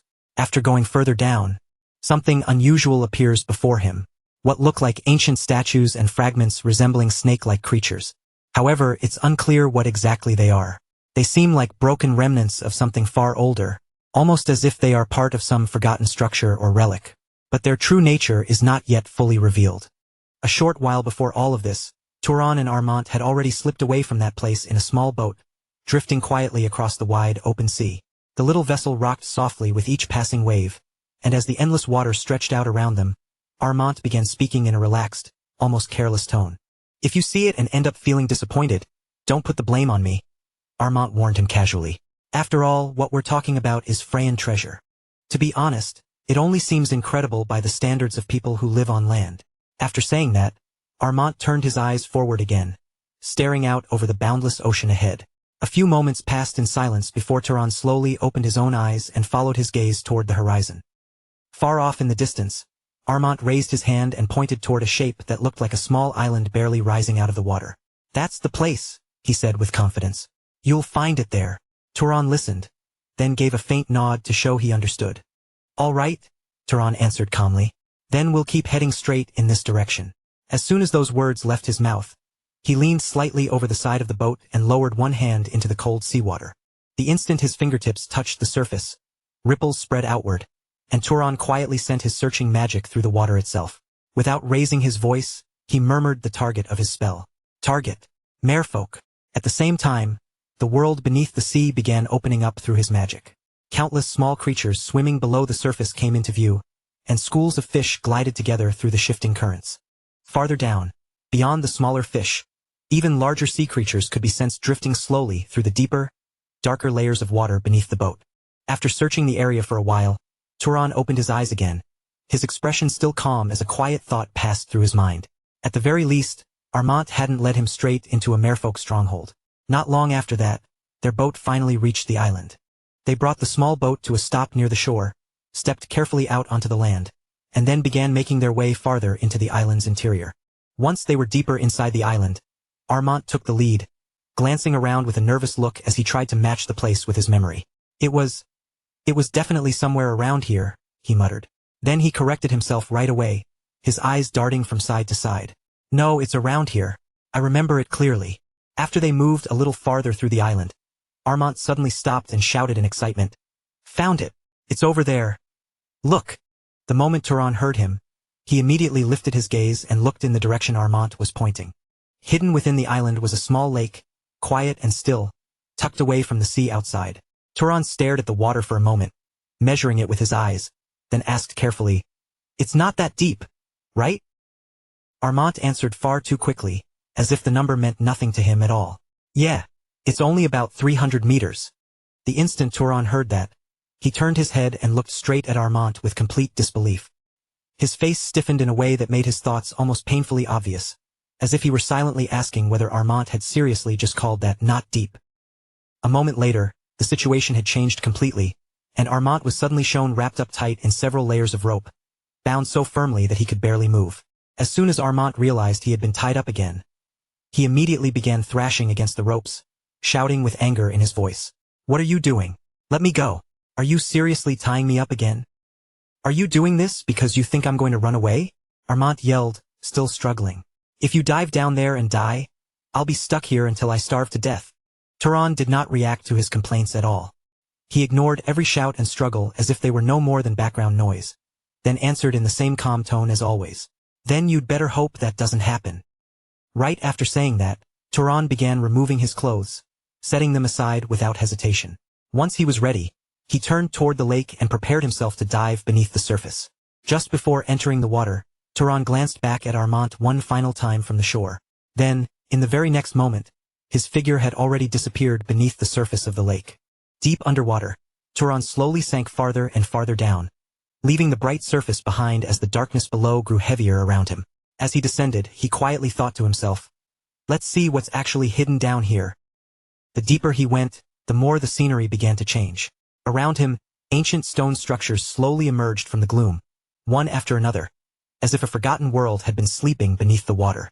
Under the lake, the ruins appeared unbelievably old, worn down by time yet still strangely grand. Their silent, submerged beauty gave the entire place an eerie sense of mystery, like an abandoned kingdom sealed away from the world above. Then Turan's eyes suddenly caught sight of something enormous. A giant snake was coiled around a massive rock formation, its huge body wrapped tightly in place, and just seeing it, there was enough to make the underwater ruins feel even more intimidating. But when Turan slowly shifted his gaze upward, looking toward the top of the snake's head, he found something even more shocking waiting there. Above the giant snake stood a human-shaped statue. The moment Turan finally saw it clearly through the water, his eyes widened in surprise. "So I finally found it," Turan thought. The figure before him looked almost too magnificent to be real, so impressive that for a brief moment he forgot himself entirely. Drawn in by the sight, he stared in fascination and slowly began to open his mouth in awe. But in that instant, he realized the dangerous mistake he was about to make. His eyes widened again, and he snapped his mouth shut at once, remembering just in time that he was still deep underwater. Without wasting even another second, Turan pushed himself forward and rushed toward the statue, moving through the water with incredible speed. As he closed in, Turan kept observing everything around him with care, but no matter what surrounded him, his attention remained locked on the human-shaped figure standing before him. The longer he looked at it, the more unnatural it seemed. It did not feel like an ordinary statue carved from stone or shaped by human hands at all. It was so lifelike that it seemed as though an actual person had been standing there, frozen in time beneath the water for countless years. And what made it even more shocking was that this was exactly the truth. It was not a statue, it was a real human body. Turan could not hide his surprise when he understood that. In his mind, Turan muttered in disbelief, "Is this being truly one of the friends?" The body was completely intact, without even turning into a wraith. Its condition was unbelievable.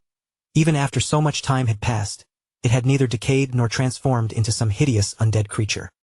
Instead, the body remained perfectly preserved, almost as if it had simply been sleeping in the depths of the lake all this time. Then, near the waist of the body, Turan noticed a faint light glowing softly through the underwater darkness.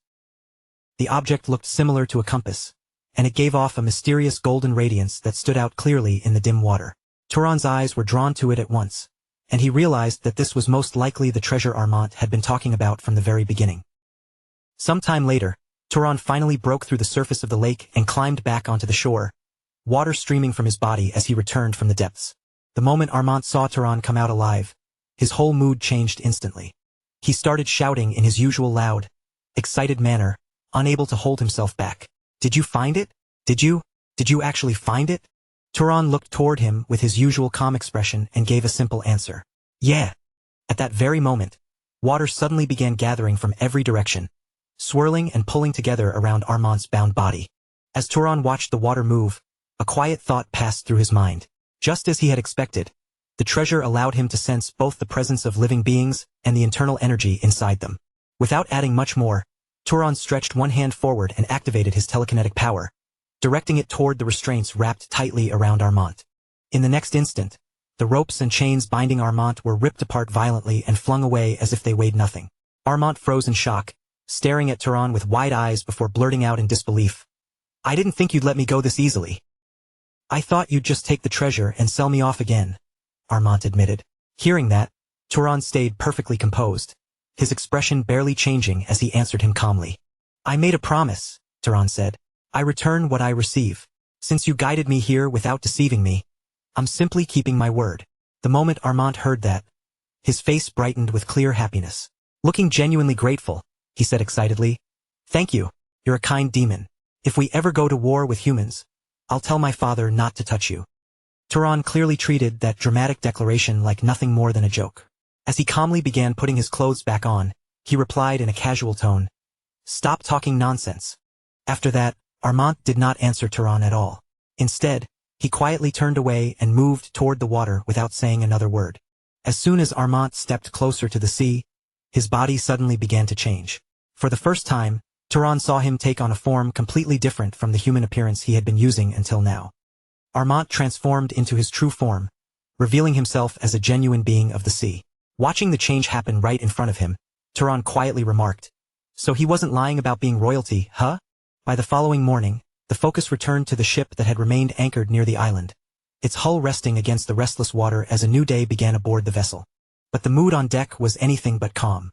Several crew members were badly hurt, their backs marked with long, swollen wounds and deep lash scars that looked painfully fresh. Some could barely keep themselves upright, while others hunched over and groaned through clenched teeth. One man finally cried out in agony, "It hurts like hell. Put some medicine on me." At the same time, the old man responsible for beating them showed no sign of easing up.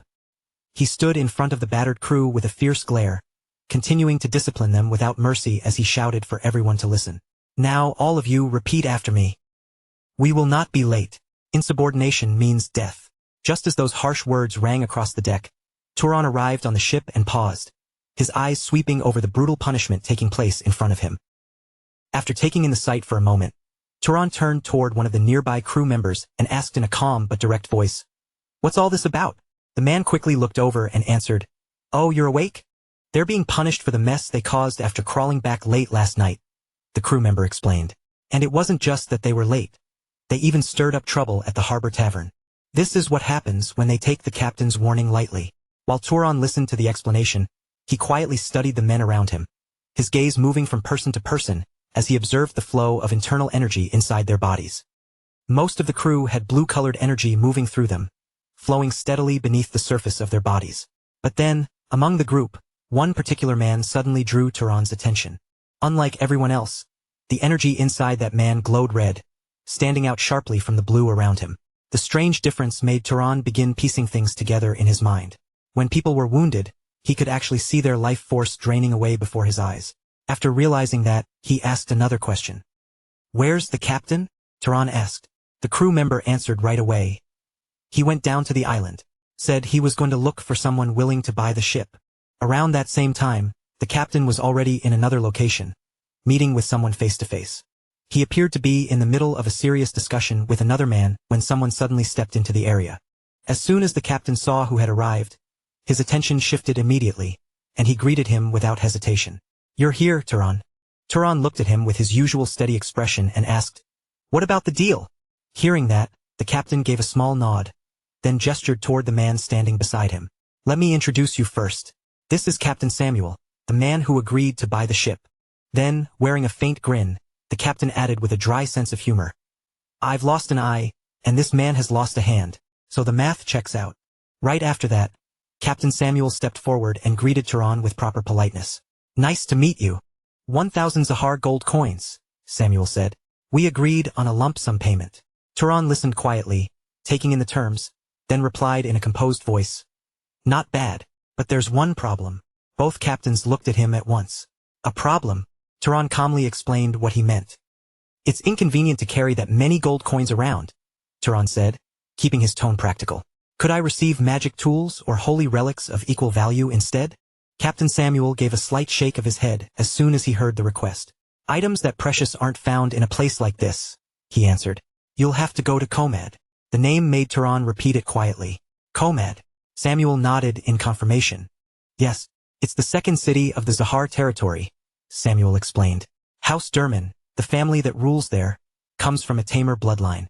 With the amount of money you'll have, you should be able to buy yourself a decent monster there. As Turan listened, his thoughts quietly turned over Samuel's words. A tamer, a beast capable of understanding speech, would definitely make the journey easier. And in that moment, he unconsciously remembered someone from his past. A person who had owned a horse that obeyed every command perfectly, without the slightest hesitation. That horse had moved almost as though it could fully understand human language, and the memory stayed in Turan's mind for a moment as he considered what might be waiting for him in Komad. After that, time moved on, and the focus returned to the ship, where the situation had settled into a brief moment of peace. Compared to the tense morning, the atmosphere among the crew had become much lighter. With the pirate danger finally behind them, some of the men were even laughing and joking around on deck. One crew member grinned and said, "This voyage is turning into a real treat. The pirates turned into moneybags." Another man added with excitement in his voice. Someone else quickly chimed in, full of admiration. "Isn't this all thanks to serving a descendant of God's people?" But before their cheerful conversation could go any further, a loud warning suddenly cut across the ship. One sailor pointed toward the horizon and shouted, "Dark clouds ahead. It's a storm. Everyone, get ready."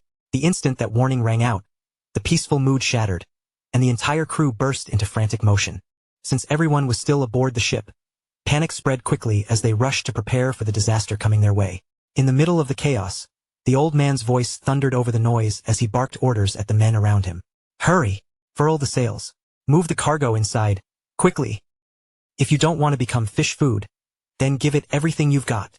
The crew members desperately threw themselves into the work, moving as fast as they could while the ship began rocking violently under the force of the rising waves. But right in the middle of the storm preparations, the men carrying the treasure suddenly lost their footing as the deck lurched beneath them. The shaking grew too intense, and with the tides rising around the ship, several of them slipped and went tumbling across the deck. A few were nearly thrown straight over the side, their bodies pitching dangerously toward the sea. Just before the worst could happen, however, an unbelievable sight unfolded in the middle of the storm. The men who had been falling suddenly froze in midair, their bodies stopping all at once before they could crash down or be swallowed by the waves. For a brief moment, they hung there weightlessly, suspended above the deck. Then, as if an invisible hand had caught them, their bodies slowly began rising back up to safety. Turan was secretly using his telekinetic power to save every one of them. Without wasting a single second, he pulled the men back from danger and set them safely onto the ship again. Once they were rescued, Turan immediately gave them a calm but firm order.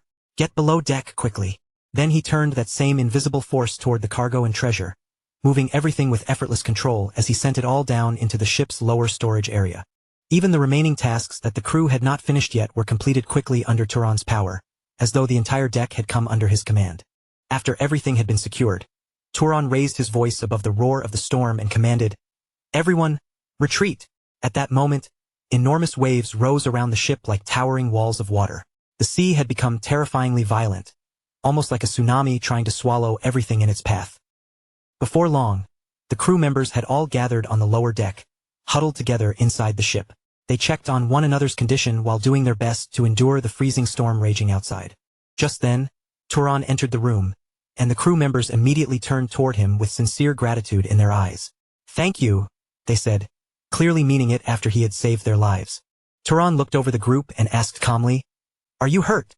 The men quickly reassured him that they were all right, even though the fear from what had just happened was still written across their faces. A moment later, the captain arrived as well, his voice filled with genuine appreciation. "Thank you, Turan. If we hadn't furled the sails in time, we would have sunk." Turan then asked the question that everyone was silently worried about. "Can we withstand this storm?" The captain answered with a serious expression. "We have to trust the ship and the helmsman." But more importantly, as he spoke, both he and Turan turned their eyes toward the rest of the crew. The freezing cold had already begun taking a heavy toll on everyone. Their bodies trembled uncontrollably, shaken by the icy wind, the storm's chill, and the seawater that had soaked through them. After watching their condition for a moment, Turan told everyone to gather around him in a circle. The crew hesitated briefly, but they still began moving closer as instructed. Seeing what Turan was doing, the captain looked confused and quickly asked, "Are you planning to start a fire on this narrow wooden boat? That's dangerous." But in the very next second, Turan simply snapped his fingers. Instantly, a massive fireball appeared right before everyone's eyes, lighting up the cramped space with a sudden, brilliant glow. But instead of bursting out of control or spreading through the wooden ship, the magical flames remained perfectly contained, giving off a gentle heat that filled the room. Warmth flowed outward in every direction, slowly pushing back the freezing cold that had been sinking into the crew's bodies and nearly overwhelming them. The crew members stared at the magical fire in complete amazement, then happily gathered closer, stretching their hands toward the warmth as relief spread across their faces. Even the captain could hardly believe what he was seeing. As he watched the controlled flames burn without harming the ship, he thought in disbelief, "I can't believe it. I've never heard of magic this sophisticated." As the captain continued staring at Turan and the warm light filling the lower deck, he finally began to understand the meaning behind the teachings the old elders had repeated throughout their lives. Humans were meant to serve the wizard, and the wizard was meant to reign over humans, yet also protect and care for them. The story then moves to Komad, the largest city standing in the northern stretch of the rural desert, where the ship that had carried Turan and the others finally reached its destination and eased into port. All around the vessel, the harbor was already alive with movement. Dockworkers hurried back and forth, unloading towering piles of cargo from the ship, while merchants, travelers, and port hands flowed through the crowded docks in every direction. In the middle of that noisy, bustling atmosphere, the captain quickly made his way toward Turan with a small bag held carefully in both hands. He offered it to him with sincere respect and said that it was not much, but he wanted Turan to accept it as his hiring fee. But when Turan opened the bag and saw how much money was inside, surprise flickered across his face, and he shook his head slightly before telling him that the amount was far too generous. Turan reminded him that they had only been helping one another from the beginning, so there was no need for such a payment. But the captain immediately broke into a warm smile and explained that every member of the crew had contributed a little from the money earned by selling the pirate ship. Then he added, almost joking but still deeply serious, that if Turan refused to take it, even God would be angry with them. After hearing that, Turan could no longer reject their goodwill. He finally accepted the small bag and tucked it away, his expression softening as he said he understood. Then, with a gentle warmth in his voice, he promised that if fate allowed them to meet again, he would treat all of them to a proper meal. The captain let out a proud, hearty laugh and answered that it would be their honor. At that same moment, the rest of the ship's crew gathered behind him, crowding together near the deck and raising their voices toward Turan with open admiration and genuine respect. "Sir Knight, we'll miss you. Sir Knight, we won't forget you." Their voices rang out brightly across the harbor, cutting through the clamor of the docks as they waved their arms with all their strength, sending him off with heartfelt cheers. Turan turned his gaze back toward them for just a moment, quietly taking in their feelings without saying anything more. Then, after that silent farewell, he turned away from the ship and began walking deeper into the unfamiliar city. Now that he had stepped into this completely new land, Turan slowed his pace and carefully studied everything around him, taking in the sights, sounds, and strange atmosphere of Komad. The city of Komad was packed with people from every kind of background. Merchants called out from the streets, mercenaries moved with weapons at their sides, travelers squeezed through the crowds, and desert warriors passed by with steady, practiced steps, making the entire city feel restless and alive. As Turan continued forward through the crowd, he quietly activated the ability he had only recently obtained, letting his eyes perceive the life energy flowing inside every person moving around him. In an instant, countless faint traces of energy filled his vision. Flickering everywhere, he looked like dim lights scattered through the city streets. But then, among all those ordinary presences, one particular energy suddenly caught his attention, coming from a man somewhere nearby. The power radiating from that man was overwhelming, far beyond anything an average person should possess. Recognizing just how different that presence was, Turan fixed his attention on him and began approaching slowly. Once Turan had moved close enough, he spoke in a calm, even voice, addressing the man politely with a simple, "Excuse me," while keeping his expression composed. At that very same moment, Turan deliberately let a portion of his own energy slip out. The effect was instant. The man's body visibly stiffened, his face tightening with shock as the sheer pressure of Turan's presence pressed down on him and left him clearly intimidated. Startled by the force he felt, the man quickly asked whether Turan was a knight of House Derman. From his bearing and presence, the man himself seemed to be a knight as well. Hearing the question, Turan remained calm and answered respectfully, saying, "Yes, my lord, at your command." After that exchange, Turan introduced himself properly and explained where he had come from. Then, without circling around the matter or showing even the slightest hesitation, he stated his purpose clearly. He wished to meet the head of the house. Not long after that, the story moves away from the busy city streets and shifts to the mansion of House Durman. Inside the grand residence, Turan was now seated calmly in an elegant room filled with luxury. He had changed into a fresh set of clothes, and compared to the worn appearance he carried during his journey, he now looked much more refined, dignified, and fitting for the setting around him. As a quiet stillness settled over the room, a voice suddenly addressed him, saying that the clothing suited him well.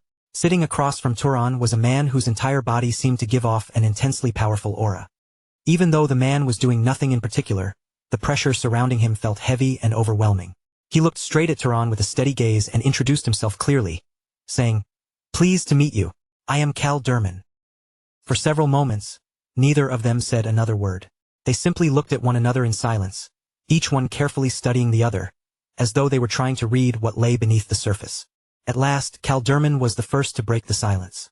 He asked Turan what name he used within the house. Without allowing his expression to change, Turan answered honestly and said, "My name is Turan Brahms." He then explained that he came from a fallen guardian bloodline, and that after hearing certain rumors, he had come here to buy a monster. Cal Durman listened quietly, then gave a calm nod and replied that he understood, saying he would have his daughter guide Turan. But before the conversation could truly come to an end, Turan spoke up again. He asked whether, by any chance, Cal Durman had ever seen someone who looked like him. The moment that question left his mouth, Cal Durman's expression changed ever so slightly. "What?" Cal Durman responded, and for the first time, there was a clear hint of surprise in his voice, as though Turan's unexpected question had caught him off guard. Turan continued while watching him closely, pointing out that Cal Durman had seemed to hesitate when he first saw Turan earlier. For a brief moment after those words, the air in the room turned strangely heavy, as if something unspoken had settled between them. Then Cal Durman calmly denied it and said there was nothing like that. According to him, he had only thought Turan looked somewhat similar to a person he knew, nothing more. After hearing that answer, Turan quietly fell silent.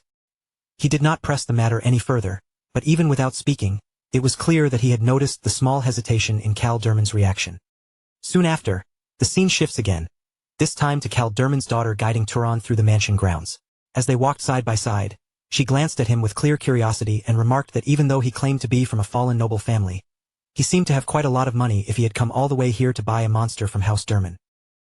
She continued talking as they walked, wondering aloud whether being born from a guardian bloodline made someone especially suited for a mercenary life. Yet while Cal Durman's daughter kept speaking to him, Turan showed almost no visible reaction on the outside.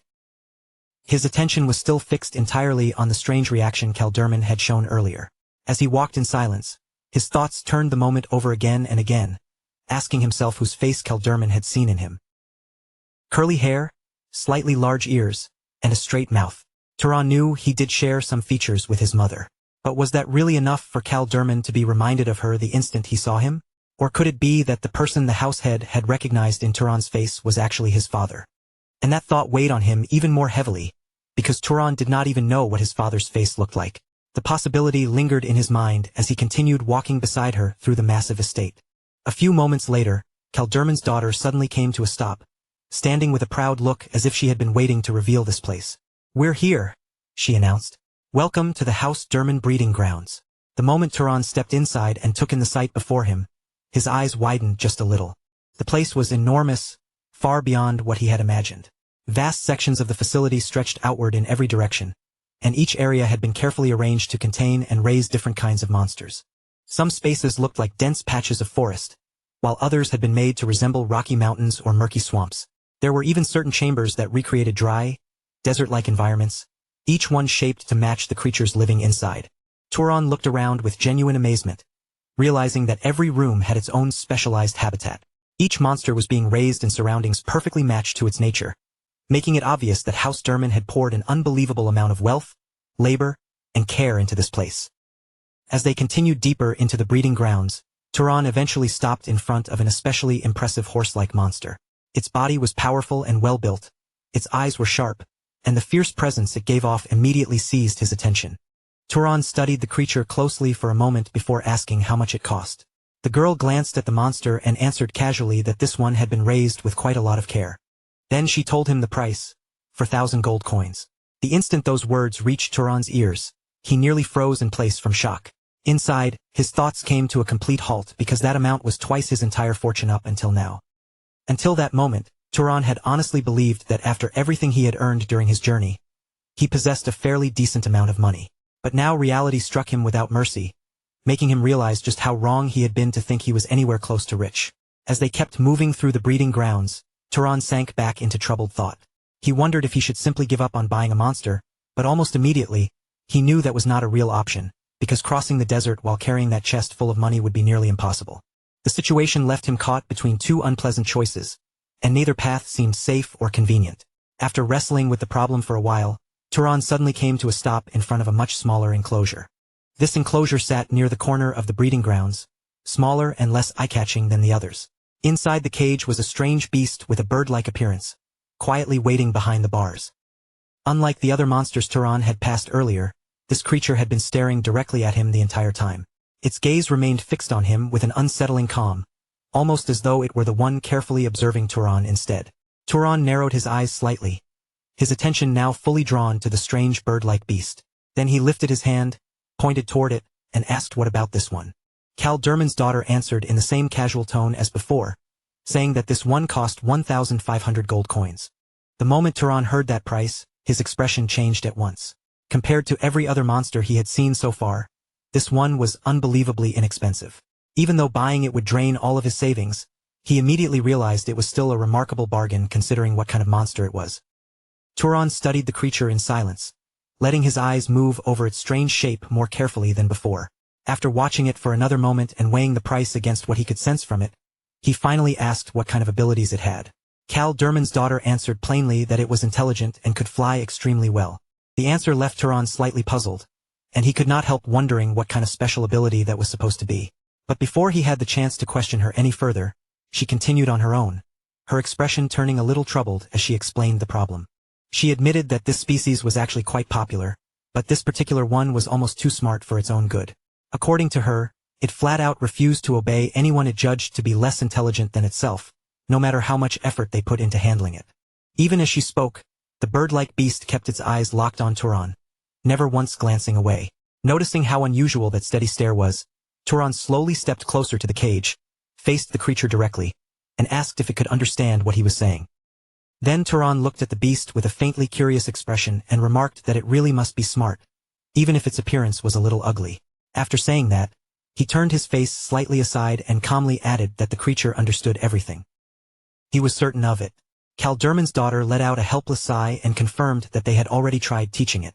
She even said they had attempted to make it learn how to read, but no matter what they did, the creature simply would not learn. She confessed that she still could not tell whether the beast refused because it had no interest, or whether it truly lacked the ability to do so. Even so, disappointment lingered in her voice as she looked at it, saying it was a real waste, especially since it had incredible strength for its size and had been raised on plenty of monster meat. If it would only listen to people properly, she said, then its value would be far higher than the price they were asking for it now. At that moment, Turan suddenly turned his attention straight to the bird-like beast and asked if there was something it wanted.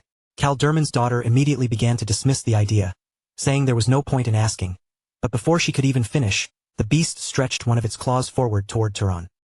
The girl's eyes widened in complete disbelief as she stared at the creature. She blurted out in shock, wondering why it was suddenly acting like this, and even Turan himself looked slightly taken aback by the unexpected response. Turan stared at the beast for a moment, then asked if it was saying it wanted him. His voice stayed calm, but there was a trace of surprise in his expression as he added that he was not exactly anyone special. He continued questioning it, asking whether there was some reason behind its choice. Then he asked one more thing clearly. If he bought it, would it be willing to learn how to read? At that exact moment, Kaldurman, who had apparently been watching the entire exchange from nearby, stepped forward without delay and activated his magic on the spot. With the spell complete, Kaldurman gave a calm declaration, saying that it was done. He explained that from this moment onward, Turan and the bird-like beast were now bonded to each other. Around the creature, the iron restraints and magical bindings that had held it in place began to loosen and vanish. In the next instant, the bird-like beast disappeared from its confinement as it was freed from the cage. Without the slightest hesitation, it moved straight to Turan's side, almost as if it had already chosen him as its true master long before anyone else realized it. Even Kaldurman looked somewhat surprised as he watched how naturally the creature followed Turan. Approaching them, he commented that it was unexpected to see the beast obey him so well, then told Turan to take good care of it. Now standing beside Turan, the strange bird-like beast remained quietly at his side, as if it had finally reached the person it had been waiting for all along. Turan accepted Cal Durman's words with a steady look and answered that he would. For a short while, silence settled over the breeding grounds. But then Cal Durman spoke again, and this time his face carried a slightly more serious look than before. He said he could simply let the matter pass, but then asked Turan whether he happened to have any connection to someone named Talus. The moment that name reached Turan's ears, his eyes widened just a little in surprise. He repeated the name back in confusion, wondering why Cal Durman would suddenly bring up Talus. But almost as soon as Cal Durman asked the question, he lightly shook his head and withdrew it, telling Turan to never mind and to forget he had asked. Even though the conversation seemed to stop there, Turan's thoughts immediately began churning again. Talus. That was the person Cal Durman thought of the moment he saw Turan's face. The more Turan turned that detail over in his mind, the more suspicious the whole situation began to feel. After staying quiet for a moment, Turan decided to ask a question of his own. He addressed Cal Durman respectfully as the house head and asked if he could also inquire about something. Cal Durman gave a calm nod and told him to go ahead. Without hesitating, Turan took out a portrait and held it up for Cal Durman to see. Then he asked whether Cal Durman happened to know a woman named Veech. Cal Durman looked over the portrait carefully for a brief moment, studying the woman's face before giving his answer at once. He said he did not know her at all. Then he added that if he had ever met such a beautiful woman, there was absolutely no way he would have forgotten her. Hearing that response, Turan quietly lowered the portrait again and said he understood. Then he mentioned that he needed a moment. Before anyone could ask what he meant by that, the bird-like beast suddenly spread its wings and lifted itself upward. When Cal Durman saw the creature move so suddenly, his brow tightened slightly, and he immediately asked Turan what he was doing. Turan answered as if it were the most natural thing in the world. Since he had already paid the price and the deal was complete, he said it only made sense to check whether everything was properly in order. The very next moment, Turan reached out and grabbed firmly onto the beast's legs, securing his grip before it rose any higher. The giant bird-like creature immediately lifted him into the sky and shot forward at an incredible speed. Wind whipped past Turan from every direction as they soared over the vast grounds of House Durman, rising above the estate and cutting through the open air. Even with all the unanswered questions still weighing on him, Turan could not deny that the flight felt genuinely exhilarating. Moving freely through the sky made his thoughts feel lighter, as though the pressure in his head had been swept away by the wind. Sometime later, Turan was seen leaving a room after finishing his meal. A servant standing nearby bowed to him respectfully and wished that he had enjoyed his meal. Just then, Cal Durman's daughter approached from the side and greeted him, noticing that he had come out. She asked how the flight had been, her curiosity clear in her voice. Turan replied calmly that it had been good, adding that it felt as if the ride had helped clear his head. Soon afterward, she brought him over and began introducing him to several people gathered nearby. Addressing the group, she said that this was Turan Brahms, and that he had come from the Carmine side.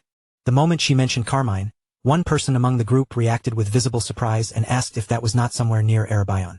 Before the air could turn awkward, she immediately snapped back at him in a sharp tone. She told him not to associate their guest with those sparrows, making it clear from her expression and voice that she would not tolerate that kind of comparison. After that, another man stepped forward with a friendly-looking smile and offered Turan his hand. He introduced himself as Dolph Mirren of a history bloodline, and Turan politely accepted the handshake while answering that it was nice to meet him. However, the instant their hands met, Dolph suddenly tightened his grip with far more force than a normal greeting required. The pressure pressing into Turan's hand was clearly deliberate, not accidental. It was obvious that Dolph was trying to display his strength through the handshake. Turan noticed it right away and quietly wondered if the man was showing off, while also recognizing him as the same person who had mocked him earlier. With a faint smirk on his face, Dolph commented that Turan was sturdy, just as expected of a guardian. But before the little contest could go any further, the girl standing nearby cut in with an irritated look. She said she had no interest in watching a show of strength and told them to stop there. Then, without wasting another moment, she changed the topic and asked where that picky eagle was, saying she had come because she wanted to see him. Hearing that, Turan answered casually while settling more comfortably back into his chair. He said he had told the bird to fly around nearby for a while, since it must have felt stifled after spending the whole morning practicing its writing. Then Turan added that he could call it over if she wanted. Not long after that, the giant bird-like beast came flying in and landed nearby, its presence immediately drawing everyone's attention. The moment the girl saw the creature arrive, her eyes lit up with obvious excitement. She stared at it eagerly and exclaimed that it was true. She called out to the creature again and again, clearly expecting it to come over to her right away. But no matter how many times she tried, the bird completely ignored her, showing absolutely no sign that it intended to approach her. When she saw how thoroughly it was refusing her, irritation flashed across her face, and she shouted at it in frustration, calling it a damn bird brain. She demanded to know what she was lacking for it to treat her this way, insisting that she could raise it far better than some fallen noble, and yet the creature still refused to acknowledge her. As Turan watched her complain with such intense frustration, he quietly told himself to hold it in. Soon afterward, the focus moved to the dinner table, where the next exchange was about to begin. Everyone had gathered in one place, voices overlapping as they traded news about all the trouble stirring across the region. The mood around them felt lively on the surface, almost like casual gossip, but every topic drifting across the table carried the weight of unrest and danger. One person remarked that things had become especially noisy lately because of the dark elf tribes moving in the west. Then, as if adding one more problem to the growing pile, they brought up the Erebion subjugation force as well.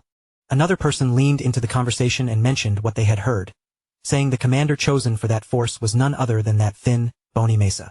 The instant Mesa's name entered the conversation, a woman seated nearby reacted with blatant hatred in her voice. Without even trying to hide her venom, she said she hoped Mesa would be assassinated this time, and even after saying something that vicious, she continued with a cold sneer, adding that it would truly be worth seeing if that wench finally died. She went on to mock Mesa's appearance, saying the woman was nothing but skin stretched over bones and would probably collapse and die on her own sooner or later.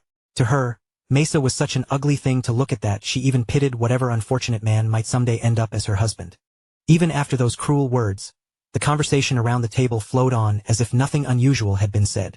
Someone else casually added that those people still had it easy, since at least they already had a successor in place, unlike them where no one could say for sure whether the future would belong to Ramon, Alma, or Perga. Another voice muttered that Talus should simply make a firm decision already and end all the uncertainty. As soon as that name surfaced again, Turan's expression quieted, and his thoughts began to sink inward. Turan found himself wondering in silence what kind of man this Talus truly was, and why his name carried so much weight whenever people spoke of Zahar. Before Turan could follow that thought any further, someone nearby gave him an explanation, saying Talus was the younger brother of the house head and currently served as Zahar's second-in-command. Then Calderman's daughter calmly added more to the matter, her tone steady and composed. She explained that, in reality, Talus was practically the one steering the entire house from behind the scenes. The moment those words reached Turan's ears, the thoughts already tangled inside his head only grew more difficult to sort through. After all, earlier that same day, Calderman himself had looked at Turan's face and suddenly asked whether he had some connection to Talus. And now that everyone around him was speaking of Talus with such gravity, the mystery surrounding that man seemed to swell even larger in Turan's mind, becoming harder and harder to ignore. Later, Turan sat in silence beside the bird he had only recently taken in. His gaze lowered while his thoughts drifted far away from the present. Again and again, his mind returned to Lord Cal, the man who had reacted so sharply the moment he laid eyes on Turan's face. By now, Turan understood that Talus was no ordinary noble, but the second-in-command of the powerful Zahar family itself. And just knowing that single fact was enough to leave a deep, uneasy weight pressing down inside his chest. Then a frightening possibility slowly crawled into the back of his mind and refused to leave. What if Lord Talus really was his true father? Once that thought appeared, Turan could not stop imagining what might happen if the Zahar family ever discovered he existed. To a noble house with such overwhelming influence, reputation, and pride, someone like him might not be seen as family at all, but as an inconvenient stain that needed to be erased. And if they chose to see him that way, Turan believed they could crush him without the slightest effort, as easily as someone stepping on a tiny insect beneath their heel.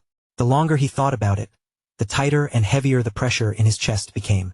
While Turan remained trapped inside those grim thoughts, the little eagle beside him suddenly lowered its head and began scratching letters into the ground with the tip of its sharp beak.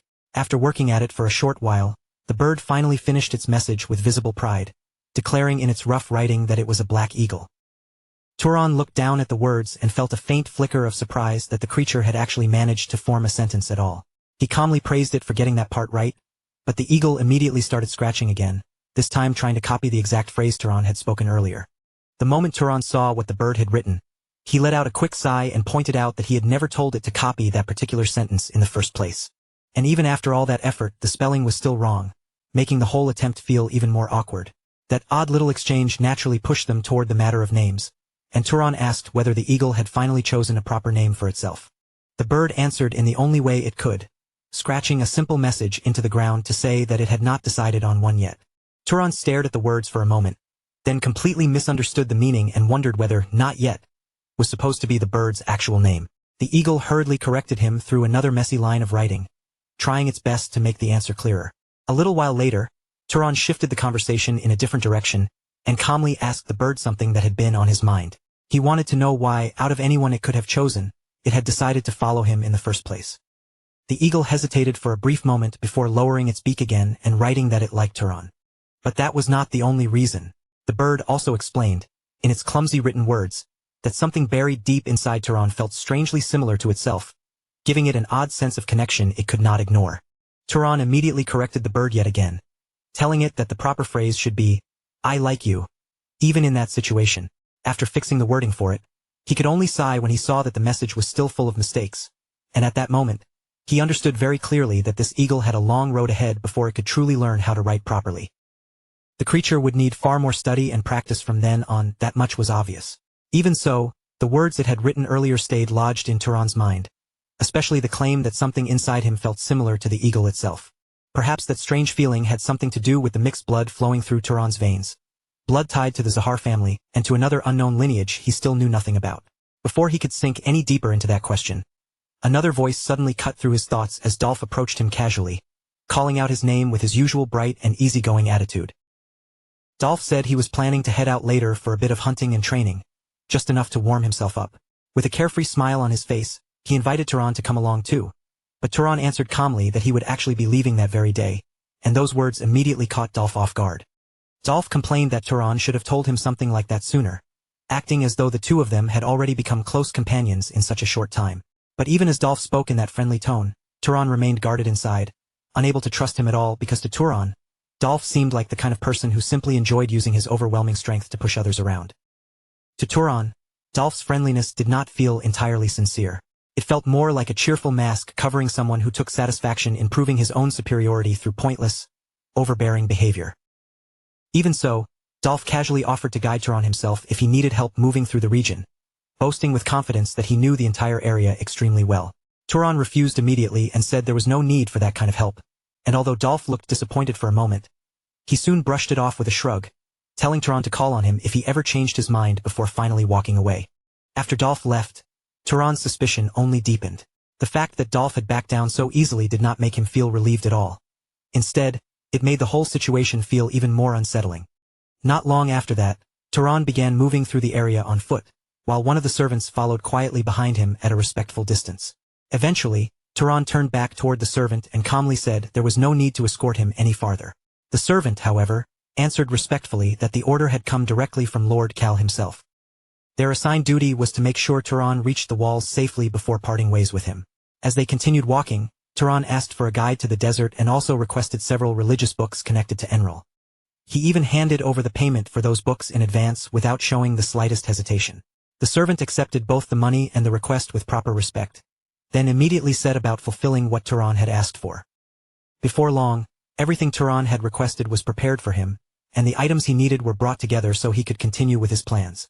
Later on, once he had the books in hand, he began looking through them. Turan chose one of the books and started carefully reading through its contents, turning the pages one by one. As his eyes moved across the text, he suddenly noticed the author's name printed clearly on the cover. The name was Burizo Zahar. The instant Turan saw that surname, he realized the book had most likely been funded, published, and distributed by the main house of Zahar itself. The map included inside the book was rough and poorly drawn, making it difficult to follow at a glance. Still, the information spread throughout its pages seemed practical enough to be of real use. Much of that information could help someone survive in the desert, and as Turan continued studying the book while observing the people around him, he noticed something unexpected. Almost everyone in the area carried at least some mana within their bodies, and even ordinary people here seemed far more familiar with mana than people from most other regions. As the hours passed, Turan continued his journey alone, walking farther and farther into the vast desert stretching ahead of him. Eventually, night settled completely over the land, and the endless desert around him turned into a cold, silent sea swallowed by darkness. By then, Turan had already understood something important long before that moment arrived. Dolph had been secretly following him the entire time, and Turan had noticed without even needing to turn around and look.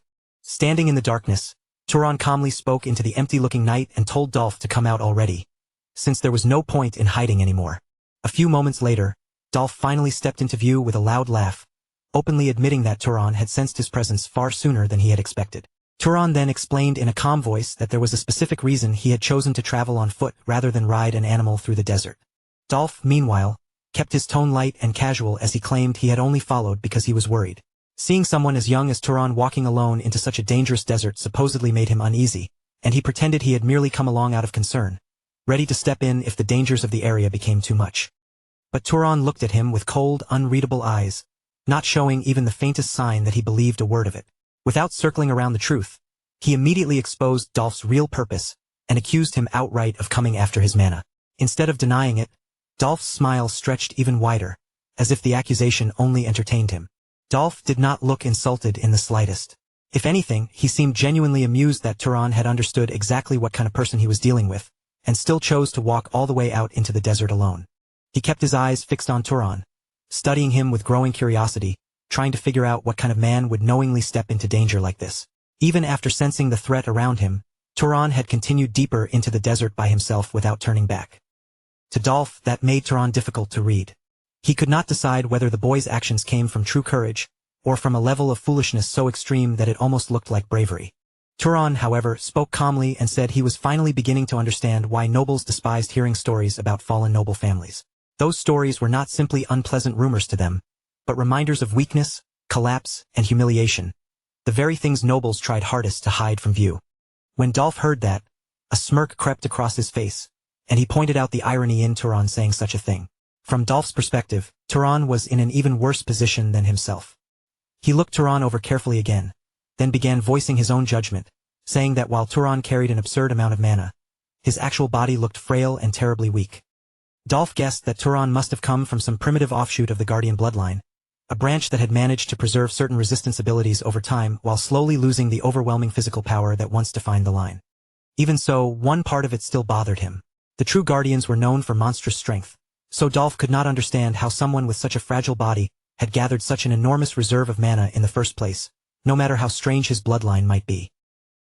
In the end, Dolph saw the whole situation as nothing but a waste. To him, power only meant something when it belonged to someone strong enough to use it properly, and the sight of so much mana trapped inside a physically weak person only made his irritation grow sharper. With greed spreading clearly across his face, Dolph openly demanded that Turan hand over all of his mana without resisting. Turan answered in a calm voice, admitting that his body truly was weak, and that his mana did overflow endlessly inside him. He even mocked the situation by calling himself perfect prey for someone like Dolph. Then, without raising his voice, he quietly ordered his pet bird to leave. The eagle immediately took off into the dark sky, and Turan slowly shifted his full attention back to Dolph. With his face completely calm, Turan remarked that Dolph seemed strangely optimistic about how things were going to unfold. At first, Dolph assumed Turan was planning to rely on concealment magic to escape, and that thought alone made him laugh in open mockery. In Dolph's mind, concealment magic was cheap, shallow, and practically useless. It could hide what the eyes saw, but it could not erase the presence of the person using it. To him, it was nothing more than a pathetic trick used by weak knights pretending they had the skills of real spies. Dolph broke into loud laughter, mocking Turan without restraint, as he confidently declared that breaking through concealment magic was incredibly easy. He told Turan to stop wasting his time and give up on trying to run away. But in the very next instant, Dolph's laughter cut off completely. Turan had vanished. It was not just his body that disappeared from sight. Even the faint presence Dolph expected to feel had been wiped away from the desert, leaving him unable to sense Turan at all. All that remained were a few faint footprints pressed into the sand. For the first time, confusion and suspicion flickered across Dolph's face, and he wondered whether this was some unique technique tied to the Zahar family. Before Dolph could properly follow that thought, Turan suddenly appeared right behind him and launched into a rapid series of strikes. Several heavy blows slammed into Dolph almost at once, landing so quickly that he barely had time to understand what was happening, let alone defend himself. Shock flashed across Dolph's face, and he immediately ignited flames around his body, lighting up the dark desert in every direction. Grinding his teeth in anger, he believed that if he flooded the area with enough light, Turan's concealment would break and his position would be revealed. Dolph searched desperately through the burning glow, whipping his gaze across the illuminated sand as he tried to catch even the smallest sign of Turan's figure. Without holding back, he began firing direct attacks with the flames surrounding him, sending fire surging violently through the area. But Turan disappeared again in an instant, slipping through the darkness with terrifying speed. 1 second, there was no trace of him anywhere, and in the next, another strike would come crashing in from a completely different direction. Blow after blow continued hammering into Dolph, each attack landing before he could properly brace himself or figure out where the next one would come from. Little by little, wounds began spreading across Dolph's entire body. Cuts, burns, and bruising damage piled up faster and faster, while Turan stayed completely out of reach. At last, frustration and panic began eating away at Dolph's composure, and he shouted furiously into the darkness, demanding that Turan stop hiding and show himself properly. But by then, Dolph had already realized the terrifying truth.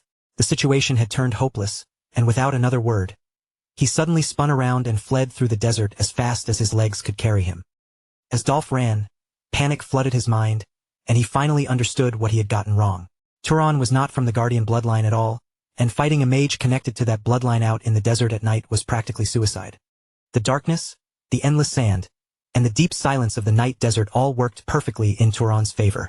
Even so, Dolph forced himself to cling to whatever reassurance he could find while he continued fleeing. He told himself that even if Turan really did belong to the Zahar family, his physical strength was still far below Dolph's own. As long as he kept running without stopping, Turan should never be able to catch him directly. Unfortunately for Dolph, that desperate hope did not survive for long. Before he could put much distance between them, Turan suddenly appeared again. This time, he was high above Dolph, calmly flying through the night sky beside his pet eagle. Looking down from above with cold eyes, Turan admitted that Dolph was surprisingly resilient. He said Dolph was nowhere near the durability of a true guardian, yet he had still endured far longer than most ordinary nobles ever could. Turan even wondered aloud whether Dolph had some kind of defensive magic artifact protecting his body. Those words struck Dolph harder than any insult could have. Hearing Turan speak so calmly from above completely shattered the last fragile scraps of confidence he had been trying to hold on to. The fear Dolph had been suppressing finally overwhelmed him all at once. His legs gave out beneath him, and he collapsed to his knees in the middle of the desert, his face twisted with desperation as he begged Turan for mercy. But Turan only slowly extended one hand toward him, staring down with an ice-cold gaze that carried unmistakable killing intent. That expression made the answer painfully clear before he even acted. Mercy was never an option. In the next moment, a massive surge of fire mana erupted violently from Turan's outstretched hand. Blazing flames instantly swallowed Dolph's entire body, wrapping him in a raging storm of fire with nowhere to escape. In the middle of the dark desert, the wolf was burned alive as his screams tore through the night. Those screams echoed into the darkness, but the outcome had already been decided. With one devastating strike, Dolph's body was completely ruined, and in truth, he was already dead. Turan looked down at the corpse and quietly examined the damage he had caused. As he studied the body, a thought crossed his mind. Dolph had been tougher than expected, perhaps because he carried the Strength Master bloodline. If he had been a properly trained guardian of Zahar, Turan wondered whether his current stone-throwing technique would have been able to pierce him at all. Turan continued reviewing the fight in his head, letting each moment settle as he measured what had worked and what had nearly fallen short. The victory had proven that his abilities could be effective, but it had also exposed their limits. If he faced stronger enemies in the future, relying only on his current methods might not be enough. He needed a more powerful means of attack, something dependable, a piercing magic capable of breaking through any defense. Once he reached that conclusion, Turan's focus shifted away from the fight itself. There was another matter to handle now. He murmured that it was time for the banquet, and as soon as those words left his mouth, he reached one hand toward the dead man's body. Instantly, the mana still lingering inside the corpse began streaming toward Turan, like a strong current being pulled into the center of a vortex. Every remaining trace of magical energy inside the fallen warrior was drawn out and absorbed by Turan without leaving anything behind. But as he gathered that mana, Turan noticed something strange happening within the flow. A portion of the energy was not moving directly into him. Instead, it was being pulled toward a mysterious treasure he had been carrying with him. Turan immediately sensed the odd reaction, and his eyes narrowed as he focused carefully on the object drawing in the mana. He realized it was an object capable of storing magical power. As he examined it more closely and felt the mana building inside, he wondered how something like this was supposed to be used. For a brief moment, the thought of drinking it directly crossed his mind. But he quickly rejected the idea. This was a divine object of Freya, and because of that, he knew he needed to investigate it far more carefully before doing anything reckless. Unlike the usual magical tools Turan had seen before, this treasure carried an air that felt much closer to something holy and ancient. If he handled it carelessly without knowing what it truly was, even one wrong move could bring danger. So rather than rushing to test it, Turan decided to leave it alone for now until he could uncover its real nature. By the time the next morning arrived, the sky had cleared into a bright stretch of blue. With the previous night behind him, Turan set out once more, continuing his journey beneath the open daylight. This time, he traveled through the air with his eagle companion at his side. As they soared high above the ground, the world below spread out in every direction, and they crossed a tremendous distance while passing over unfamiliar lands that seemed to stretch on without end. After flying for a long while, Turan finally noticed something enormous rising far ahead on the horizon. In the distance, a gigantic pyramid-like structure stood out against the landscape, impossible to miss even from far away. Even at that distance, the sheer scale of the place was striking. The structure looked less like a simple ruin and more like a magnificent hotel or some luxurious gathering place built to impress anyone who approached it. The massive building stood proudly among the surrounding terrain, and as Turan drew closer, more traces of people and civilization began to appear. Before long, he found himself near the area, speaking with a young woman who happened to be close by. The girl stared at him with wide eyes, her face filled with surprise and disbelief. To her, the idea that he had run away from home and was traveling all by himself sounded unbelievably reckless. She clearly could not understand how someone could cross such dangerous lands alone, and after looking him over again, she asked whether he had really managed to avoid thieves and magical beasts along the way. Turan listened to the girl's worries without showing much concern, then answered in a relaxed tone that he had simply gotten lucky. But he quickly moved past that and asked what mattered more to him, how to enter the tomb of the gods. He mentioned that he had read in a book that money was all one needed, and the question immediately made the girl look at him with fresh surprise, as if she had never expected someone his age to ask about such a place. For a moment, the girl seemed genuinely impressed. If he had read about something like that in books, then in her eyes, he must have been the son of an extremely wealthy family with the kind of upbringing ordinary people could only imagine. But her impressed look did not last long. Her expression soon turned serious, and she told him that entering was impossible right now. About a week earlier, some important people had arrived, and ever since then, access had been restricted so tightly that even merchant caravans were forced to turn back without setting foot inside. Turan's brows drew together slightly when he heard that. The words immediately caught his attention, and he repeated them back in a low voice, asking what she meant by important people. The girl nodded, then lifted her hand and pointed toward a group standing off in the distance. With a quiet seriousness in her voice, she identified them as people of Zahar. Far away from Turan's conversation outside, deep within the tomb of the gods, a completely different situation was unfolding. Inside the ancient structure, the air was heavy with tension, and the silent halls and concealed passages stretched beneath the earth like a hidden world that ordinary visitors were never meant to see. In one secluded part of those underground passages, a man suddenly shouted in frustration, demanding to know where Purga was. Almost at once, a voice answered from close by, telling him that he was right there and ordering him to stop screaming. Purga stepped into view with clear irritation on his face. He warned the man that if he kept making that much noise, they would be heard, and his sharp tone made it obvious that he had no patience for such recklessness. But seeing Purga did nothing to calm the man down. Instead, his agitation only grew stronger as he stared at him and blamed everything on him, saying that if Purga had not insisted on entering before he could even finish, none of this would have happened. Before he could go any further, Purga cut him off sharply. Purga snapped back, telling him not to dump the blame on him.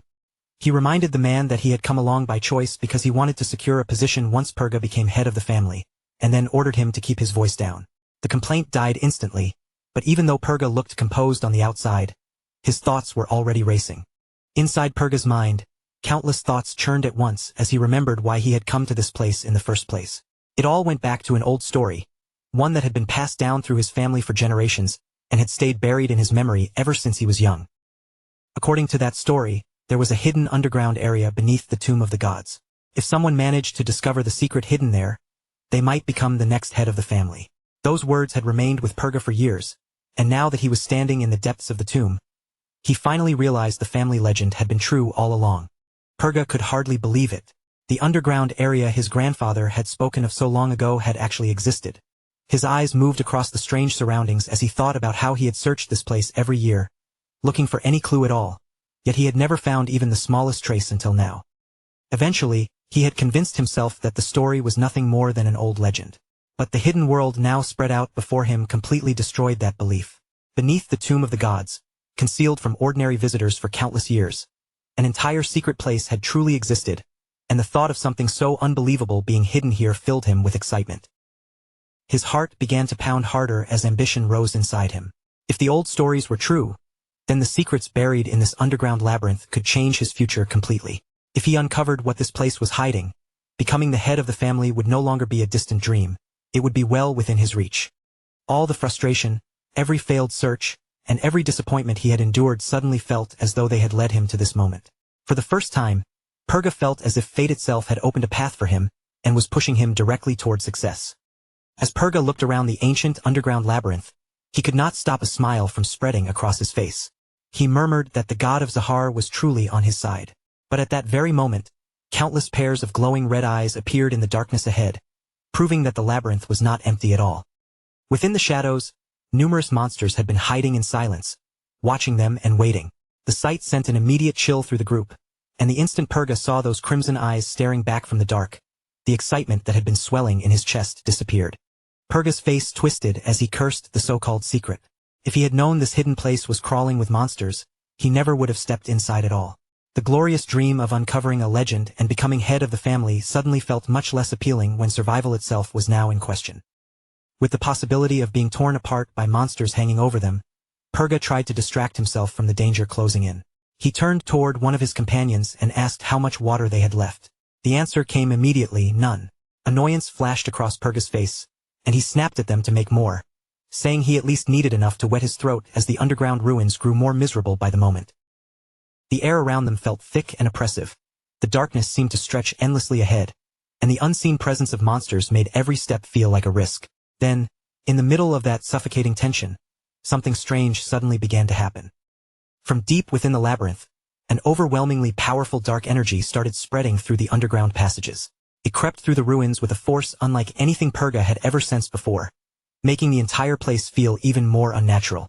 That sinister aura flowed through the ancient corridors like an invisible tide, and carried within it was a mysterious voice. Purga focused on the sound, and for some reason, even though the words were in a language he had never heard in his life, he could understand their meaning with perfect clarity. Confusion crossed Purga's face as he struggled to make sense of it. He wondered how he could possibly understand a language completely unfamiliar to him, yet the meaning entered his mind as clearly as if the words had been spoken in his own tongue. The voice continued to echo through the darkness. Then the strange words became unmistakably clear. The night hunter had returned to the desert. The moment that message spread through the underground labyrinth, an eerie silence followed. The stillness made the hidden ruins feel even more disturbing, as if the darkness itself had stopped breathing. Away from the hidden ruins, the view returned to Turan as he walked calmly through the streets, turning over everything he had just learned about the Tomb of the Gods. The more he thought about the situation, the more troublesome it seemed, and his mood grew heavier with each step. Turan's expression sharpened as he considered what was happening. From the look of it, those people planned to close the place off for themselves and explore whatever was inside without letting anyone else interfere. The restriction on the tomb clearly did not feel like something that would end quickly. The influential people from Zahar seemed determined to monopolize whatever secrets were hidden in the tomb. As Turan continued through the streets, he also had to think about his own situation. If he kept wandering around without a clear reason, there was always the risk that someone might notice Talus's features in his face, just like House Headcal had done before, and that possibility alone was dangerous enough to make him cautious. For now, Turan decided it would be better to stay quiet and keep himself hidden. As he moved through the market area, something displayed at a merchant's stall caught his eye. Curiosity made him stop, and he pointed toward the item while asking what it was. The shopkeeper answered right away, calling it saltpeter. The merchant explained that saltpeter only came from the islands of the South Sea, and that if it was ground up and consumed, people said it could increase one's lifespan. The moment Turan heard the name, something stirred in his memory, and he began searching through what he had read before. Turan knew he had heard the name somewhere. After a moment of thought, realization came to him, and he remembered seeing it in the arsonist's book. His eyes narrowed slightly as the details returned to him. Back then, he had given up on the idea because he did not have the ingredients he needed. But now, one of those very ingredients was sitting right in front of him. His thoughts immediately shifted to a certain technique recorded in the book, The Fire Spirit. He recalled the terrifying power the arsonist had shown, and the overwhelming destructive force of those flames had left a strong impression on him. Considering the strength of the power that arsonist had used, Turan decided it was worth trying to reproduce it for himself. With that thought in mind, he turned back to the merchant and asked whether he had any sulfur.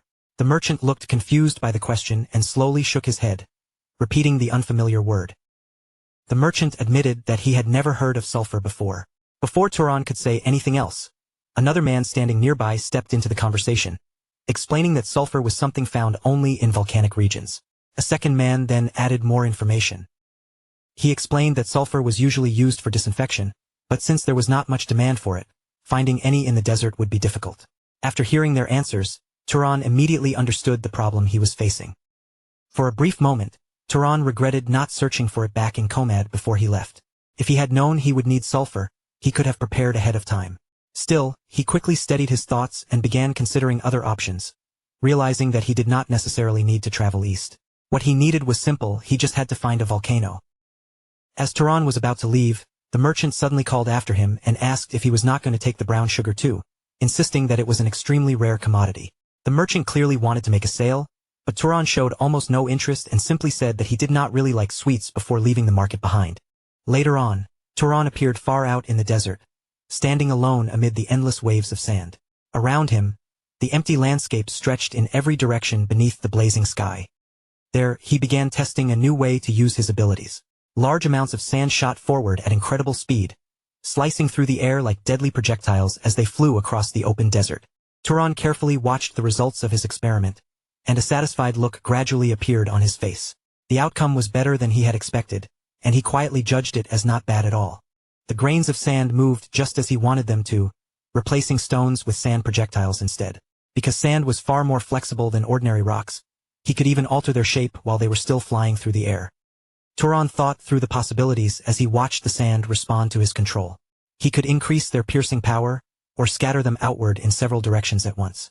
Compared to simple stone attacks, these patterns were far more versatile, giving him many more ways to adapt in combat. Of course, this new method was not perfect, and Turan understood that right away. Compared to simply throwing prepared stones, controlling sand like this consumed a little more mana. Still, the trade-off was worth it because it allowed him to save his crafted stones, and those were not easy to replace. After all, he only had 5 or 6 specially made stones left. Because of that, Turan knew he had to use those stones with care instead of wasting them in every fight. As he kept testing his abilities beneath the desert sun, more practical ideas began appearing in his mind. Sand could be useful not only for attacking, but also for grabbing an enemy's ankles or throwing up a cloud to block their vision. The more Turan experimented with sand manipulation, the clearer its value became. It could strike like a weapon, but it could also restrain an opponent's movement or disrupt their senses in the middle of battle. Then another thought came to him, and he wondered whether he should train himself to move through the sand almost as if he were swimming through water. If Turan could actually learn to travel through the desert itself, that skill would be incredibly useful, whether he needed to attack from an unexpected angle or escape from danger. But even as he thought about new techniques, his mind soon drifted back to the issue that had been bothering him for days. What exactly were those nobles doing inside the tomb? Several days had already gone by since the tomb of the gods had been sealed off. Turan stood there in thought, wondering whether he should give up waiting and simply move on to another city. Even so, his eyes remained fixed on the tomb's entrance, because he had been quietly watching the area all this time, waiting for even the smallest unusual movement. Then a different possibility slipped into his mind. If waiting outside brought him no answers, Turan realized there was always the option of sneaking in by himself. A faint smile tugged at the corner of his mouth as he considered it. Even if someone discovered him, he could always run away before they caught him. With that simple decision made, Turan immediately activated his concealment technique. Little by little, Turan's presence began to blur and fade, until it became almost impossible for others to notice him. Hidden from sight, he quietly slipped closer to the restricted area, moving with careful steps so no one would sense him nearby. Just then, 2 men appeared from nearby and moved through the area. One of them sounded irritated as he complained about all the noise and ordered the other to shut someone up. The second man answered immediately, warning him not to kill the person. After that brief exchange, the 2 men headed deeper into the restricted zone without realizing Turan was standing close by. His concealment kept him completely unnoticed. Watching them from the shadows, Turan frowned as unease rose in his chest. Something was clearly wrong, and he could not help wondering what they were doing with those people. Curiosity quickly pushed past caution. Still hidden by his technique, Turan followed after the men and quietly entered the restricted area himself. Once inside, Turan found something strange waiting in the ground. A huge opening had been carved into the earth, looking almost like a giant wormhole or an enormous tunnel plunging down into the darkness below. Near that ominous opening, several frightened people had been gathered together. Their tense postures and uneasy faces made it clear that none of them wanted to be there. One of them stared at the mysterious hole and nervously asked what it was. The guards answered at once, cutting him off coldly and telling him that questions were not allowed. The fear hanging over the group only grew heavier, while Turan watched silently from the shadows and carefully took in every detail. As Turan observed the guards, one thought stood out to him. They were supposed to be the kidnappers, yet their faces looked more frightened than the people they had dragged here. The anxiety in the guards' expressions was impossible to miss. It was clear that even they did not fully understand what was waiting below that dark opening. Then one of the men suddenly raised his hand and pointed toward two workers. He ordered the two workers to take the cargo and go inside. Without arguing or hesitating, the men obeyed as if they had no choice at all. After doing something near the entrance, the two workers lifted large barrels and began carrying them down into the opening. Step by step, they slowly descended into the black depths beneath the ground. The moment Turan saw their movements, he understood what was going on. This had to be animal manipulation. Someone was clearly controlling people or creatures and using them to transport supplies into the underground area. Nearby, one of the men spoke in an anxious voice, wondering whether Lord Purga was all right.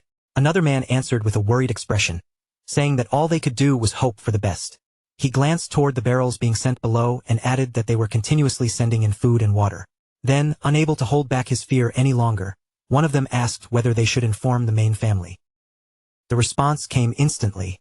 Another man turned on him and shouted, asking if he had lost his mind. Panic was written all over his face, as he warned that Purga's rivals might hear about what had happened. The group fell silent at once. Hidden nearby, Turan listened closely, and the moment he heard Purga's name, the situation began to click into place. Purga. Turan's eyes narrowed as he remembered exactly who that was, the candidate expected to become the next head of Zahar. Now the strange situation finally started to make sense. The important person trapped somewhere below was not just any noble, but a major figure from the Zahar family.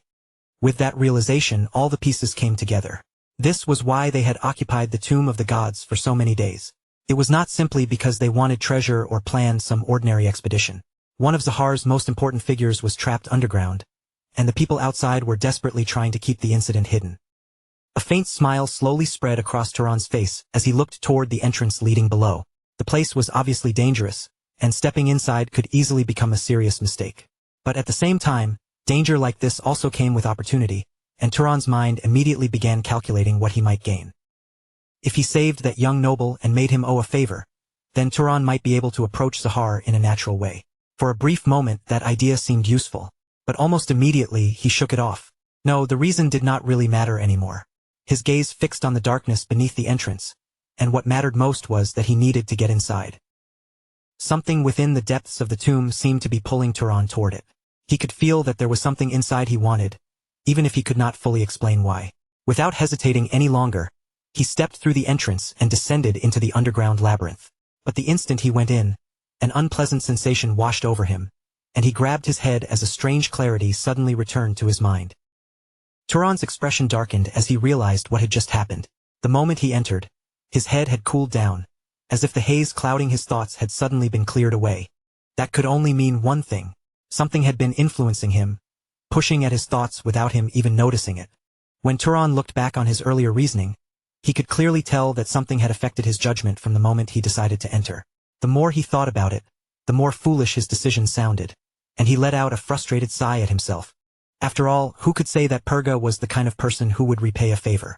The logic that had seemed reasonable only moments ago now felt absurd and dangerously careless. As Turan continued deeper into the underground area, voices soon reached his ears. Looking ahead, he spotted Purga with several exhausted, miserable people gathered around him. One unlucky man lay helplessly on the ground, while Purga looked down at the scene without the slightest sign of concern. Purga glanced toward the newcomer and spoke in a casual tone, saying that another one had been sent in. There was no gratitude in his voice at all, only the cold assumption that people from outside would keep being delivered to them. Then Purga slowly rose to his feet. Irritation crossed his face as a sound echoed from somewhere nearby, disturbing the already tense air around him. He turned his attention toward the source of the noise, clearly annoyed by it.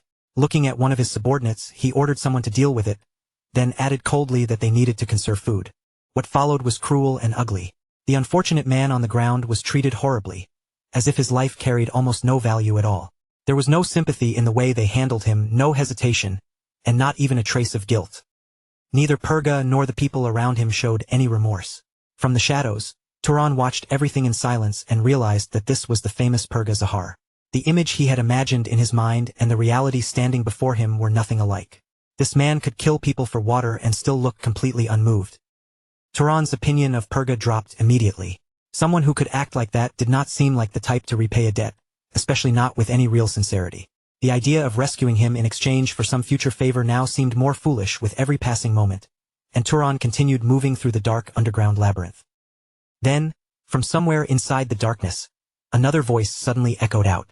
It sounded strange, almost as if it was speaking directly to Turan and no one else. He stopped in place. After a brief silence, the voice continued, making it clear that it really was addressing him. The mysterious voice seemed closer now, and its words rang through the darkness with a chilling certainty. Told Turan that he was wrong. He was not the night hunter. A cold pause followed before the voice spoke again, repeating that he was not, only for the sentence to trail off unfinished as the eerie sound faded into the depths of the labyrinth. Long ago, in the distant past, the fertile plains of Enrol were ruled by giants. Their colossal bodies towered over the land like living mountains, and their endless hunger devoured everything that stood in their path. Under the giants' rule, forests disappeared, rivers ran dry, and fields that had once flourished with life were stripped bare. Over time, the rich and prosperous earth was ruined beyond recognition, turning into a lifeless desert.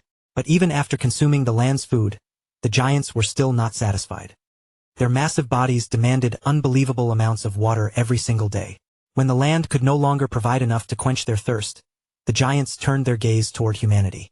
They enslaved mankind and began a reign of terror unlike anything the world had ever known. In order to satisfy their thirst, the giants drank human blood, slaughtering thousands upon thousands of innocent people day after day without mercy.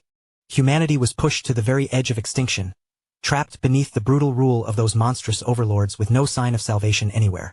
But then, on a moonless night beneath a sky swallowed by absolute darkness, a mysterious figure appeared. That figure was known as the Night Hunter of the Freyans. Emerging from the shadows like an embodiment of divine judgment, he descended upon the giants and unleashed his wrath against them.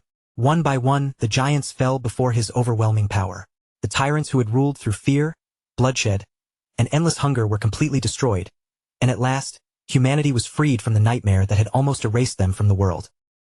The people were overwhelmed with gratitude toward the Savior who had delivered them from destruction, and they searched for a way to honor him.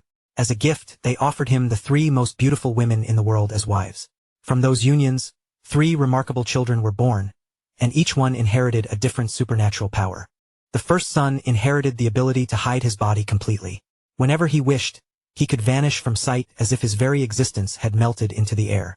The second son gained dominion over shadows, giving him the power to bend darkness itself to his will. The third inherited the ability to create deadly poison, a gift that was as terrifying as it was powerful. These 3 brothers carried the blood of the legendary Night Hunter within them, and along with that blood came extraordinary power, dangerous ambition, and a destiny that would shape the future of the desert. After the Night Hunter rose beyond the mortal realm and vanished from the world below, the 3 brothers were left standing before a fate none of them could avoid. The desert still had no ruler, no clear successor to inherit its future, and with that question hanging over them, the bond between the brothers quickly began to fracture under the weight of ambition and uncertainty. The eldest brother held tremendous power, enough to challenge anyone who stood before him, but his heart would not allow him to turn that strength against his own blood. Rather than raise his hand against his younger brothers, he stepped away from the battle for succession and left the desert behind. Yet even after he abandoned the struggle, the peace he hoped for never came. Once the eldest brother was gone, the second brother, the Master of Shadows, and the third brother, the Master of Poison, threw themselves into a savage war for control of the desert. Their clash was ruthless from the very beginning, tearing through the land like a storm. Cities fell into ruin, clans were broken apart, and innocent people with no part in their feud were dragged helplessly into the disaster. Soon, darkness and poison crept across the desert, spreading pain wherever the war reached. The longer the conflict continued, the deeper the shattered land sank into ruin, until even the common people began to believe that peace might never return. The 2 brothers' struggle felt endless, as if it would devour everything the Night Hunter had once protected with his own hands. At last, the eldest brother could no longer turn away from the destruction swallowing the desert.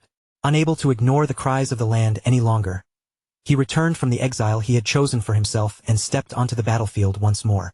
His power surpassed both of his younger brothers, and with overwhelming strength, he defeated them, forcing the war to finally come to an end. With the Master of Shadows and the Master of Poison brought under control, the eldest brother took dominion over the desert and restored order to the shattered land.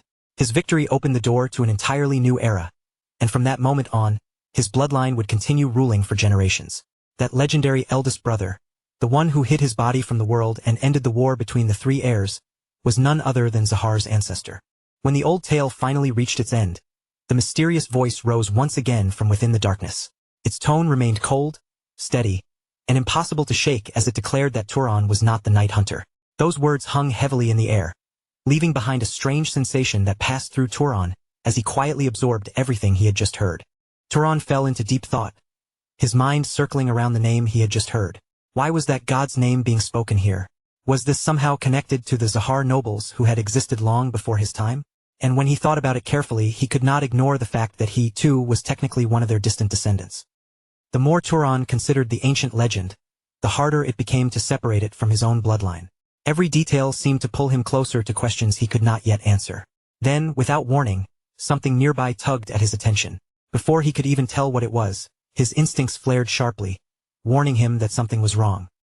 Turan reacted without hesitation, activating his concealment technique, while his eyes swept carefully across the area around him. Something was here.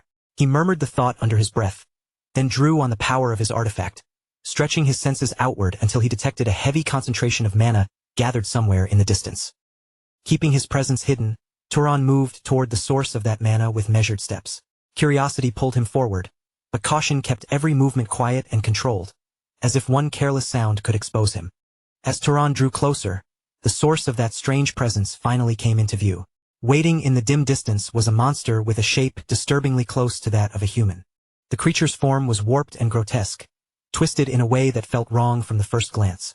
Just looking at it was enough to make Turan's expression tighten, disgust flickering across his face as he took in its horrifying appearance. It looked utterly revolting, so much so that Turan could not help thinking how disgusting the thing was. But in the very next moment, something happened that sent a shock through him. Even though Turan was hidden behind the Zahar family's secret concealment technique, the creature suddenly shifted its head and turned its gaze straight toward him, as if the veil around him meant nothing at all. For one brief, chilling instant, their eyes locked across the darkness. Turan felt his heart jolt inside his chest as a single thought flashed through his mind. Had that thing actually found him? Before Turan could fully understand what had just happened, the monster shot forward with terrifying speed. Its razor-sharp claws ripped through the air as it launched a vicious attack, closing the distance in an instant. Turan's body moved just as quickly in response. With calm, precise movements, Turan slipped away from every strike aimed at him. He twisted past the creature's claws, avoiding each slash by the narrowest margins while steadily retreating backward to keep himself out of its reach. Once he created enough space between them, Turan unleashed a powerful fire spell. A surge of flames blasted forward with tremendous force, and the heat pushed back not only the monster attacking him, but also two other monsters that had been lurking nearby in the shadows. As Turan continued pulling back, his thoughts moved just as fast as his feet. How had that thing detected him? The fact that it could see through Zahar's silk was deeply unsettling, and the realization left a cold edge of concern in his mind. Zahar's concealment technique was supposed to be incredibly difficult to pierce, yet this monster had somehow sensed his presence. Even so, after watching the creatures for a little longer, Turan began to notice something that eased his concern slightly. Fortunately, their detection range seemed to be limited. That small detail gave Turan just enough confidence to act. Without letting another second slip away, he bent down, reached toward the ground, and picked up a chunk of rock from beneath his feet. A faint smile tugged at the corner of Turan's mouth as he weighed the stone in his hand. If his guess was right, this would be the perfect way to test the limits of the creatures before him. The first hit was already decided in his mind. With a sharp motion, Turan drew his arm back and hurled the stone forward, sending it tearing through the air toward its target. The stone shot out like a bullet, cutting straight across the distance before smashing into one of the monsters with overwhelming force. The impact was brutal. With just that single attack, the monster's body gave out completely, and it collapsed lifelessly onto the ground. Turan kept his eyes on the remaining monsters, expecting some kind of reaction from them, but nothing happened. The surviving creatures simply stood where they were, blank and unmoving, showing no fear, no anger, and not even the slightest sign that they understood one of their own had just died.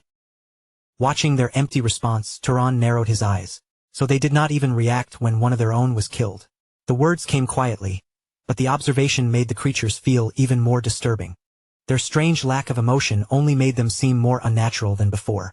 Then, as if the fallen monster meant nothing to them at all, the remaining two turned away and quietly disappeared from the area without the slightest concern for the corpse left behind. Seeing his chance, Turan slowly approached the body lying on the ground.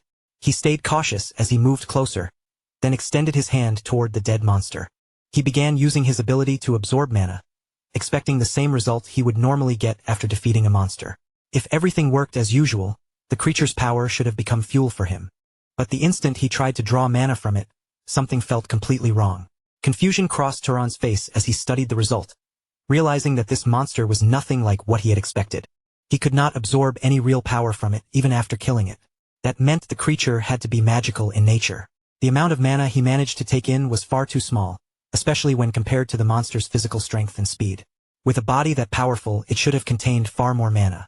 On top of that, the sacred relic had not reacted at all. Turan studied the corpse in front of him with a deepening frown, quietly wondering what these creatures truly were. Nothing about them added up. Their bodies possessed terrifying speed and incredible strength, the kind of physical ability that should have been impossible to ignore, and yet the mana Turan gained from one was almost non-existent. Even the sacred relic, which should have responded if something abnormal was present, remained completely silent. Every clue Turan uncovered only made the monsters feel more mysterious, as though each answer only echoed his confusion back at him.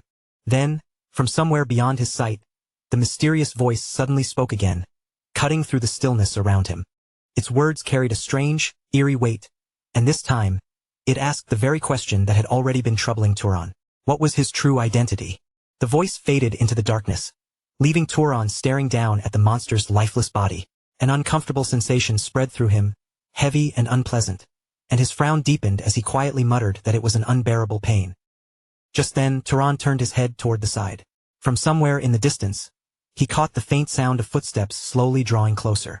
The sound grew clearer with every passing second, and Turan immediately understood that someone was approaching. Before he could be discovered, he slipped back into hiding, concealing himself once again. A moment later, the source of those footsteps finally appeared. Purga had arrived, and he was not alone. His entire team had come with him. The group entered the area with visible caution, each member scanning the surroundings as they moved. Purga lifted one hand and ordered everyone to stop, and the team froze in place, carefully studying the strange location as they tried to figure out exactly where they had ended up. As they looked around, one of the team members frowned, clearly unsettled, and asked what this place was. Had they been here before? Another member could only shake his head and answer with uncertainty, admitting that he had no idea. They had completely lost their sense of direction long ago. The maze-like confusion of the place had made it impossible for any of them to keep track of the path behind them or the road ahead. At that point, no one could confidently say where they had already been or where they were supposed to go next. Purga swept his gaze across the area, taking in the traces around them before speaking in a low, certain voice. These were the rats of this place. While the group continued trying to make sense of the situation, another member suddenly noticed something and wondered aloud if it could be a rescue team. For a brief moment, that possibility stirred a fragile flicker of hope among the exhausted explorers. But Purga shut the idea down immediately, saying that if a rescue team had come, they would have known by now. A commotion in a place like this could never stay hidden.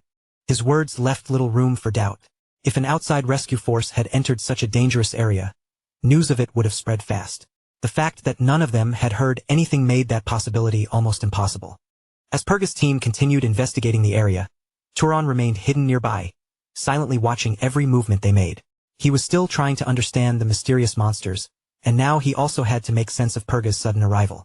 Then Purga turned toward one of his subordinates and gave a calm but firm order. Galvan was to set traps around the area because they were going to catch that rat. Galvan nodded without hesitation and answered at once. Then he immediately began directing the others, ordering Imelda to keep the surroundings illuminated. The team moved quickly to carry out the instructions, but one of the members did not seem fully convinced. He glanced around the area with visible unease before finally voicing his concern. One of the members hesitated, then carefully asked if they should not catch the rat first. But before anyone else could respond, Purga stepped forward and brushed the idea aside without the slightest concern. He told them to leave the man alone for now, saying he was probably nothing more than some lucky knight who had survived the earlier chaos. Let him run around a little longer, Purga said, because they could use him as bait to draw out the monsters. As those words left his mouth, a cruel smile slowly curled across his face. In Purga's eyes, The unknown survivor hidden somewhere in the darkness was not a person worth saving or even properly hunting down. He was just a useful tool, something they could throw into danger without hesitation. If the monsters were attracted to him, then that would only make things easier for Purga's group. After all, using that survivor as bait would spare them the trouble of walking blindly into danger themselves. And not too far away, buried deep within the surrounding shadows, Turan quietly watched the entire exchange unfold from beginning to end. He stayed completely hidden and silent, listening to every word while carefully watching each movement Purga's group made. They believed they were the ones hunting him, but they had no idea that Turan was already close enough to hear their plan in full. 3 days passed after that, and during those 3 days, a strange and unusual situation began to form inside the labyrinth of absolute darkness. Turan and Purga's group ended up moving through the same territory, repeatedly passing near each other without ever truly clashing head-on. It was a bizarre kind of coexistence, as though two different forces were wandering through the same suffocating maze while chasing completely different goals. Luckily for Turan, the traps set by the barrier-bearing lineage were not much of a threat to him. Through the eyes of the sacred relic, every hidden device, buried trigger, and carefully arranged mechanism stood out clearly, almost as if someone had painted each one in bright colors. Because of that, whenever he came across a trap, he could simply avoid it without effort. At times, the situation was almost amusing.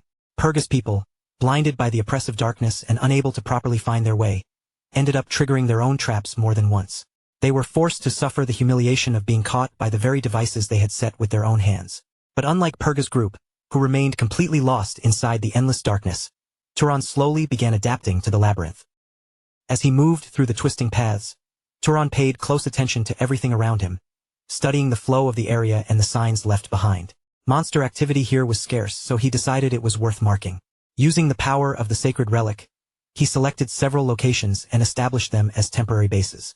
Those safe points gave Turan a way to expand his range little by little without losing himself in the darkness. One step at a time, he pushed farther into the labyrinth, marking unknown routes and gathering information as he went. Thanks to that careful method, the area he could search continued to widen day after day. But not every passage allowed him to move freely. Some routes were crawling with the strange creatures that lurked inside the labyrinth, and in certain places, the monsters appeared in such overwhelming numbers that moving forward became impossible unless they were dealt with one at a time.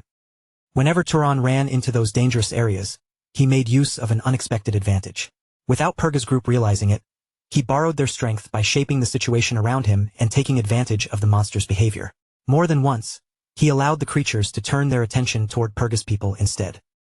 Their presence unknowingly opened paths for Turan that would have taken far more effort, danger, and time to clear on his own. As the days continued to pass, Turan kept watching both the labyrinth itself and the monsters living inside it. Yet little by little, something began to bother him. Staring ahead into the darkness, Turan frowned as an uneasy thought crossed his mind. It felt as though the monsters were attacking more frequently than before. After observing the increase in their movements, he quickly reached a conclusion. It had to be the lights. For now, all he needed to do was hold them back. Whenever the strange creatures appeared, he no longer even bothered trying to absorb their mana. Even if that meant giving up a possible source of power, Turan did not care. The amount of mana those monsters provided was so tiny that going through the trouble was barely worth it. Whatever these creatures truly were, they were completely different from the enemies he had faced before. Their bodies had terrifying physical ability, yet the mana inside them was strangely insignificant. Meanwhile, Purga's group was sinking into an increasingly grim situation. Many members of the expedition had already died, and those who remained were barely enduring the endless dangers waiting inside the labyrinth of absolute darkness. Even with death hanging over them, some of the survivors still spoke among themselves in an almost casual tone.